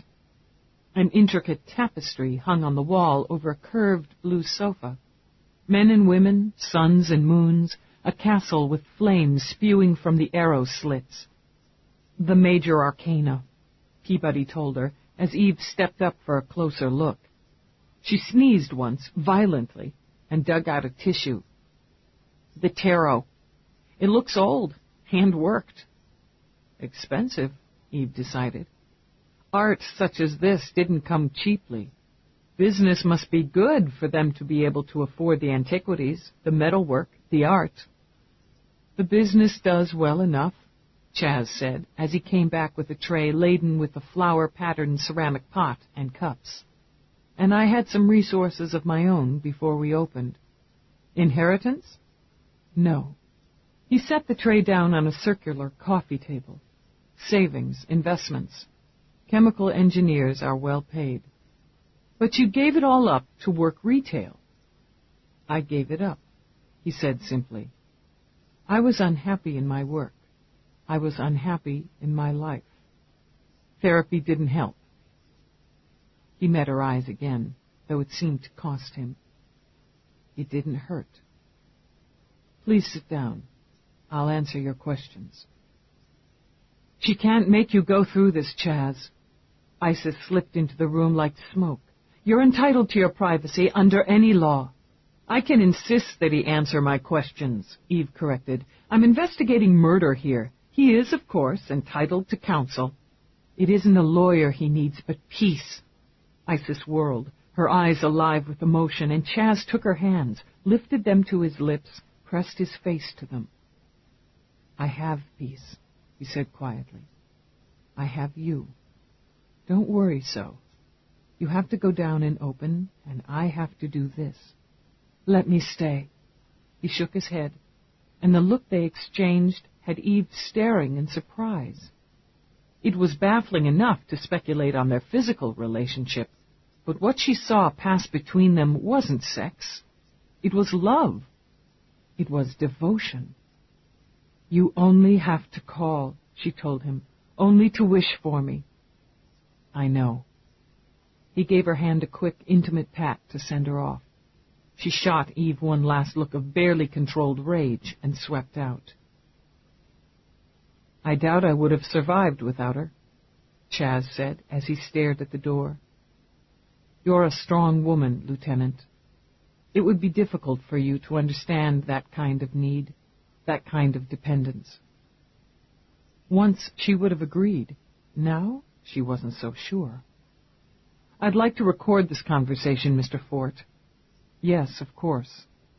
He sat, and as Peabody engaged her recorder, mechanically poured the tea.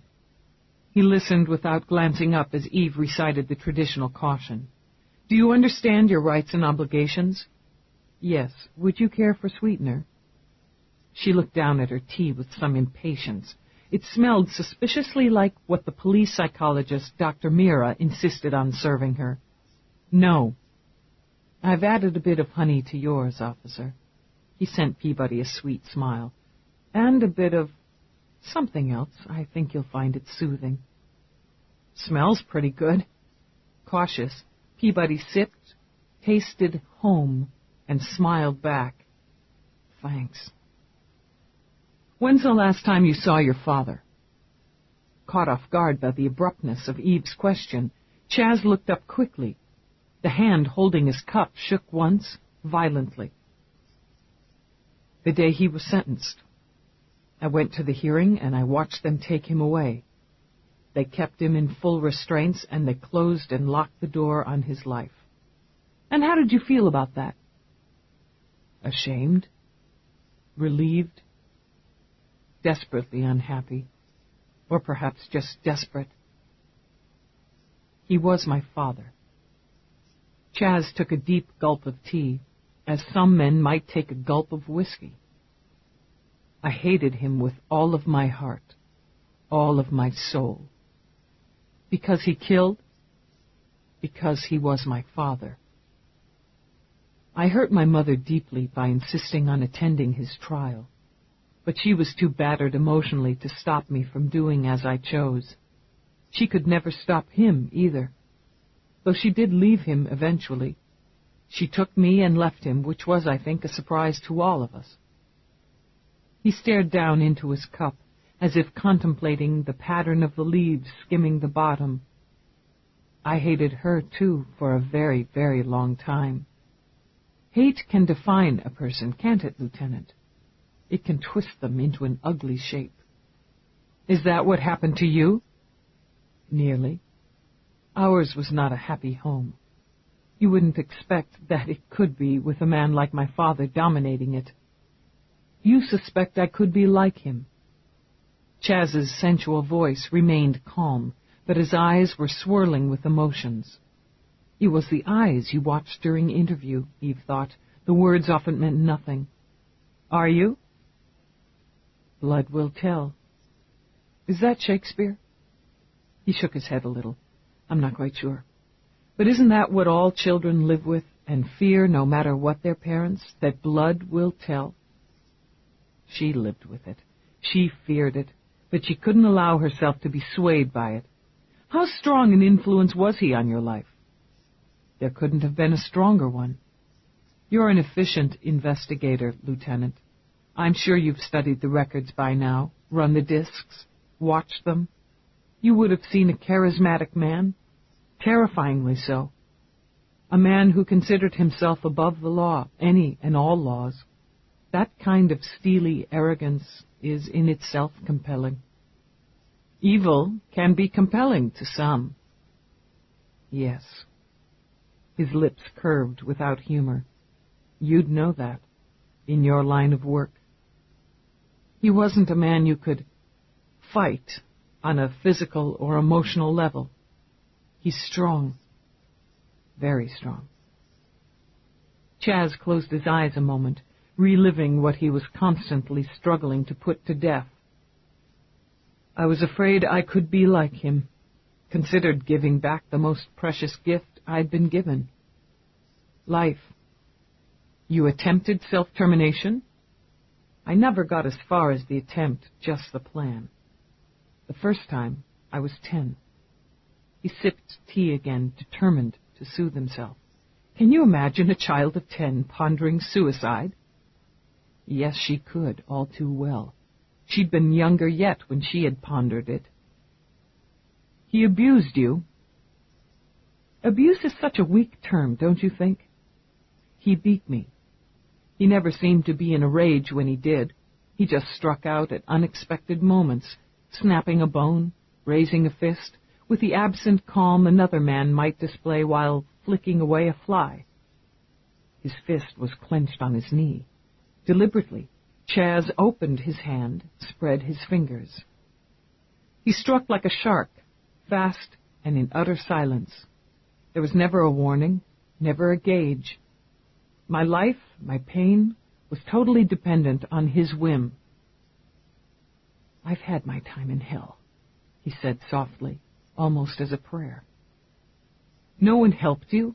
Eve asked, attempted to intervene? We never stayed in one place very long, and were allowed to form no attachments or friendships. He claimed he needed to spread the word, and he would snap a bone, raise a fist, then take me into a treatment center himself, a concerned father. You told no one? He was my father. It was my life. Chaz lifted his hands, let them fall. Who was I to tell? Neither had she told anyone, Eve thought. Neither had she had anyone to tell. And for quite a while I believed him when he said it was just. Chaz's eyes flickered. And I certainly believed him when he told me there would be terrible pain and terrible punishment if I said anything. I was 13 when he sodomized me for the first time. It was a ritual, he told me, when he bound my hands and I wept. A rite of passage. Sex was life. It was necessary to take it. He would take me on the journey as was his duty and his right. He picked up the teapot, poured, set it neatly aside. I don't know if it was rape. I didn't struggle.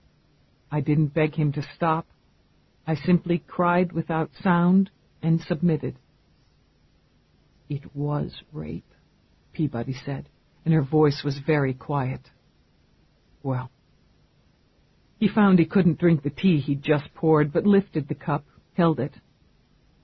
I told no one. Even years later, when they had him in a cage, I didn't tell the police. I didn't believe they would hold him. I simply didn't believe they could. He was too strong, too powerful, and all the blood on his hands seemed to add to it. Oddly enough, it was the sex that pushed my mother to run and take me, not the violence, not the little boy with broken bones or even the deaths I think she knew he'd caused. It was the sight of him kneeling over me on his altar with the black candles lit. He didn't see her, but I did. I saw her face when she stepped into the room.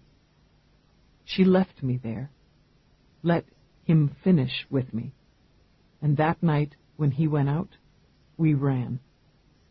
And still she didn't go to the police. No. He looked at Eve. I know you believe if she had, lives might have been saved. But fear is a very personal emotion. Survival was her only goal. When they arrested him, I went to the trial every day. I was sure he would stop it somehow. Even when they said they would lock him away, I still didn't believe. I erased his name, and I tried to slip into normality. I took a job that interested me, that I had some talent for, and I allowed myself to get close to no one. There was a rage in me. I would look at a face and hate it because it was happy, or it was sad. I hated them all for their unshadowed existence. And like my father, I didn't stay in one place very long. And when I found myself considering suicide again, with great calm and great seriousness, I was frightened enough to seek help. He was able to smile again. It was, though I didn't realize it at the time, the beginning for me taking that step, allowing myself to speak the unspeakable. I learned to accept my own innocence and to forgive my mother. But the rage was still there, this hard, secret knot inside me.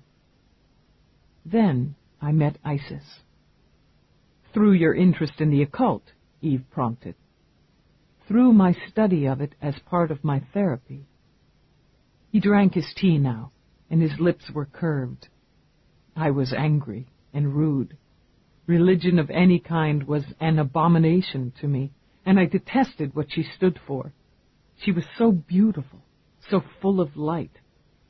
When we were alone, she told me that she had recognized me. I panicked.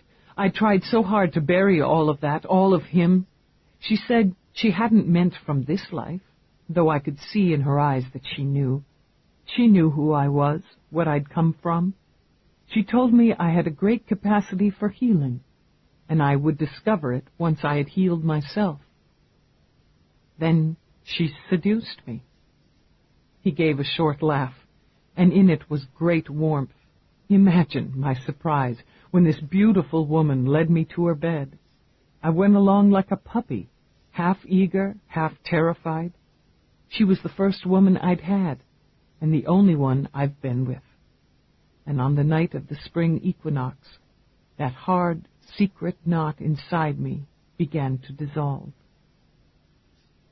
She loves me, and the miracle of that made me believe in other miracles. I became Wiccan. I embraced and was embraced by the craft. I learned to heal myself and others. The only person I've ever harmed in my life has been myself. But I understand better than Isis, with all her insights, the lure of violence, of selfishness, of bowing to another master. She believed him, yet too much of his past mirrored her own for her to trust her instincts. You've gone to a great deal of effort to hide your connection with your father. Wouldn't you? Did Alice know? Alice was innocence. She was youth. There were no David Baines Conroys in her life. Until Selina Cross. And Cross is an intelligent and vindictive woman. If she'd discovered your secret, she might have used Alice and others to blackmail you. Would the members of your cult trust you if they knew your history? Since that's never been tested, I don't have the answer. I'd prefer, certainly, to keep my privacy. And on the night Alice was killed, you were here, alone with Isis. Yes, and we were here alone on the night Lobar was killed, and yes. He smiled slightly. I have no doubt she would lie for me. But while she would live with the murderer's son, she would never live with a murderer.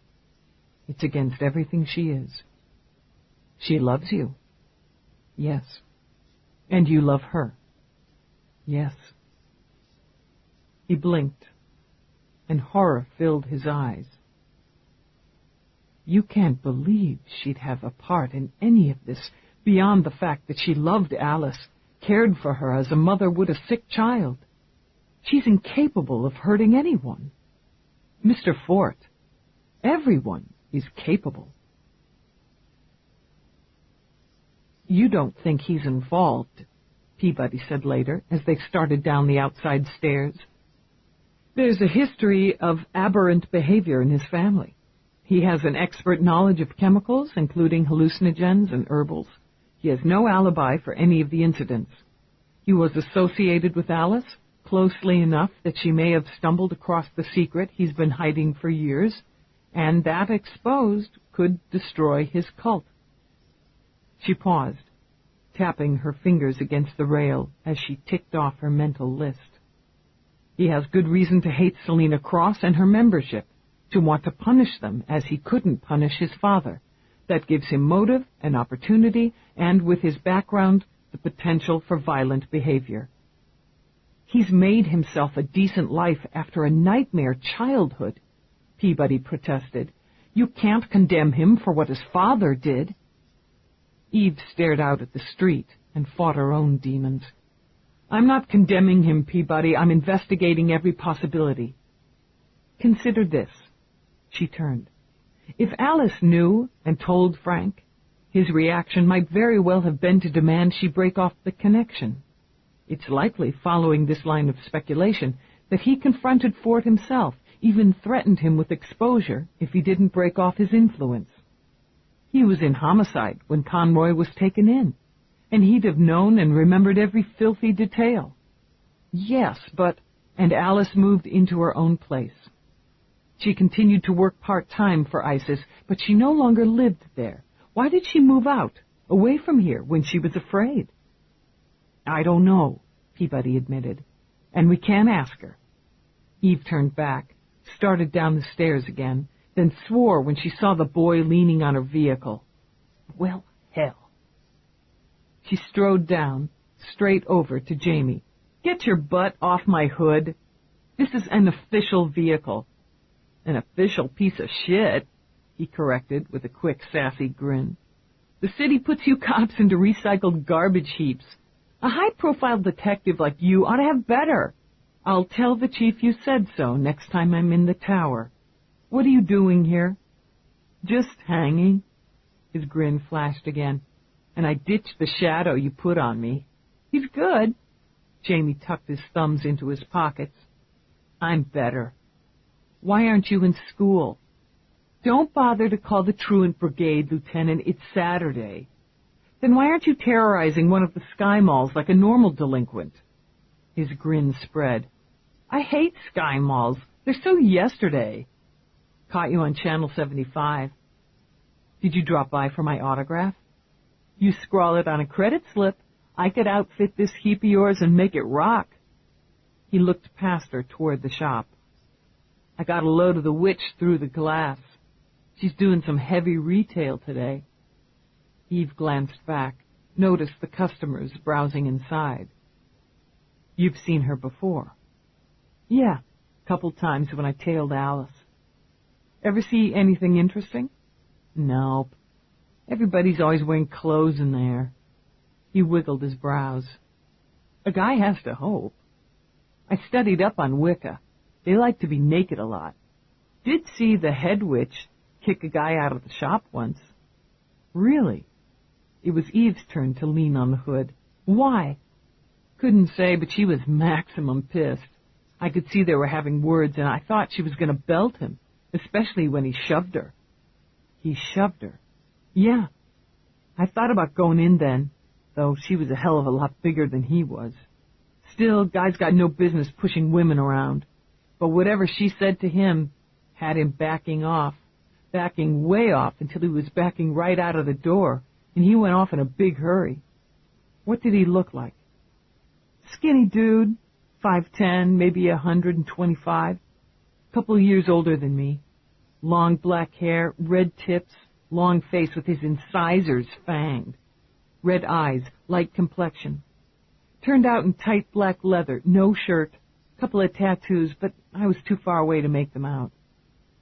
He shot her a smile, grim around the edges. Sounds familiar, doesn't it? Last time I saw him, he wasn't looking so jazzy. Lobar, Eve thought, exchanging a glance with Peabody. The kid had given a solid and nearly professional description. And when was this? When did you see the incident? The day...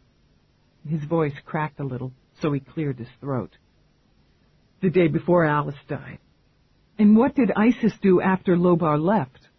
She made a call. Couple minutes later, the dude she lives with came on the run. They talked for a couple minutes, real intense. Then she put up the close sign, and they went into the back room. Ticked me off, he added. I could have followed the leather guy. You want to stop tailing people, Jamie? They make you, they tend to get annoyed. People I tail don't make me. I'm too good. You thought you were good at B&E, too, she reminded him dryly, and watched as his color rose. That was different. Look, it has to be connected to Alice, to that Lobar creep, and I got a right to know. She straightened. Are you requesting the status of my investigation? Yeah, right. He rolled his eyes skyward. What's the status of your investigation? Ongoing, she said shortly, then jerked a thumb. Now scram. I got a right to know, he insisted. Survivors of victims and all that? You're the grandson of a cop, she reminded him. You know I'm not going to tell you anything. And you're a minor. I don't have to tell you anything. Now, go play somewhere else, kid, before I have Peabody here roust you for loitering. The muscles of his jaw tightened and jumped. I'm not a kid. And if you don't deal with Alice's killer, I will.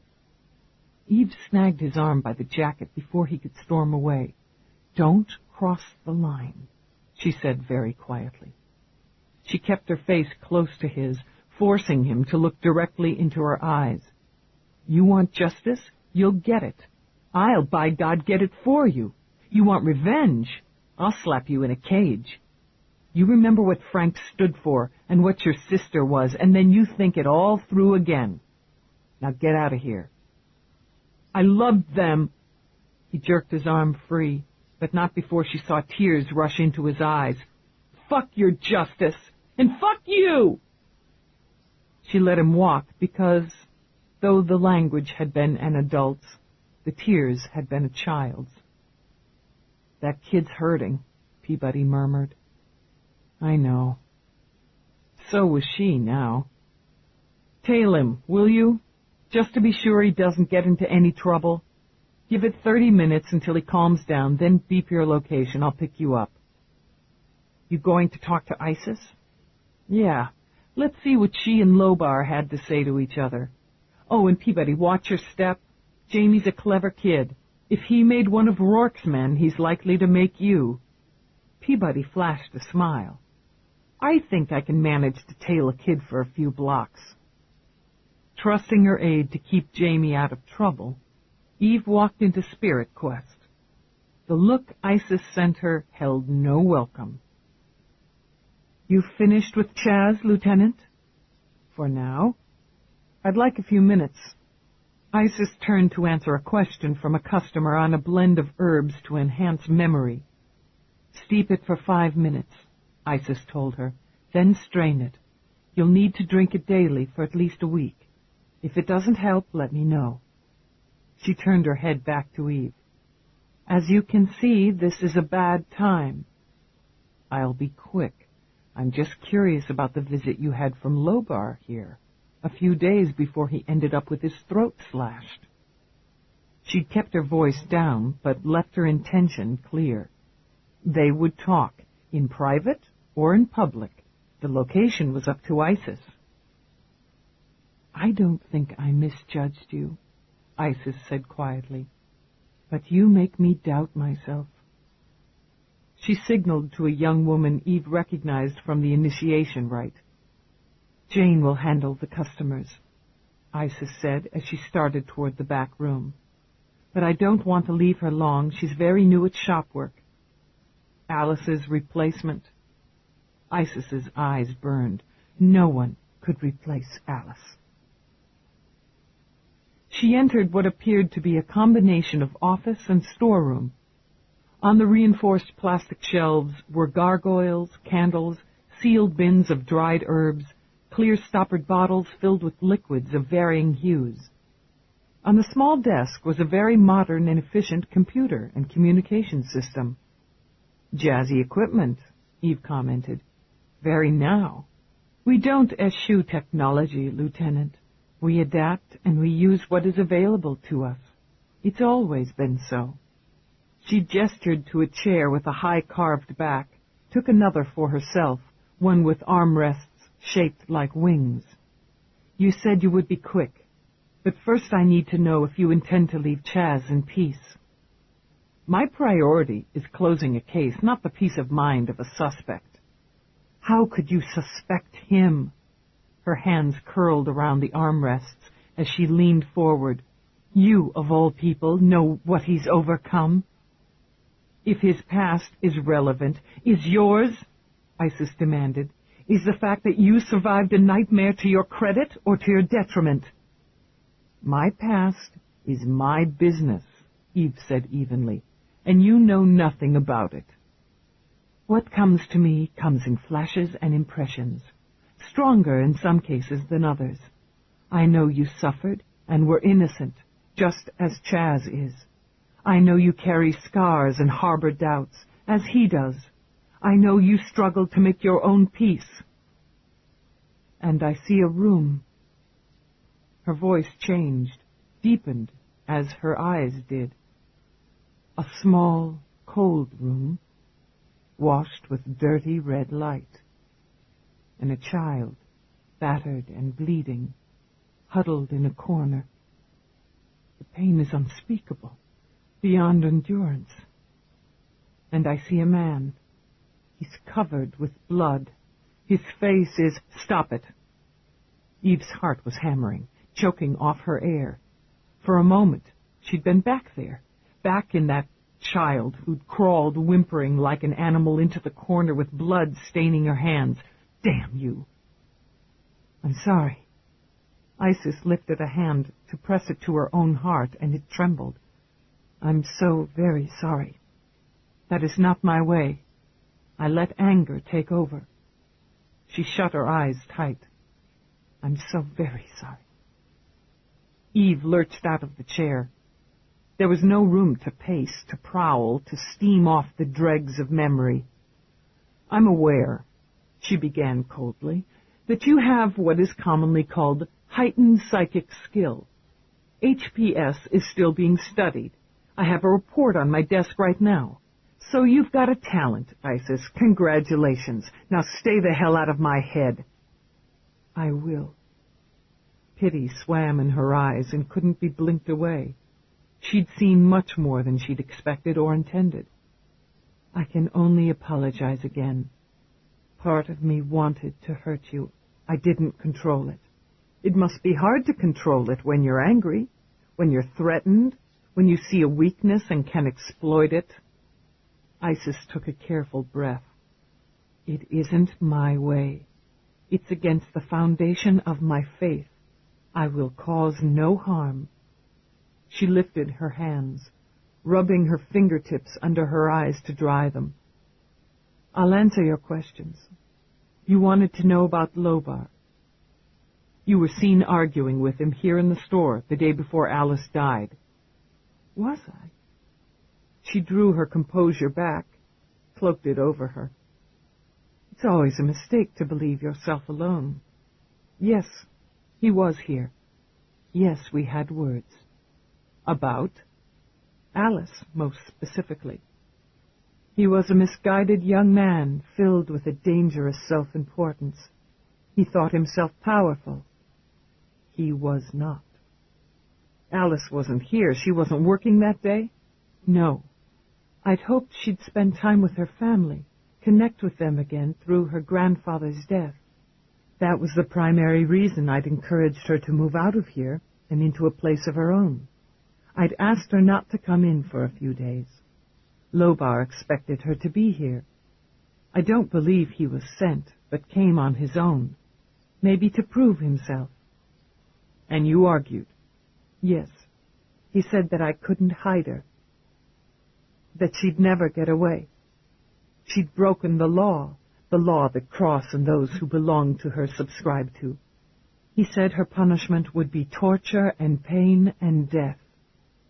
He threatened her life, and you didn't tell me. I was here before, and I questioned you. No, I didn't tell you. I considered it no more than a clash of wills, his against mine. He was no more than a pawn. I didn't require HPS to intuit that. He only wanted to upset me, to prove his superiority. His way of doing so was to describe, graphically, what he had done to Alice sexually. She drew another breath. And he told me that I had been promised to him. That when I was taken in, when my power was crushed, he would be the first to lay hands on me. Then he told me what he intended to do and how much I would enjoy it. He invited me to sample some of his many talents then and there, so that I would see how much more of a man he was than Chaz. I laughed at him. Did he assault you? He pushed me. He was angry. I deliberately baited him into it. Then I used it. An old spell, she said with a flick of her hand. What you might call a mirror or boomerang spell, so that what he was sending toward me, all the darkness, the violence, the hate, was reflected back at him, and when reflected, enlarged. She smiled a little. He left quickly and very frightened. He didn't come back. And you were frightened? Yes, on a physical level I was. You called Fort. He's my mate. Isis lifted her chin. I have no secrets from him, and I depend on him. He'd have been angry. No. Eyes level, she shook her head. Concerned, yes. We cast a circle, performed a rite for protection and for purification. We were content. I should have seen, she continued, with regret shimmering in her voice. I should have seen that Alice was their goal. Pride made me believe they would turn on me, that they wouldn't dare touch her while she was under my protection. Maybe I wasn't as honest with you as I might have been, Dallas, because without my pride blinding me, I know Alice might still be alive. Guilt was there, Eve decided as she drove off to pick up Peabody, and guilt could lead to retribution. Frank and Alice had been killed by a different method than Lobar. The deaths were connected, she was certain, but the connection didn't mean they'd all been committed by the same hand. Peabody hopped in when Eve swung to the curb at 7th and 47th. Across the sidewalk, the rowdy noise and computerized warfare of a VR den spilled out of the open doorway. It nicked the ordinance on noise pollution, but Eve figured the proprietors were willing to risk a fine or two in order to lure in tourists and the board. He in there? Yes, sir. Peabody looked hopefully at the rising steam from a glider grill. She could smell fresh soy burgers and oil fries. Do you mind if I grab something from this cart? Yeah, make it quick and eat it on the way. Do you want anything? Peabody asked over her shoulder as she pushed out of the car. No, snap it up and let's roll. Drugs, sex, Satan, and power, Eve mused. A religious war? Hadn't humans fought and died for beliefs since the dawn of time? Animals fought for territory. People fought for territory as well, and for gain, for passion, for beliefs, for the hell of it. They killed, she thought, very much for the same reasons. Got 2 of everything, Peabody announced, and set the thin cardboard filled with food on the seat between them, just in case. She bit into the loaded burger while Eve waited for a break in traffic.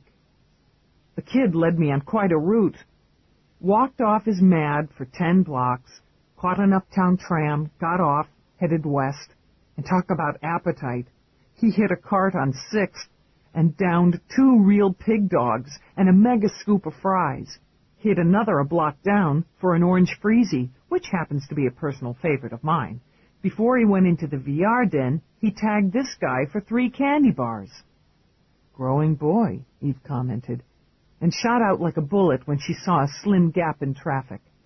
Horns bellowed in protest. As long as he's eating junk and playing VR, he should stay out of trouble. Inside the whoops and whistles of the arcade, Jamie sneered at the holograms battling on his personal screen. He listened to the exchange in Eve's car, courtesy of his earpiece and the micro-recorder and location device he'd planted. Yeah, it had been worth the risk, he decided, diddling with the VR controls with his mind wandering. Of course, it hadn't been that much of a challenge. Not only was the cop car a rolling heap of refuse, but its security system was rinky, at least when it came up against the skills of the master of electronics. Dallas wouldn't tell him what was going on, he thought grimly. He'd just keep tabs on things his own way. And he'd deal with things his own way. Whoever had killed his sister had better prepare to die. Eve ran the probability program with mixed results. The computer agreed, by a 96th percentile, that the cases were connected. The numbers dropped 10 points when it came to tagging different perpetrators. Charles Fort scored high on the index, as did Selena Cross. For Alban, she continued to run up against insufficient data. Frustrated, she buzzed Feeney. "I've got some data I want to download on you for a probability scan. Can you see what you can do with the numbers?" He wiggled his brows. "You want them higher or lower?" She laughed, shook her head. "I want them higher, but I want it solid. Could be I'm missing something." "Shoot it over. I'll take a look." "Appreciated. And there's something else. I'm running into blanks every time I try to access data on this Alban character. The guy's in his 30s. There has to be more on him. I'm not getting education, medical, family history. There's no criminal record, not even an illegal zone stop. My take is he had it wiped." "Takes a lot of talent and a lot of money to wipe it clean. Something's always somewhere." She thought of Roarke and the suspiciously limited data on record. Well, he had a lot of talent, she reminded herself, and a lot of money. "I figured if anybody could find anything..."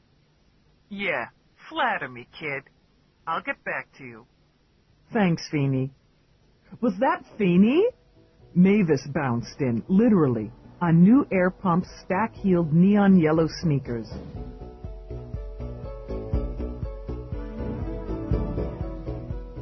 This is the end of this cassette.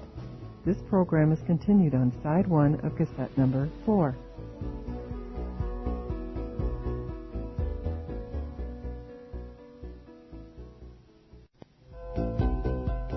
This is cassette number 4.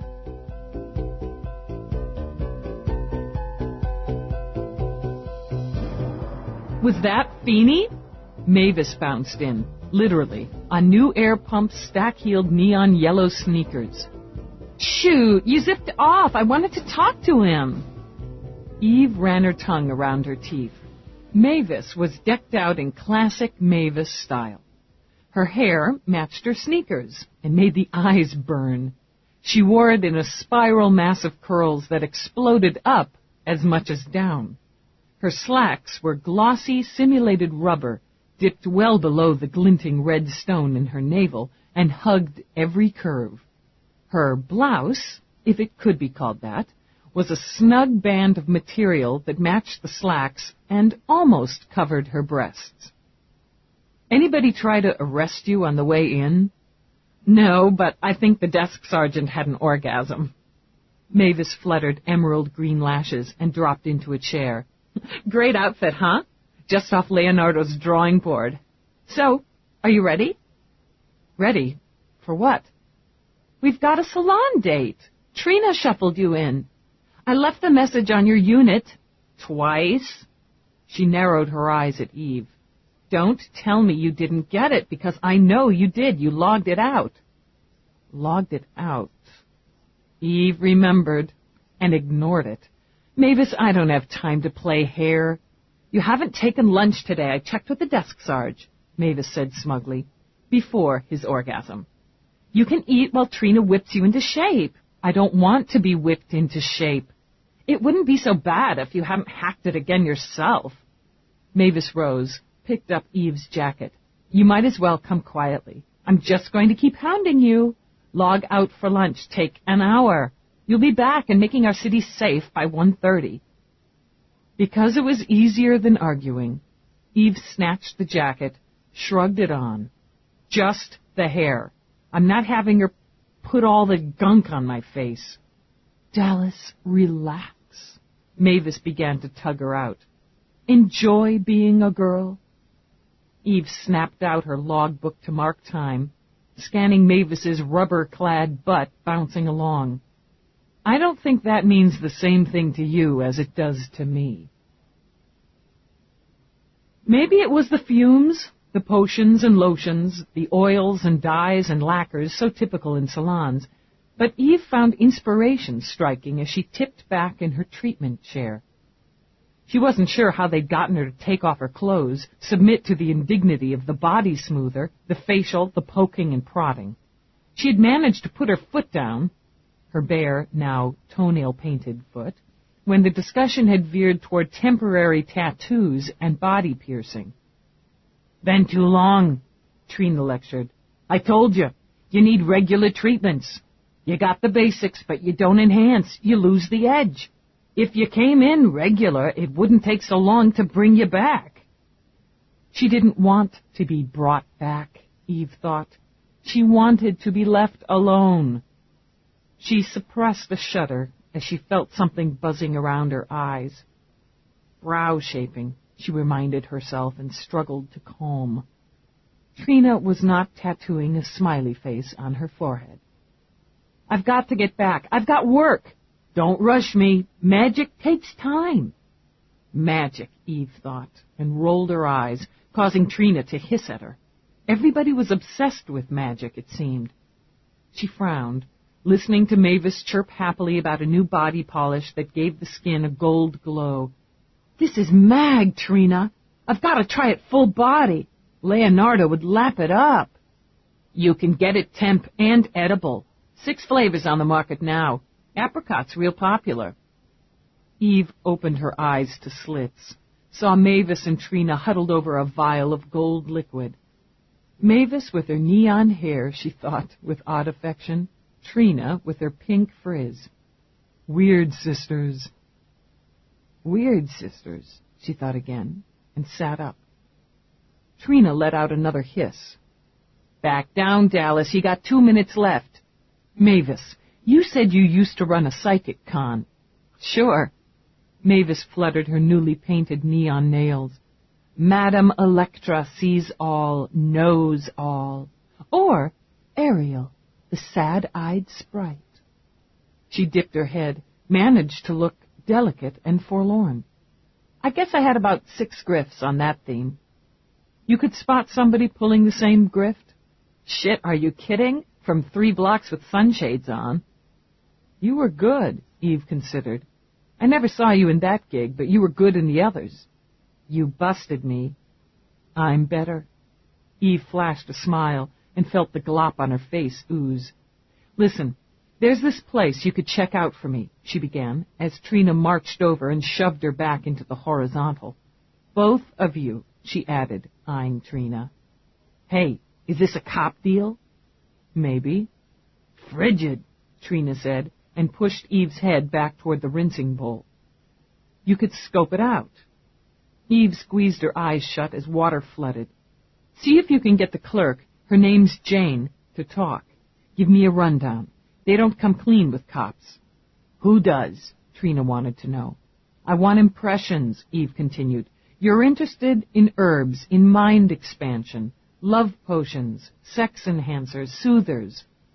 Illegals? You think they might be dealing? It's a possibility I need to confirm or eliminate. You could spot it every bit as quick as an undercover, and you could spot a grift. If they're hosing customers, if they're playing any cons, the money's coming from somewhere. This could rock, Mavis, Trina grinned. You and me, a couple of detectives, like Sherlock and Dr. Jekyll. Decent. I thought it was Dr. Holmes, though. Eve closed her eyes again. Must be the fumes, she decided. When she arrived home, Mavis and Trina were there, entertaining Roarke with their exploits. Eve scooped up the cat and followed the laughter. Dallas, it was so decent. Mavis popped up, waving her glass of wine. I can't wait to get home and tell Leonardo. But Trina and I, we wanted to grab some nutrition, and come right over and report. You should see all the stuff I bought. She started to dive into one of several shopping bags with the Spirit Quest logo. Eve resisted, groaning, and tugged Mavis's arm. Talk now, show later. I must have lost my mind, sending the two of you in there. I tell you, she said, whirling to Roarke, it's the fumes in those places. That's what makes people sit there and let themselves be shaved and painted and pierced. His eyes clouded briefly. Pierced? Where exactly? Oh, she wouldn't go for the nipple job. Trina waved a hand. Said she'd zap me if I came near her with the jabber. Good girl, Roarke murmured. I'm proud of your restraint. Because her head was starting to ache, Eve poured herself a glass of wine. Did the two of you do anything in there but spend your credits? We had readings, Mavis told her, genuinely iced. I've got an adventurous soul, and my narcissism is balanced by a generous heart. Eve couldn't help it. She laughed. You don't have to be psychic to read that one, Mavis. You just have to have eyes. You did go in dressed like that, right? Mavis dangled her neon sneaker. Sure. Jane, the clerk, was real helpful, seemed to know her herbs. We judged her sincere, right, Trina? Jane was sincere, Trina agreed soberly. Kinda dull. I could fix her up with a couple of sessions. A little highlighter, some body work. Now, the goddess. Hard to improve on that one. Isis, Eve sat up. She was there? She came out of the back while we were doing the herb thing. Mavis put in. I was saying how I wanted something to improve my performance level, boost my stage energy. See, when you're working a grift, you hang better if you believe the con. So, if you can do true, it's mag. I was looking for sex stuff. Trina smiled sinuously. Stuff to attract men, lift sexual performance. And I said how I had this stressful job, kept me tense and edgy. Over-the-counters just weren't cutting it for me. So I thought they might have something more potent, and I didn't mind the cost. They had a lot of blends. Mavis took up the story. I didn't see anything off. Fact is, she said how drugs weren't the answer. What we wanted was the natural way, like holistic. Holistic, Trina agreed. We nudged her, flashed credits and stuff, but she wasn't buying. Or I guess that would be selling. The Amazon Queen went into the back. Mavis picked up the story. Came back with this mix. Hair flying, Mavis dug into her shopping bag, tossed the smaller, clear bag to Eve. Said I should sample it, and she wouldn't charge me. She wants me to let her know if it worked for me. You can test it out, but I'd say it's clean. I like the stuff, Mavis grinned. Then AQ, Amazon Queen, she started to get into it. I had my sights on this crystal ball, a green one. What did she call it, Trina? Something. Tourmaline, Roarke provided. Yeah, right, tourmaline.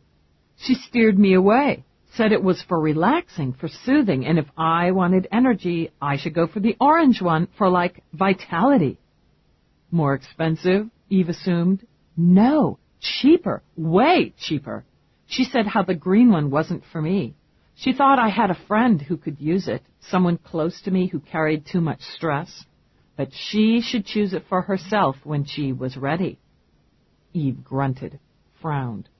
Then she gave us a reading. Mega. She said how she was glad we'd come in. She'd needed the positive energy. She wouldn't charge us for the readings. I liked her, Dallas. She hasn't got the eyes of a grifter. Okay, thanks. I'll check out the package. Mavis was up again, gathering her bags. I bought this candle for romance. I want to see if it works. See you Tuesday night. Tuesday? Mavis tapped her platform sneaker. Our Halloween party, Dallas. You said you'd come. I must have been drunk. No, you weren't. 9 o'clock, our place. Everybody's coming. I even tagged Feeney. See you. Loosen up, Trina advised as she strolled out. Wear a costume. Not in this lifetime, Eve muttered. Well, she bounced the small bag of leaves and seeds in her hand. That was probably a monumental waste of time. They enjoyed themselves, and you'll feel better once you analyze that mix, I suppose. I'm not getting anywhere. Eve set the bag on the table. I keep taking wrong turns. I can feel it. Enough wrong turns, and you usually end up in the right place after all. He leaned forward, set his hands on her shoulders, and began to rub. Mavis has a close friend who carries around too much stress. He worked on the knots. I wonder who that could be. Shut up. He chuckled, kissed the nape of her neck. You smell wonderful. It's that goop Trina poured all over me. She mentioned it. She said I'd enjoy it. He sniffed her neck again, made her chuckle. And I am. She also said she managed to hold you down for a full body treatment. I'm to pay particular attention to your butt. She certainly did. She tried to talk me into a temp tattoo of a rosebud on my right cheek. She started to sigh, then bolted up, grabbing her ass. Jesus Christ, she had me on the table for 10 minutes. You don't think she snuck one on? Roarke lifted a brow, then smiled slowly as he rose. I'll have to make it my job to find out. She had a rosebud on her ass and wasn't happy about it. Standing naked in the bathroom the next morning, Eve adjusted the trifold mirror until she could get a good look. I think I could bust her for this, she muttered. Decorating a cup's posterior without a license, Roarke suggested as he strolled in. Felonious reproduction of floral imagery. You're getting a big charge out of this, aren't you? Miffed, Eve snagged a robe off the hook.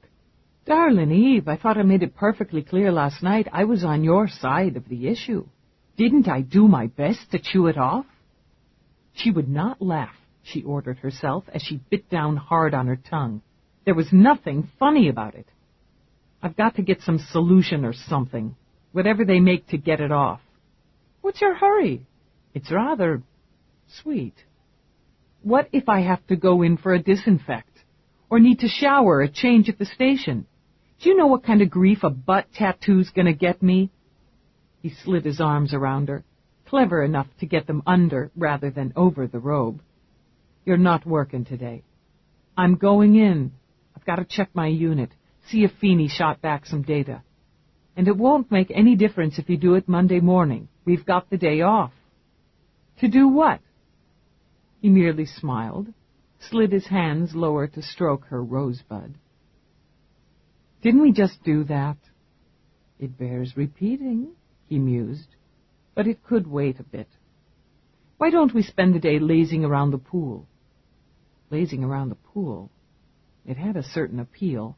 Well, maybe in Martinique. Don't bother to pack, he told her, planting a quick kiss on her mouth. You won't need anything but what you're wearing. She spent the day in Martinique, wearing nothing but a smile and a rosebud. That might have been why she was dragging a bit more than usual on Monday morning. You look tanned, Lieutenant. Peabody dug a bag out from her field kit, set 2 fresh cream donuts on the desk. You get a flash? No, just got some sun yesterday, that's all. It rained all day. Not where I was, Eve muttered, and filled her mouth with pastry. We've got to run the name of every member of both cults. Over 200 people. Say we eliminate half on data and profile, then we've still got 100 to tag, check alibis.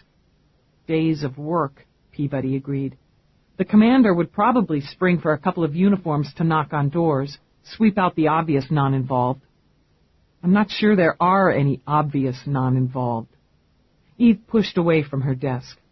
It took more than one person to transport Lobar's body, strap him onto that form, and it took a vehicle. None of the primes owns a vehicle large enough to have carried and concealed the body in the pentagram. Maybe one of the membership does. We run names through vehicle licensing. Failing that, we start checking on rentals. Vehicles reported stolen on the night of the murder. And it's just as likely whoever dumped him jumped a vehicle from one of the long-term lots and nobody ever noticed. Do we check anyway? Yeah, we check anyway. She punched her link when it beeped. Dallas, homicide. I need to talk to you. Lewis? Eve cocked a brow. You want to talk about the charges against your client regarding resisting? You talk to the PA. I need to talk to you. Alone. Privately. As soon as possible. What about? I can't talk about it on the link. I need you to meet me. Come here. No, they may be following me. I don't know. I can't be sure. I'm being careful. Had he made the shadow Feeney'd put on him, Eve wondered? Or was he just being paranoid? Who might be following you? You've got to meet me. At my club. The Luxury on Park, level 5. I'll leave your name at the desk. Give me some incentive, Lewis. I've got a full plate here. I think I saw a murder. Just you, Eve. I won't talk to anyone else. Make sure you're not followed. Hurry. Eve pursed her lips at the blank screen. Well, that's incentive. I think we've caught a break, Peabody. You're not going to meet him alone, Peabody protested as Eve grabbed her bag. I can handle one scared lawyer. We've got a man outside the club in any case, and I'm leaving my communicator on. Monitor. Yes, sir. Watch your back. Lewis paced, drinking scotch in quick, jerky gulps, the sweat on his brow that refused to be wiped away. His stomach roiled, his heart rabbited in his chest. He'd seen murder. He was nearly sure of it. It was all so hazy, all so surreal. The secret room, the smoke, voices, his own among them, lifted in chant. The taste, lingering on the tongue of warm, tainted wine. Those were all so familiar, a part of his life now for 3 years. He joined the cult because he believed in its basic principles of pleasure, and he'd enjoyed the rituals, the robes, the masks, the words repeated and repeated while candles guttered into pools of black wax. And the sex had been incredible. But something was happening. He found himself obsessing about meetings, desperately craving that first deep gulp of ceremonial wine. And then there were the blackouts, holes in his memory. He'd be logy and slow to focus. Recently, he'd found blood dried under his nails and couldn't remember how it had gotten there.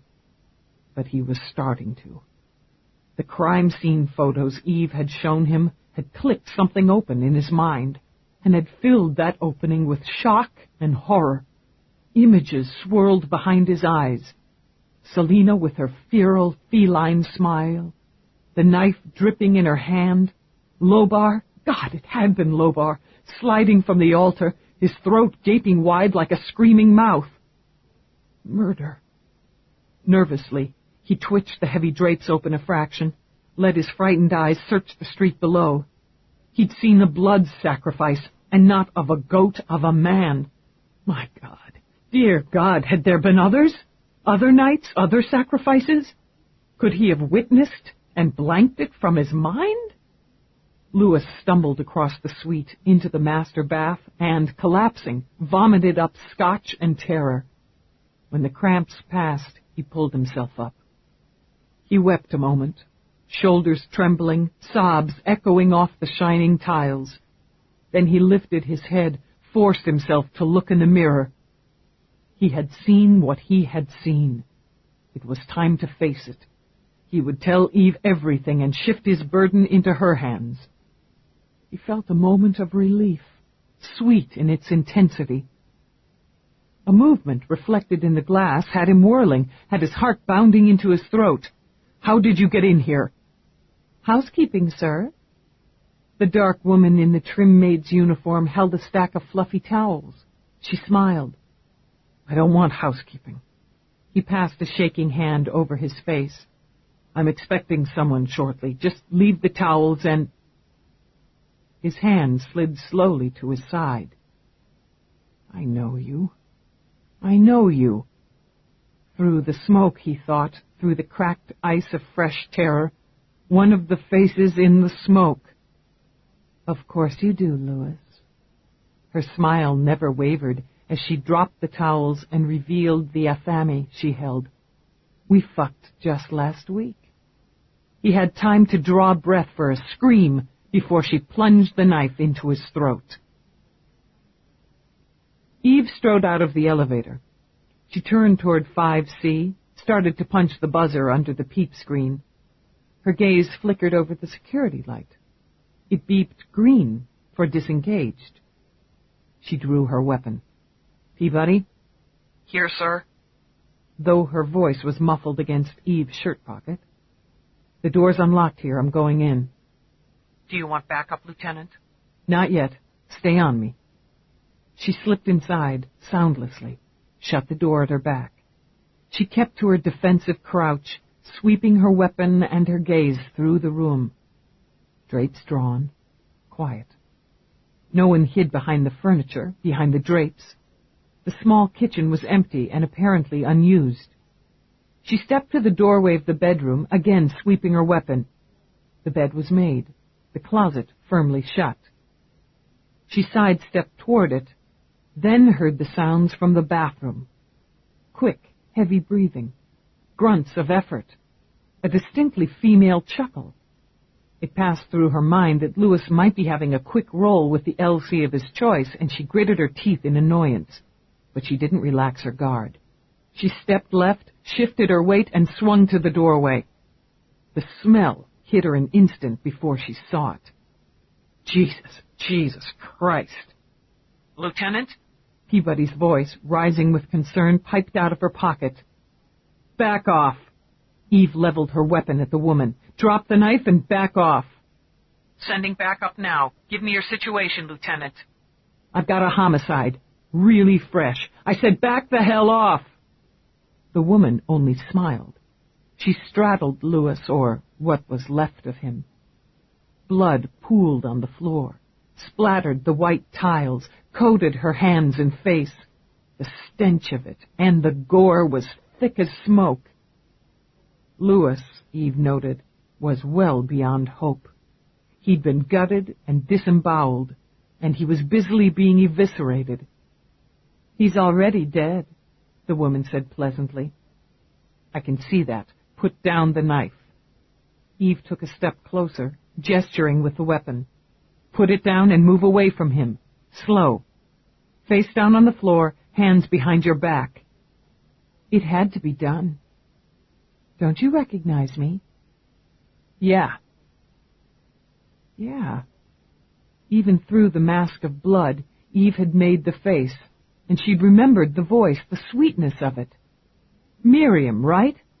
First-degree witch. Now drop the fucking knife and kiss the floor, hands behind you. All right. Obligingly, Miriam set the knife aside, barely glancing at it when Eve trapped it under her heel, sent it skidding across the room well out of reach.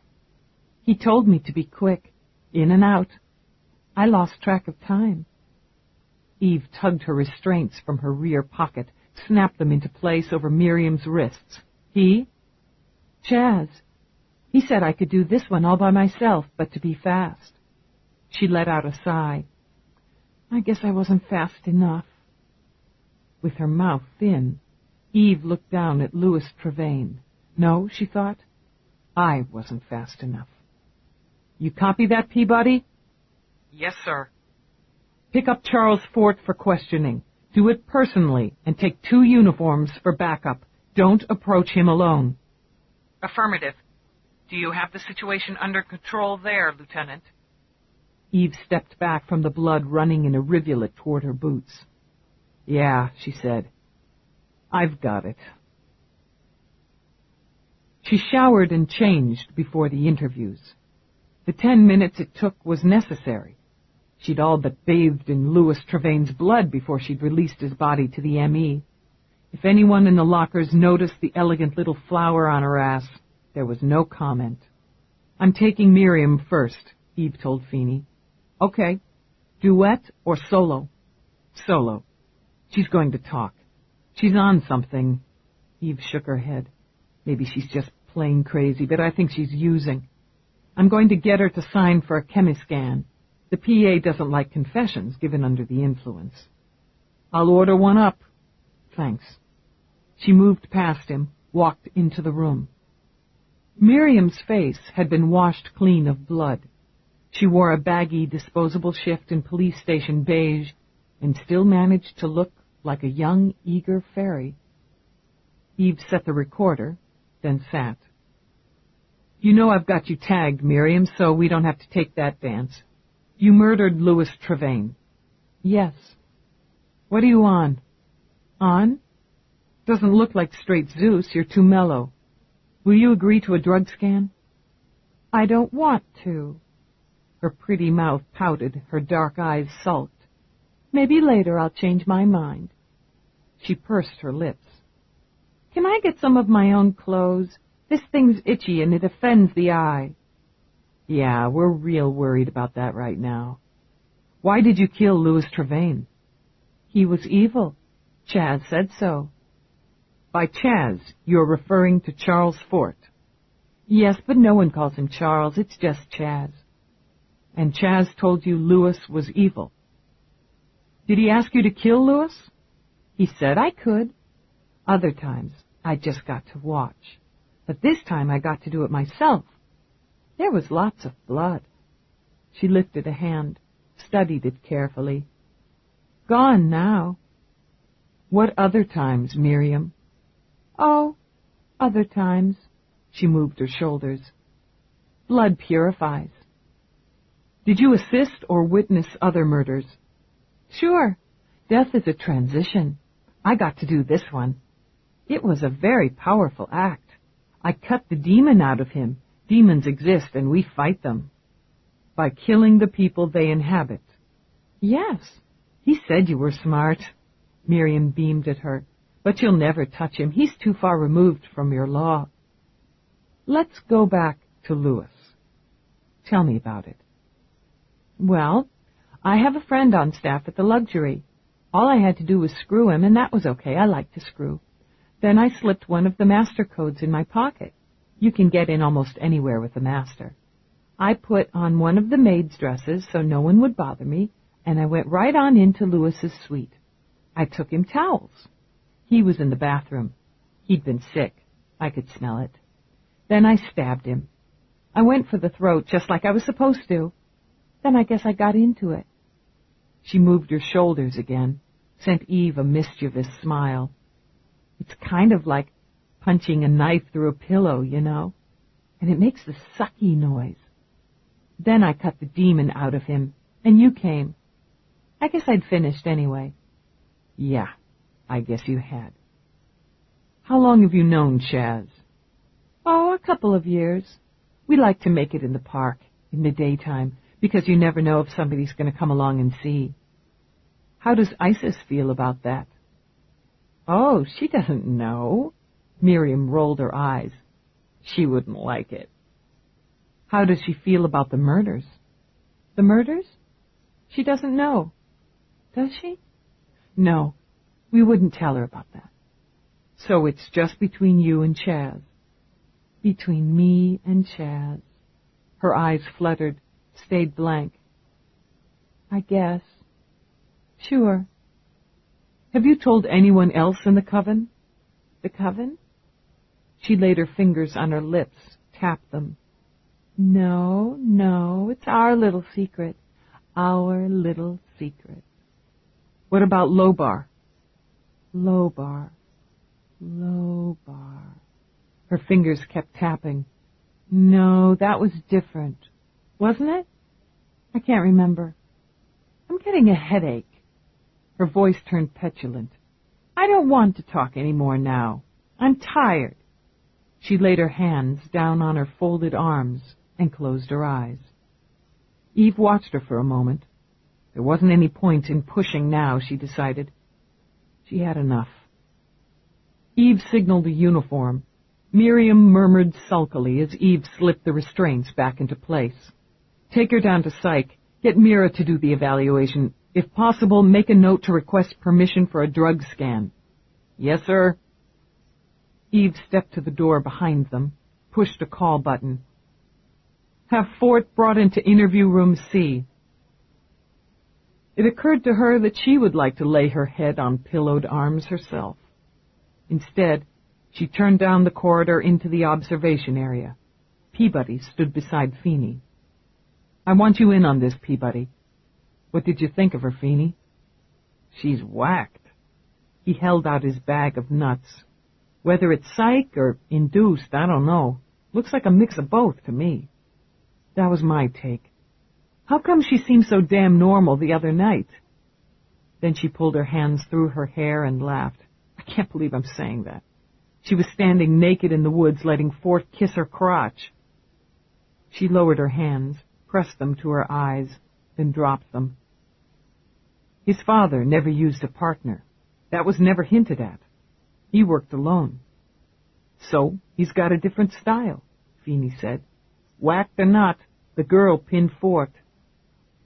It doesn't feel right to me, Peabody murmured, and Eve turned to her with a mildly interested glance. What doesn't feel right, officer? Detecting the light trace of sarcasm, Peabody lifted her jaw. Wiccans don't kill. People kill, Eve reminded her, and not everybody takes their religion seriously. Had any red meat lately? The flush worked up from under Peabody's starched uniform collar. Free-agers were strict vegan and used no animal byproducts. That's different. I walked in on a murder, Eve said shortly. The woman with the knife in her hand identified Charles Fort as her accomplice. That's fact. I don't want you to take anything but fact into that interview room. Understand? Yes, sir. Peabody stiffened her shoulders. Perfectly. But she stood in place a moment longer when Eve strode off. She's had a rough morning, Feeney said sympathetically. I got a quick scan of the first crime scene shots. It doesn't get any rougher. I know.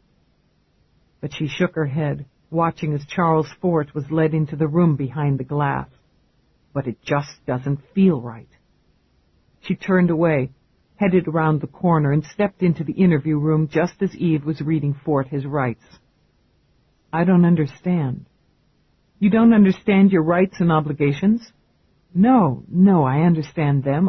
I don't understand why I'm here. There was puzzlement and a vague sense of disappointment as he turned his gaze toward Peabody. If you'd wanted to speak with me again, you only had to ask. I would have met you or come involuntarily. It wasn't necessary to send 3 uniformed officers to my home. I thought it was necessary, Eve answered shortly. Do you want counsel or representation at this time, Mr. Fort? No. He shifted in agitation, tried to ignore the fact that he was inside a police facility, like his father. Just tell me what you want to know. I'll try to help you. Tell me about Louis Trevane. I'm sorry, he shook his head. I don't know anyone by that name. Do you usually send your handmaids out to murder strangers? What? His face went white as he pushed himself to his feet. What are you talking about? Sit down. Eve snapped the order out. Louis Trevane was murdered 2 hours ago by Miriam Hopkins. Miriam? That's ridiculous. That's impossible. It's very possible. I walked in while she was cutting out his liver. Chaz swayed, then sank into his chair. There's a mistake. It couldn't be. I think the mistake was yours. Eve rose, wandered over, then leaned over his shoulder. You should pick your weapons more carefully. When you use defective ones, they can turn on you. I don't know what you mean. May I have some water? I don't understand this. Eve jerked a thumb to Peabody, signaling her to pour a glass. Miriam told me everything, Chaz. She told me that you were lovers and that you'd allowed her to execute Trevane herself. Blood purifies. No. He lifted the glass in both hands and still slopped water over the edge as he tried to drink. No. Your father liked to slice people up. Did he show you how it was done? How many other defective tools have you used? Did you dispose of them after you'd finished with them? Keep any souvenirs? She continued to hammer at him while he just sat, shaking his head slowly from side to side. Was this your version of a religious war, Chaz? Eliminate the enemy? Cut out the demons? Your father was a self-styled Satanist, and he'd made your life a misery. You couldn't kill him. You can't get to him now, but there are others. Are they substitutes? When you kill them, are you killing him, hacking him into pieces because of what he did to you? He squeezed his eyes tight, began to rock. God, my God, oh God. You can help yourself here. Tell me why. Tell me how. Explain it to me, Chaz. I may be able to cut you a break. Tell me about Alice. About Lobar. No. No. When he lifted his head, his eyes were streaming. I'm not my father. Eve didn't flinch, didn't look away from the desperate plea in his eyes. Aren't you? Then she stepped back and let him sob. She worked him for an hour, relentlessly pushing, then backtracking, then shifting directions. She kept the death photos on the table, dealt out like grisly playing cards. How many more, she demanded, how many more images of the dead should there be? Through it all, he wept and denied, wept and was silent. When she turned him over to Holding, his eyes stayed on hers until he was led around the corner and away. But it was the look in Peabody's eyes that caught her and had her waiting until they were alone. Problem, officer? Peabody drew a breath, braced. Yes, sir. I didn't like your interview technique. Didn't you? It seemed overly harsh, cruel, using his father over and over again, directing him to look at the stills. Eve's stomach was raw, her nerves scraped clean, but her voice was cool, her hands steady as she gathered up the stills. Maybe I should have asked him politely to please confess so we could all go home and get back to our comfy lives. Don't know why I didn't think of it. I'll make a note to try it the next time I have a murder suspect in interview. Peabody wanted to wince, managed not to. It just seemed to me, Lieutenant, particularly since the suspect had no representation. Did I read him his rights, officer? Yes, sir. But did he verify that he understood those rights? Peabody pulled back, nodded slowly. Yes, sir. Can you estimate, Officer Peabody, how many interviews you've conducted on homicide cases? Sir, I can't, Eve snapped, and her eyes went from cool to hot. I can't, because there's been too fucking many of them. You want to take a look at the stills again? You want to see this guy with his guts spilled out all over the tiles? Maybe it'll toughen you up a little, because if my interview techniques upset you, Peabody, you're in the wrong career. Eve strode to the door, then whirled back while Peabody stood where she was at rigid attention. And I expect my aide to back me up, not question me because she happens to have a soft spot for witches. If you can't handle that, Officer Peabody, I'll approve your request for transfer. Understood? Yes, sir. Peabody let out a shaky breath as Eve's boots clicked down the corridor. Understood, she said to herself, and shut her eyes. A little rough on her, Feeney commented when he caught up. Don't you start on me. He only held up a hand. Isis came in voluntarily. I put her in room B. With a jerk of the head, Eve changed directions and pulled open the door of room B. Isis stopped her restless pacing and spun around. How could you do this to him? How could you bring him here? He's terrified of places like this. Charles Fort is being held for questioning in the stabbing death of Louis Trevane, among others. In contrast to Isis's raised and furious voice, Eve's was cold and flat. He has not yet been charged. Charged? Her golden skin paled. You can't believe Chaz had anything to do with the murder. Trevane? We don't know any Louis Trevane. And you know everyone Fort knows, Isis. Eve set the file on the table, kept her hand on it as if to remind herself what was inside. You know everything he does and thinks and plans. We are as close as it's possible for human bodies and minds and souls to be. There is no harm in him. The temper drained out of her. Now her voice trembled. Let me take him home, please. Eve met the pleading eyes straight on, forced herself not to feel. Did you know, being as close as it's possible, that he'd decided to get equally close, bodily speaking, with Miriam? Miriam? Isis blinked once, then nearly laughed. That's ridiculous. She told me herself. She smiled when she told me. Remembering that, bringing that image back, dried up any sympathy. She smiled as she straddled what was left of Louis Trevane, while his blood was smeared all over her hands and her face and the knife she held. As her legs went weak, Isis reached out blindly to brace a hand on the back of a chair. Miriam killed someone? That's impossible. I thought all things were possible in your sphere. I walked in on her little ceremony myself. Eve's fingers curled on the file, but she didn't open it. There was still pity, after all, for the woman who loved and believed. She was very cooperative, happily told me that Fort had allowed her to kill Trevane herself, unlike the others, where she only observed. Using her hand to keep her balance, Isis stepped unsteadily around the chair, eased herself into it. She's lying. There was a lance in her heart, quivering there. Chaz has nothing to do with this. How could I have missed this part of her? Closing her eyes, Isis rocked herself gently. How could I not have seen? We initiated her. We took her in. We made her one of us. Can't see everything, can you? Eve angled her head. I think you should be more worried about your vision as it applies to Charles Fort. No. She opened her eyes again. There was misery in them, but behind it was a steel Eve recognized. There's no one I see more clearly than Chaz. She's lying. She'll be tested.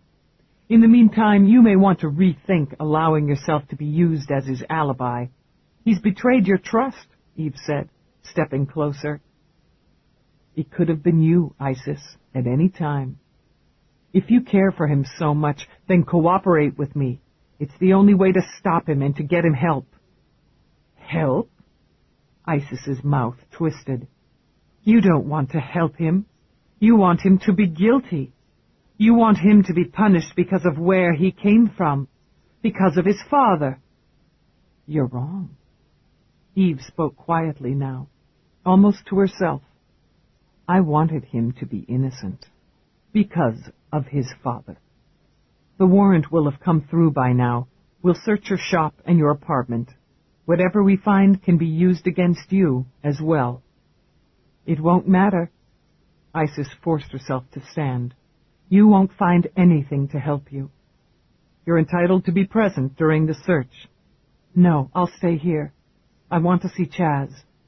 You're not related or legally married. Dallas, Isis interrupted quietly. You have a heart. Please listen to it and let me see him. Yes, she had a heart, and it ached to see the plea in the eyes of a strong woman. I can give you 5 minutes through security glass. As she wrenched the door open, she set her teeth. Tell him to get a lawyer, for God's sake. In the storeroom of Spirit Quest and in a workroom in the apartment above were dozens of bottles and containers and boxes. They were filled with liquid and powder and leaves and seeds. She found organized records detailing the contents and their uses. Eve ordered everything sent to the lab for analysis. She found knives, carved handles, and plain, long-bladed and short. She tagged a sweeper, ordered him to scan for traces of blood. Ceremonial robes and street clothes were scanned as well. And there, under a neatly folded stack of robes kept fresh in a chest smelling of rosemary and cedar, she found the balled-up and bloody black robe. "Here," she signaled to the sweeper. "Scan it."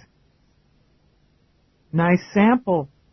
The sweeper snapped her gum, ran the nozzle of her shoulder unit over the cloth. "Mostly on the sleeves." Behind her protective goggles, the sweeper's eyes were mildly bored. "Human," she confirmed. "A neg.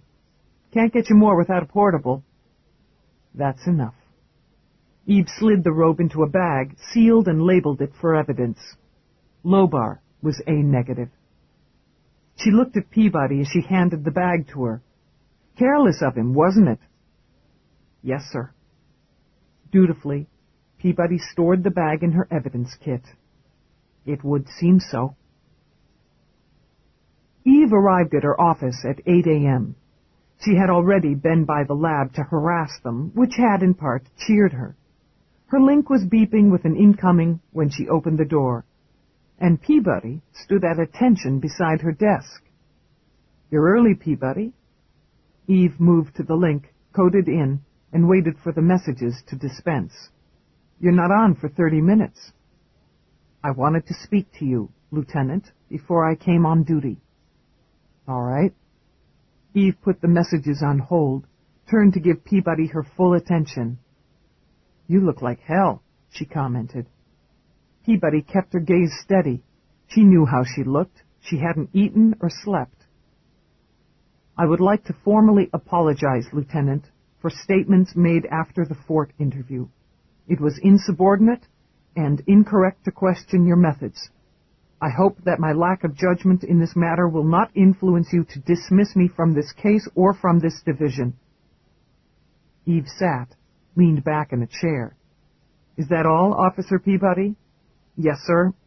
Except to say, if you've got more to say, pull the stick out of your butt first. You're off duty and off the record." Peabody's shoulders slumped slightly, but in defeat rather than relaxation. This is the end of Side 1. This program is continued on Side 2 of this cassette.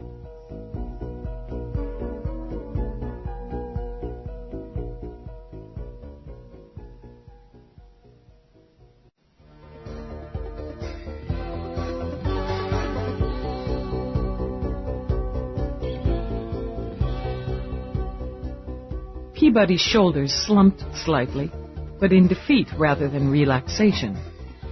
"I'm sorry. Watching him fall to pieces that way got to me. I wasn't able to divorce myself from the situation and view it objectively. I don't want to believe, she corrected, that he's responsible. It tainted my viewpoint." "Objectivity's essential," Eve said, "and more often than any of us want to admit, impossible. I wasn't completely objective either, which is why I overreacted to your comments. I apologize for that." Surprise and relief spread through her. Peabody found them both easier to swallow than crow and fear. "Will you keep me on?" "I've got an investment in you." Leaving it at that, Eve turned back to her link. Behind Eve's back, Peabody closed her eyes tightly, dug for composure. She took a breath, swallowed hard, and found it. "So, does this mean we've made up?" Eve slanted a look at Peabody's hopeful grin. "Why don't I have any coffee?" She engaged the link, let her messages run. The first had barely begun when Peabody set a steaming cup at her elbow.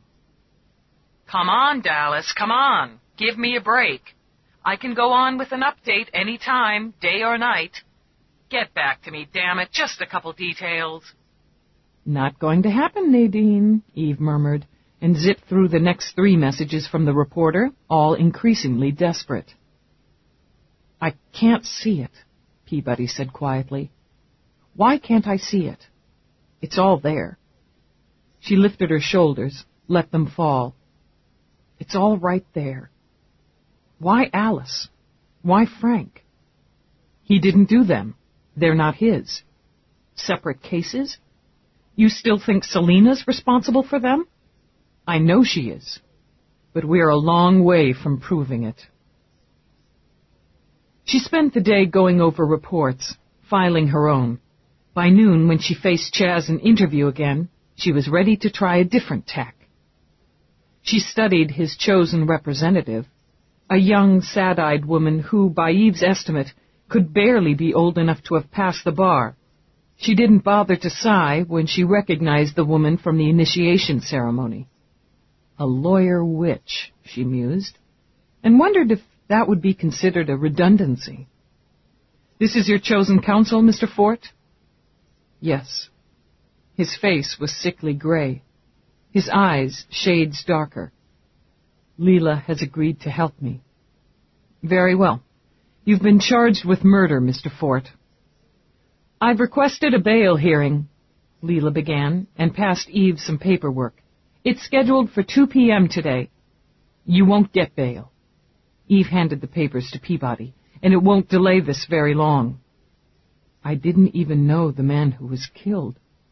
Chaz's voice quavered. He took a breath, laid his hand over Leela's as if for support. Their fingers linked, and his voice became stronger.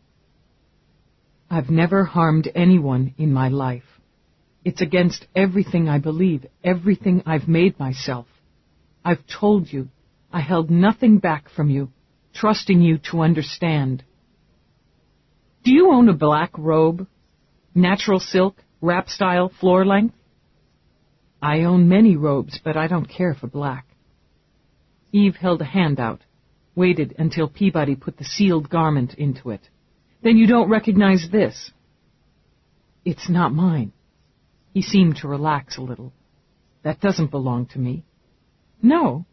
Yet it was found in a chest in the bedroom of the apartment you share with Isis. Carelessly, perhaps quickly hidden under a stack of other robes, there's blood on it, Mr. Fort, Lobar's blood. No. He cringed back. That's not possible. It's a fact. Your representative is free to study the lab report. I wonder if Isis will recognize it. It might jog her memory. She has nothing to do with this. Nothing to do with any of this. Panic had him lurching up. You can't suspect her of what? Eve cocked her head. Of being an accessory? She lives with you, works with you, she sleeps with you. Even if she's just been protecting you, it puts her in it. She can't be drawn into this. She can't be put through this. Leave her alone. He leaned forward, resting trembling hands on the table. Leave her alone. Promise me that, and I'll tell you whatever you want to hear.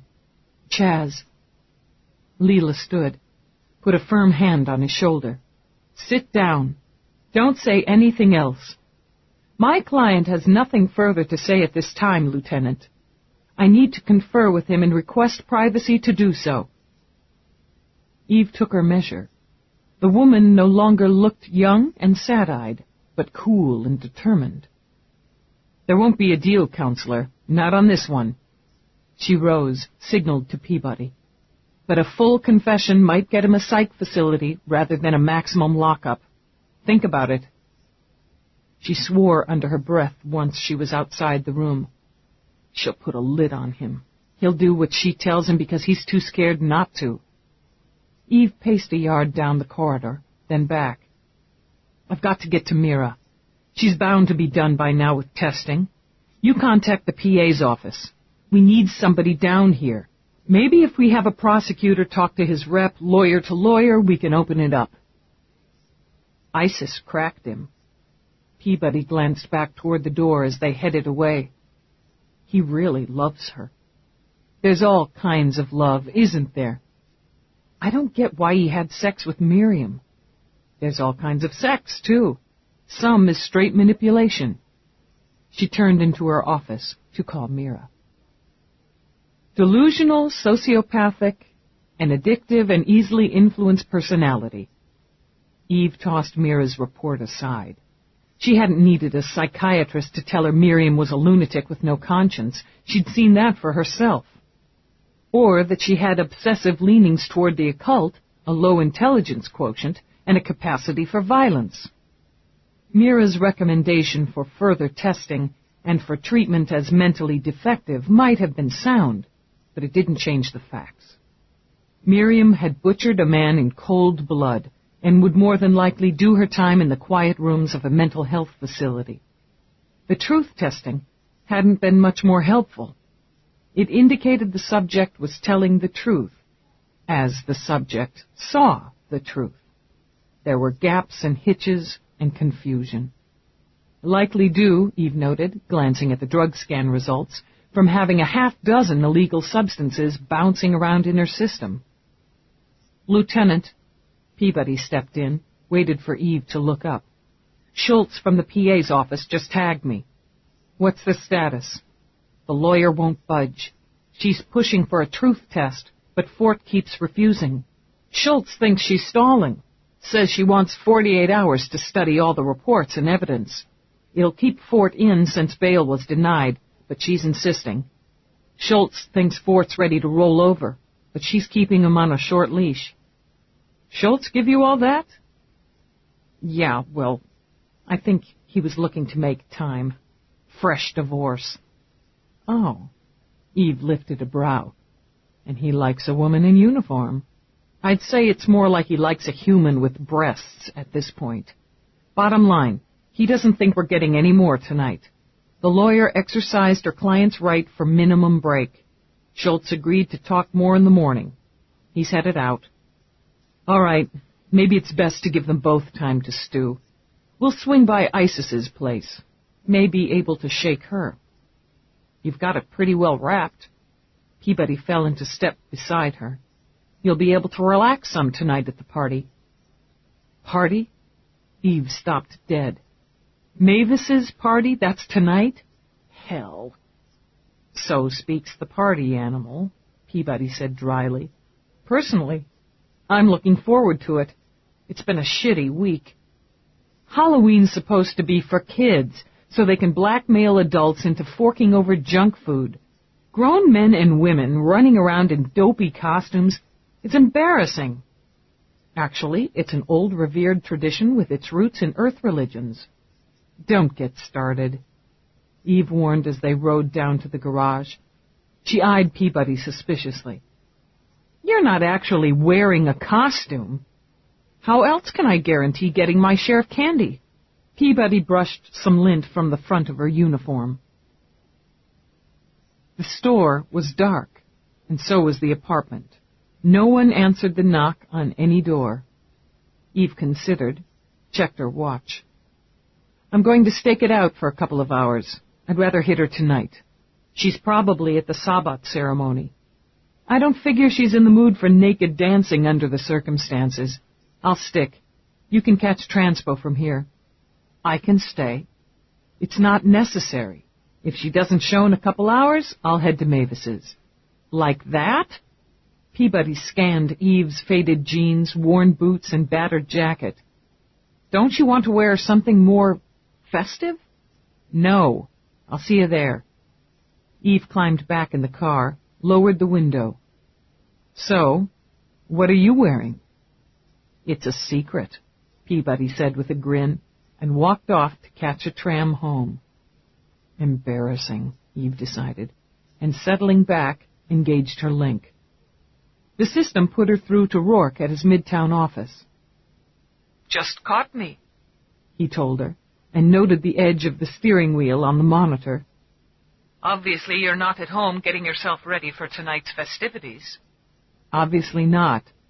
I've got a couple more hours here, so I'll meet you at Mavis's. We can duck out early. I can see you're already looking forward to an exciting evening. Halloween. She glanced over as a ghoul, a 6-foot pink rabbit, and a mutant transsexual crossed the street in front of her car. I just don't get it. Darling Eve, for some it's simply an excuse to be foolish. For others it's a serious holy day. Samhain, the beginning of Celtic winter. The beginning of the year. The turn of it with the old dying and the new yet unborn. On this night, the veil between is very thin. Boy, she gave a mock shudder. Now I'm spooked. Tonight we'll concentrate on using it as an excuse to be foolish. Want to get drunk and have wild sex? Yeah. Her lips twitched. That sounds pretty good. We could get started now. A little link sex. That would be illegal over an official line. Besides, you never know when dispatch is going to get nosy. Then I won't mention how much I want to get my hands on you, my mouth on you, how exciting it is to feel you under me when I'm inside you and you arch back, struggling to breathe and fist your hands on my hair. No, don't mention it, she told him, as the muscles in her thighs tingled and went lax. I'll see you in a couple hours. We'll, go home early. Then you could mention it. Eve?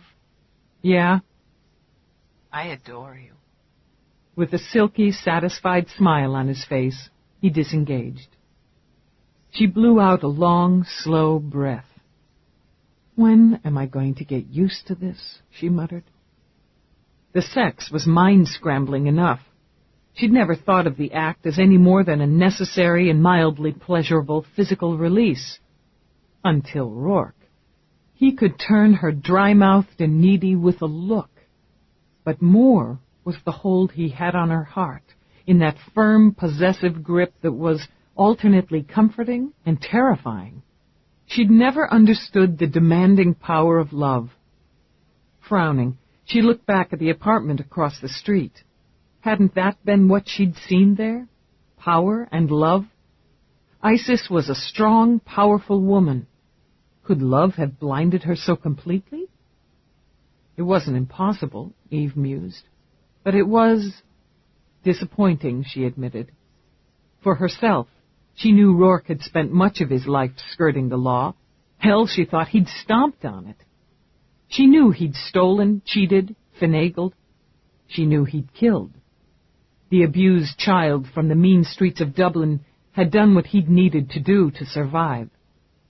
Then had done as he'd liked to profit. She couldn't entirely blame him for either. Yet if he used his power and his position today to kill, what would she do? Would she stop loving him? She wasn't sure, but she was sure that she would know. And the code that she lived by wouldn't allow her to turn a blind eye to murder. Maybe the code Isis lived by wasn't as strong. And yet, as she sat in the dark with the sharp little teeth of the wind biting at her windows, she found she couldn't balance it. Fort had all but confessed now, she reminded herself. Once she'd confronted him with the robe, with the evidence, he'd started toward surrender. That wasn't exactly true, she thought. It was when she'd brought Isis into it that he'd changed directions. Protecting her, shielding her, sacrificing for her. With a new theme playing in her mind, she got out of the car, crossed the street. A number of people wandered the street, many of them in costumes. Even as she stepped over the curb, a gaggle of teenagers rushed by, making enough noise to wake the dead. No one paid any attention to a lone woman in a leather jacket climbing the stairs to a dark apartment. She stood on the landing a moment, scanning the street, the surrounding buildings. It was an area where people minded their own business, she decided. And wouldn't the neighbors be accustomed to seeing people, perhaps the less than usual type of person, going up and into the apartment? To test her theory further, Eve tried the door. Finding it locked, she simply fished a master code out of her pocket. She had the door open in seconds and waited just outside it for the sound of the security alarm. There was only silence inside. No security, she decided, and resisted the temptation to go in. The average citizen wouldn't have access to a master, but there were other ways of popping unsecured locks. Hadn't the apartment been empty the day before? With both Fort and Isis at Central, how easy would it have been for someone to slip in to plant a blood-stained robe in an obvious place? Eve shut the door again and stood arguing with herself. Miriam had implicated him. She'd said his name as she sat on the floor, blood still running from her hands. Delusional, sociopathic, easily influenced. Damn it. Eve trooped down the steps back to her car. The evidence was there, wasn't it? Motive, opportunity. It was a fucking textbook checklist. She even had a confessed accomplice in custody. An accomplice he'd been sleeping with on the side, having sex in Central Park, using his influence to bring her into the coven right under his lover's nose. It fit, she told herself. And that was the trouble. It slid so well into place it was as if someone had oiled the slot. All you had to do was leave out love. Selfless, devoted, unquestioning love. Add that, and it scraped along the sides of that slot screaming in protest. If there was a chance it was a setup, and that she was being used to make it click, she was damn well going to find out. She considered calling Peabody, started to reach for her link, when she heard the scream. She was out of the car, her hand on her weapon, when she spotted the black-robed figure dragging a woman into the shadows. "Police!" She rushed forward, drawing. "Back off!" He did more than that. He ran. When Eve reached the woman, she was lying face down, moaning. Holstering her weapon, she crouched down. "How badly did he hurt you?" As she rolled the woman over, she saw the glint of a blade. It was pressed, keen-edged, against her stomach before she saw Selina's face. "All I have to do is push, just a little." Selina smiled. "I'd enjoy that. But for now..." Her hand tapped against Eve's throat. She felt the pressure and the sting an instant before her vision blurred. "Now you're going to help me to the car. Or it's going to look that way if anyone notices." Smiling, Selina put her arms around Eve, keeping close so it appeared she was being lifted to her feet. "And if you don't do exactly what I say, your guts will hit the sidewalk, and I'll be gone before you realize you're dead." Eve's head was swimming, her legs like rubber as Selina led her down the sidewalk.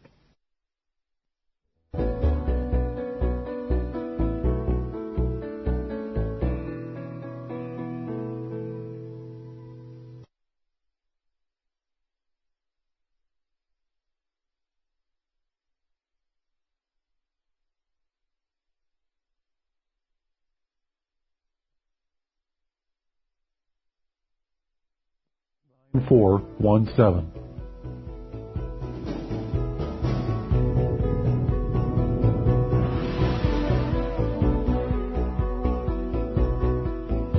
The vehicle shuddered, then hummed discordantly. "I don't believe you're in any shape to drive." Selina threw back her head and laughed. "Give it the address. My apartment. We have a very special ceremony in mind for you." Mechanically, Eve repeated the address and stared straight ahead as the vehicle slowly slid from the curb. "Not Fort," she managed, struggling to snap back. It was never him. That pathetic excuse for a man. He couldn't kill a fly if it landed on his dick, if he's got one. But he and that half-breed Wiccan are going to pay. You've seen to that, haven't you? They thought they could save poor little Alice. Well, so did her stupid grandfather. See where it got them? No one challenges me and lives. You'll find out just how much power I have very soon now, and you'll beg me to kill you and end it. You killed them all. Every one of them." Selina leaned closer. "And more. Many more. I enjoy the children most. They're so fresh. I walked right in on the grandfather, used his weakness for females, sobbed, told him I was afraid for my life. Alban would kill me. Then I slipped the drugs into his drink and I killed him. I wanted blood, but, well, it was nearly as satisfying to watch his eyes as he realized he was dying. You've seen how the eyes die first, haven't you, Dallas? They die first. Yes.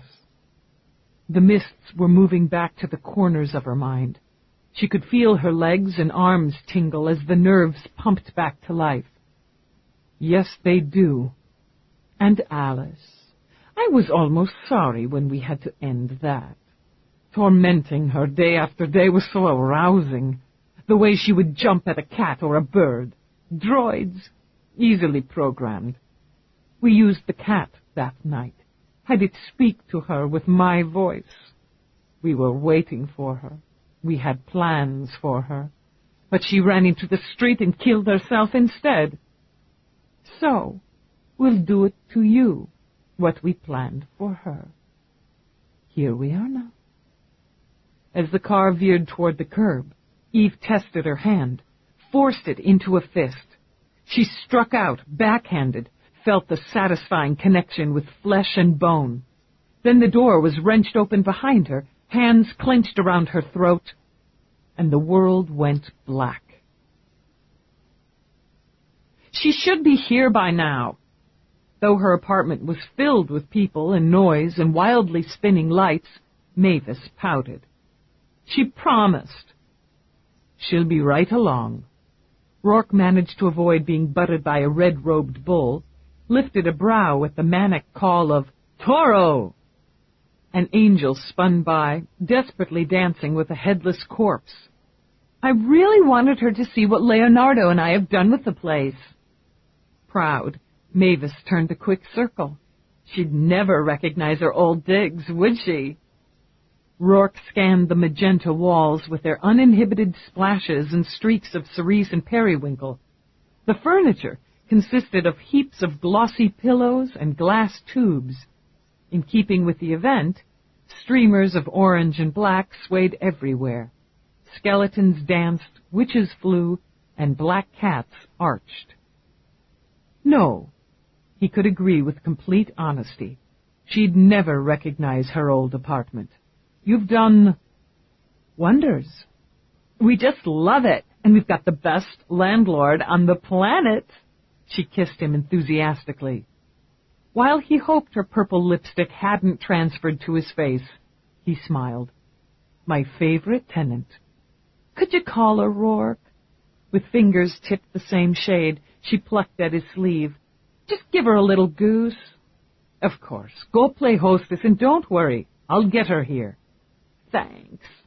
She rolled off on glittery, red-wheeled shoes. Roarke turned with the idea of hunting up somewhere quiet to make his call, then blinked at the apparition. Peabody?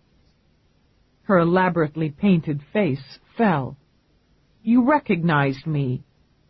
Barely. With a faint smile, he stepped back to take a full measure. Long blonde hair swirled over her shoulders, down her back, over the tiny scallop-shaped bra that covered her breasts.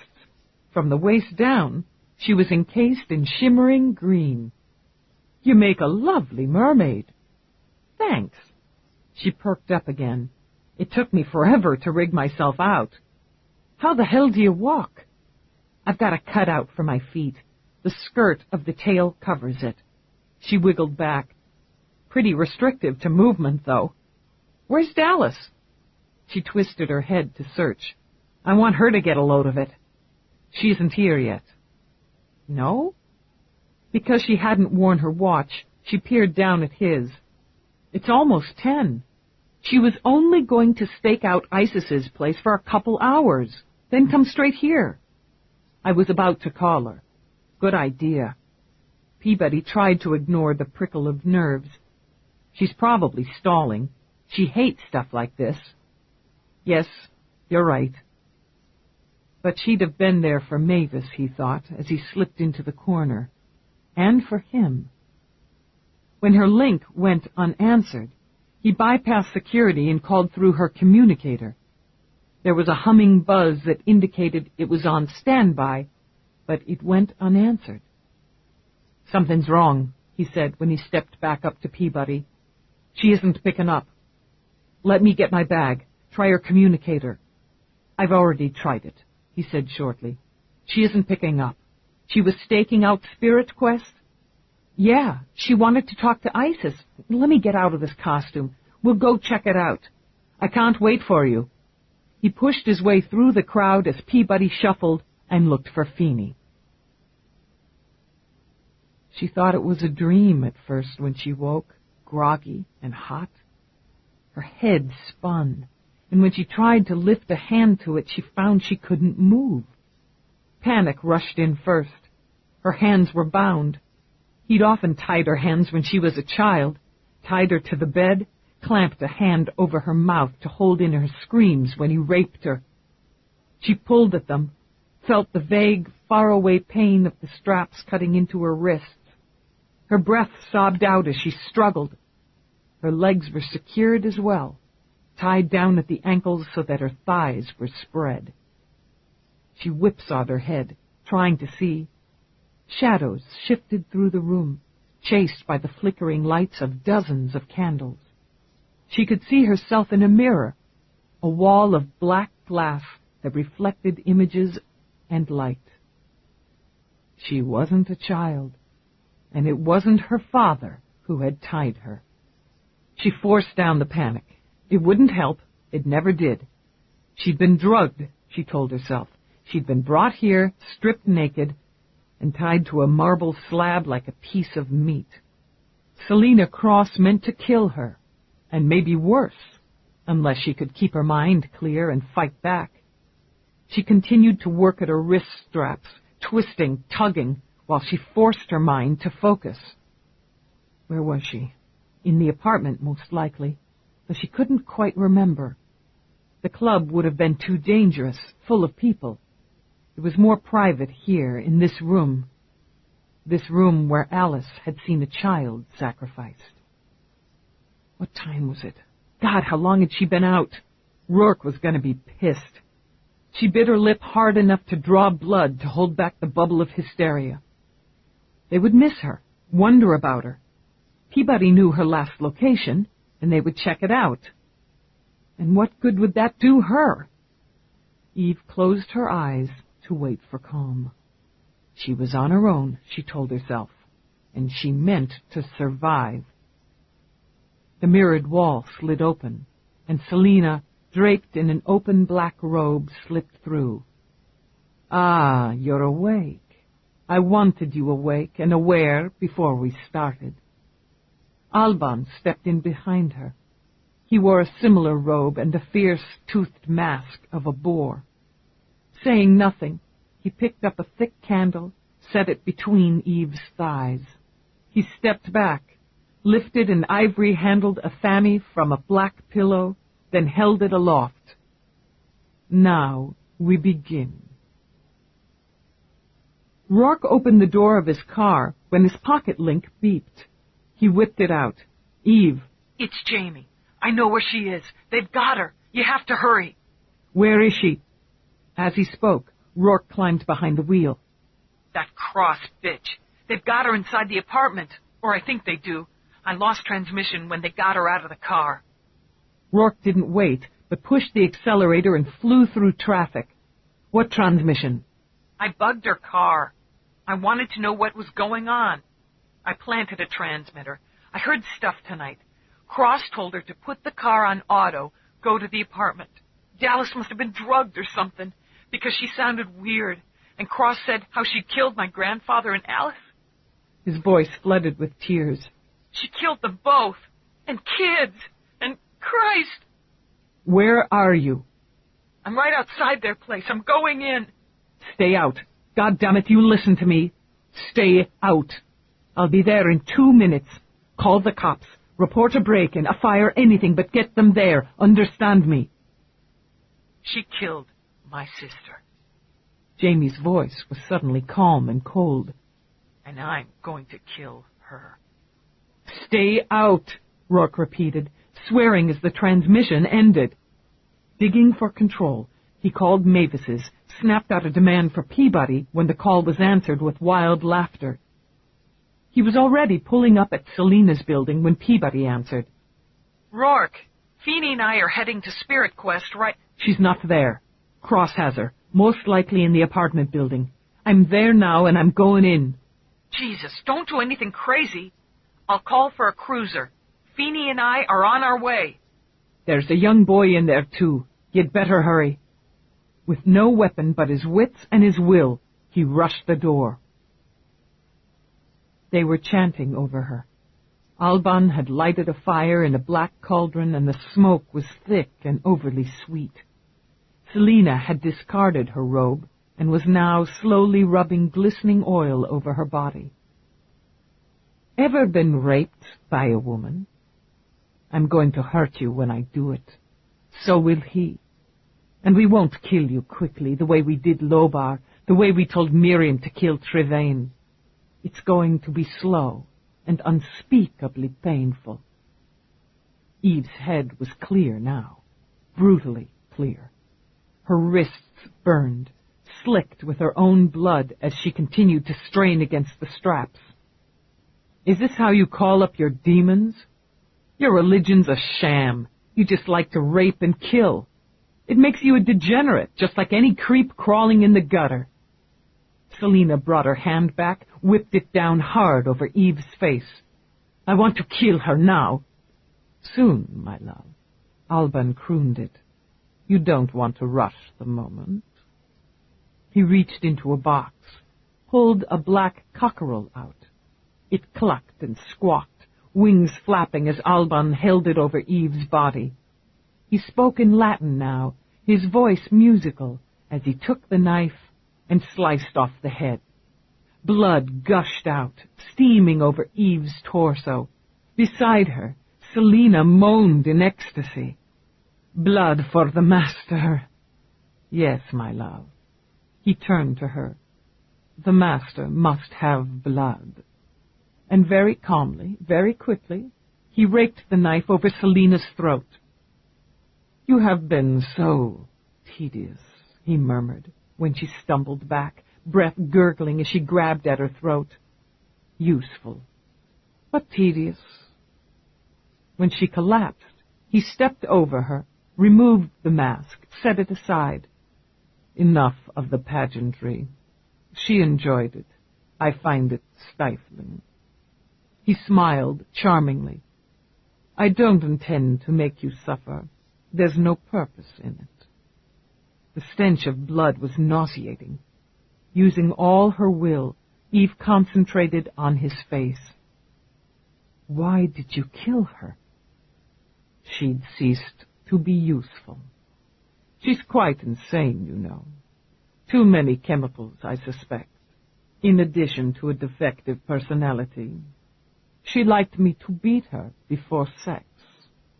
He shook his head. There were times I actually enjoyed it. The beating part, anyway.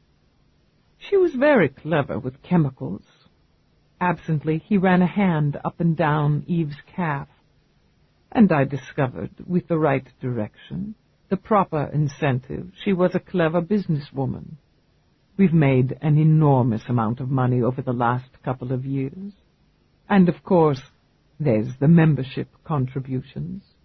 People will pay ridiculous amounts of money for sex and the possibility of immortality. So it was just a con. Come on, Dallas. Calling up demons, selling the soul. He chuckled, delighted. It's the best grift I've ever run, but it's hit its peak. Now, Selina, he glanced down, idly rubbed a thumb over his chin. She became quite serious about it. She actually believed she had power. He studied the sprawled body with something like amused pity. That she could see in the smoke. Call up the devil. He smiled again, made the ageless sign for lunacy by circling his finger at his temple. A sham, Eve thought. From the beginning, nothing but a long con for profit. Most grifters don't add human sacrifice to the theme. I'm not most grifters. And a few realistic ceremonies kept Selina in line. She developed a taste for blood. So did I, he admitted. That I did find addicting. Taking a life is a powerful thing, an arousing thing. He let his gaze roam over her, appreciating the slim, subtle lines. Selina had been all lush curves, just on the point of overabundance. I may have you first, after all. It seems a waste not to. Everything in her revolted at the thought. You were the one who had sex with Miriam. You were the one who told her to kill Trevane, to infiltrate the Wiccans. She is the most malleable of women, and under a little chemical inducement, some post-hypnotic suggestion, selectively forgetful. It was never Selina. That's where I was off. You weren't her lapdog. She was yours. That's very accurate. She was losing control. I've known that for some time. She did the cop on her own. His mouth thinned in annoyance. That was the beginning of the end for this and for her. He'd have never have pinned us, and should have been left to fumble around until he gave up. You're wrong. Frank wouldn't have given up. Hardly matters now, does it? He turned away, taking up a small vial and a pressure injector. I'll give you just a bit to take the edge off. You're really quite attractive. I can make you enjoy it when I rape you. There aren't enough drugs in the world for that. You're wrong, he murmured, and walked toward her. Roarke had to force himself not to enter the apartment at a run. If she was inside and in trouble, his rushing in could do her more harm than good. He closed the door quietly at his back. Since the security had already been bypassed, he knew Jamie had gone in. Still, the movement at his side had him lashing out, grabbing at the throat. It's me! It's Jamie! I can't get into the room. They've installed something new I can't bypass. Where is it? There, that wall. I haven't heard anything, but they're in there. They have to be. Go outside. I won't, and you're wasting time. Then stay back, Roarke ordered, refusing to waste more. He approached the wall, running his fingers over it, ordering himself to be thorough, methodical, while every instinct in him screamed to hurry. If there was a device, it was well concealed. Reaching into his pocket, he took out his daily log, tapped in a program. He thought he caught the distant wail of a siren. What is that? Jamie demanded in a whisper. Jesus, is that a jammer? I've never seen one worked into a pocket diary. You're not the only one who knows the tricks. He began to play it over the wall, cursing it for being too slow, too inefficient. Abruptly, it emitted a low hum, beeped twice. There's the little bastard. As the door slid open, he crouched and, baring his teeth, prepared to spring. She strained away from the injector, but it pressed against her upper arm, then, just as quickly, was removed. No. With a quick laugh, Alban set it aside. Not for sex. That would be unfair to you, and a blow to my pride. Afterward, I'll put you under deeply so you won't feel the knife. It's the least I can do. Just kill me, you son of a bitch. With a final vicious pull, she popped the strap, dragged one arm free, and shot her fist into his face. But when she reached for the knife lying beside her, it clattered to the floor. Then, for just a moment, she thought the demons of hell had been loosed after all. He came in like a wolf, with a snarl and a lunge. The force of Roarke's attack sent Alban flying back, sent candles flying to gutter out in pools of blood. Rearing up, Eve struggled to free her other hand, and panic left no room for shock as she spotted Jamie. Hurry up, for Christ's sake! Get the knife! Cut me loose! Hurry! His stomach was heaving, but he stepped over Selina's body, grabbed the knife. Keeping his eyes locked on her wrist, he hacked at the strap. Give it to me! I can get the rest! Her gaze was locked on Roarke, the desperate struggle over the bloody floor. Fire was beginning to live in the corner, growing from upended candle to hungry flame. There's the cops, she said when she heard the siren. Go let them in. The doors unlocked. He said it calmly, flatly, as he moved to her feet to cut her ankles free. "Do something about that fire in the corner," she ordered as she scrambled down. "No, let it burn. Let the whole damn place burn to the ground." "Put it out," she snapped again, then leapt like a madwoman onto Alban's back. "You bastard, you son of a bitch!" Even as she dragged his head back, Rourke's fist flew up and cracked against his face. "Get the hell back," Rourke demanded. "He's mine." They rolled over in a violent tangle of limbs to discover only two of them were still conscious. "Did he hurt you?" Rourke's eyes were still wild when he grabbed her arms. "Did he put his hands on you?" "No." She had to be calm now, she realized, for he wasn't. She wasn't entirely sure what Rourke was capable of when he was in this state. "He never touched me. You took care of that. I'm all right." "You were taking care of yourself, as usual, when I got here." He lifted her hand, stared at the blood seeping from the abrasions on her wrist, and lifted it to his lips. "I could kill him for that. Just for that alone." "Stop. It's part of the job." He was struggling to accept that. His jacket was ruined, a bloody mess, but he took it off and wrapped it around her. "You're naked." "Yeah, I noticed. I don't know what they did with my clothes, but I'd just as soon be wearing something other than skin when the troops get here." She rose, discovered she wasn't entirely steady on her feet. "They drugged me," she explained, shaking her head to clear it as Rourke moved her away, eased her down to sit on a clear spot on the floor. "Just get your breath back.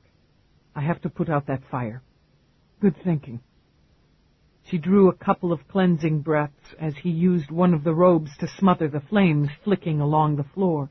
Then she shot to her feet, cried out, "No, Jamie, don't!" She took the first running steps forward, but it was already too late. Face white, Jamie got to his feet. The knife, still wet with Alban's blood, was in his hand. "They killed my family." His eyes were huge, the pupils pinpricks as he offered the knife to Eve. "I don't care what you do to me. He won't ever kill anyone else's sister." She heard the footsteps rushing through the outside door, and following instinct, gripped the Athami by the handle so that her own fingerprints were on it. "Shut up. Just shut the hell up." "Peabody." Eve turned as her aide rushed in, weapon drawn. "Get me something to wear, will you?" Peabody's breath came out in 3 unsteady puffs as she scanned the carnage. "Yes, sir. Are you all right?" "I'm fine. Cross and Alban ambushed me, drugged me up, and got me here. They both confessed to the murders of Frank Wojcinski and Alice Lingstrom, Lobar, and conspiracy to murder Trevane. Alban killed Selina, for reasons I will detail in my report.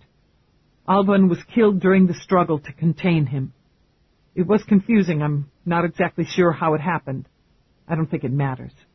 "No." Feeney stood beside Peabody, scanned Jamie's face, then Eve's, and he knew. "I don't think it matters now. Come on, Jamie. You shouldn't be in here now." "Lieutenant, with respect, I think it would be best if you and Rourke went home and cleaned up. You're a little too in tune with the season, so to speak." Eve glanced at Rourke, grimaced. Blood and smoke coated his face. "You look disgusting. You should see yourself, Lieutenant." He slipped an arm around her. "I think Peabody has a point. We'll find you a blanket. That should be sufficient to get you home without you freezing or getting arrested." She wanted a bath so desperately she could have wept. "Okay, I'll be back in an hour. Dallas, it isn't necessary for you to come back tonight." "An hour," she repeated. "Secure the scene. Call the ME. Get that boy an MT. He's shocky. Contact Whitney. You'll want to know what happened here, and I want Charles Fort released as soon as possible." Eve tugged Rourke's jacket more securely around her. "You were right about him, Peabody. Your instincts were on target. They're good instincts." Thank you, Lieutenant. Use them again. If that boy says anything that doesn't jibe with my brief statement of the events, ignore him. He's emotionally wrecked and in shock. I don't want him questioned tonight by anyone. Peabody nodded, kept her eyes carefully blank. Yes, sir. I'll see that he's taken home. I'll remain on scene until you return. Do that. Eve turned, started to button the jacket. By the way, Dallas. What, Peabody? That's a lovely tattoo. New? Eve clamped her teeth together, strode toward the door with as much dignity as she could manage. See? She jabbed a finger into Rourke's chest as they walked down the corridor. I told you I'd be humiliated by that stupid rosebud. You've been drugged, slapped, tied up naked, and nearly killed, but a rose on your butt humiliates you? All that other stuff's the job. The rosebud's personal. Laughing, he swung his arm around her shoulders, hugging her close. Christ, Lieutenant, I love you. We hope you have enjoyed our presentation of Ceremony in Death by J.D. Robb.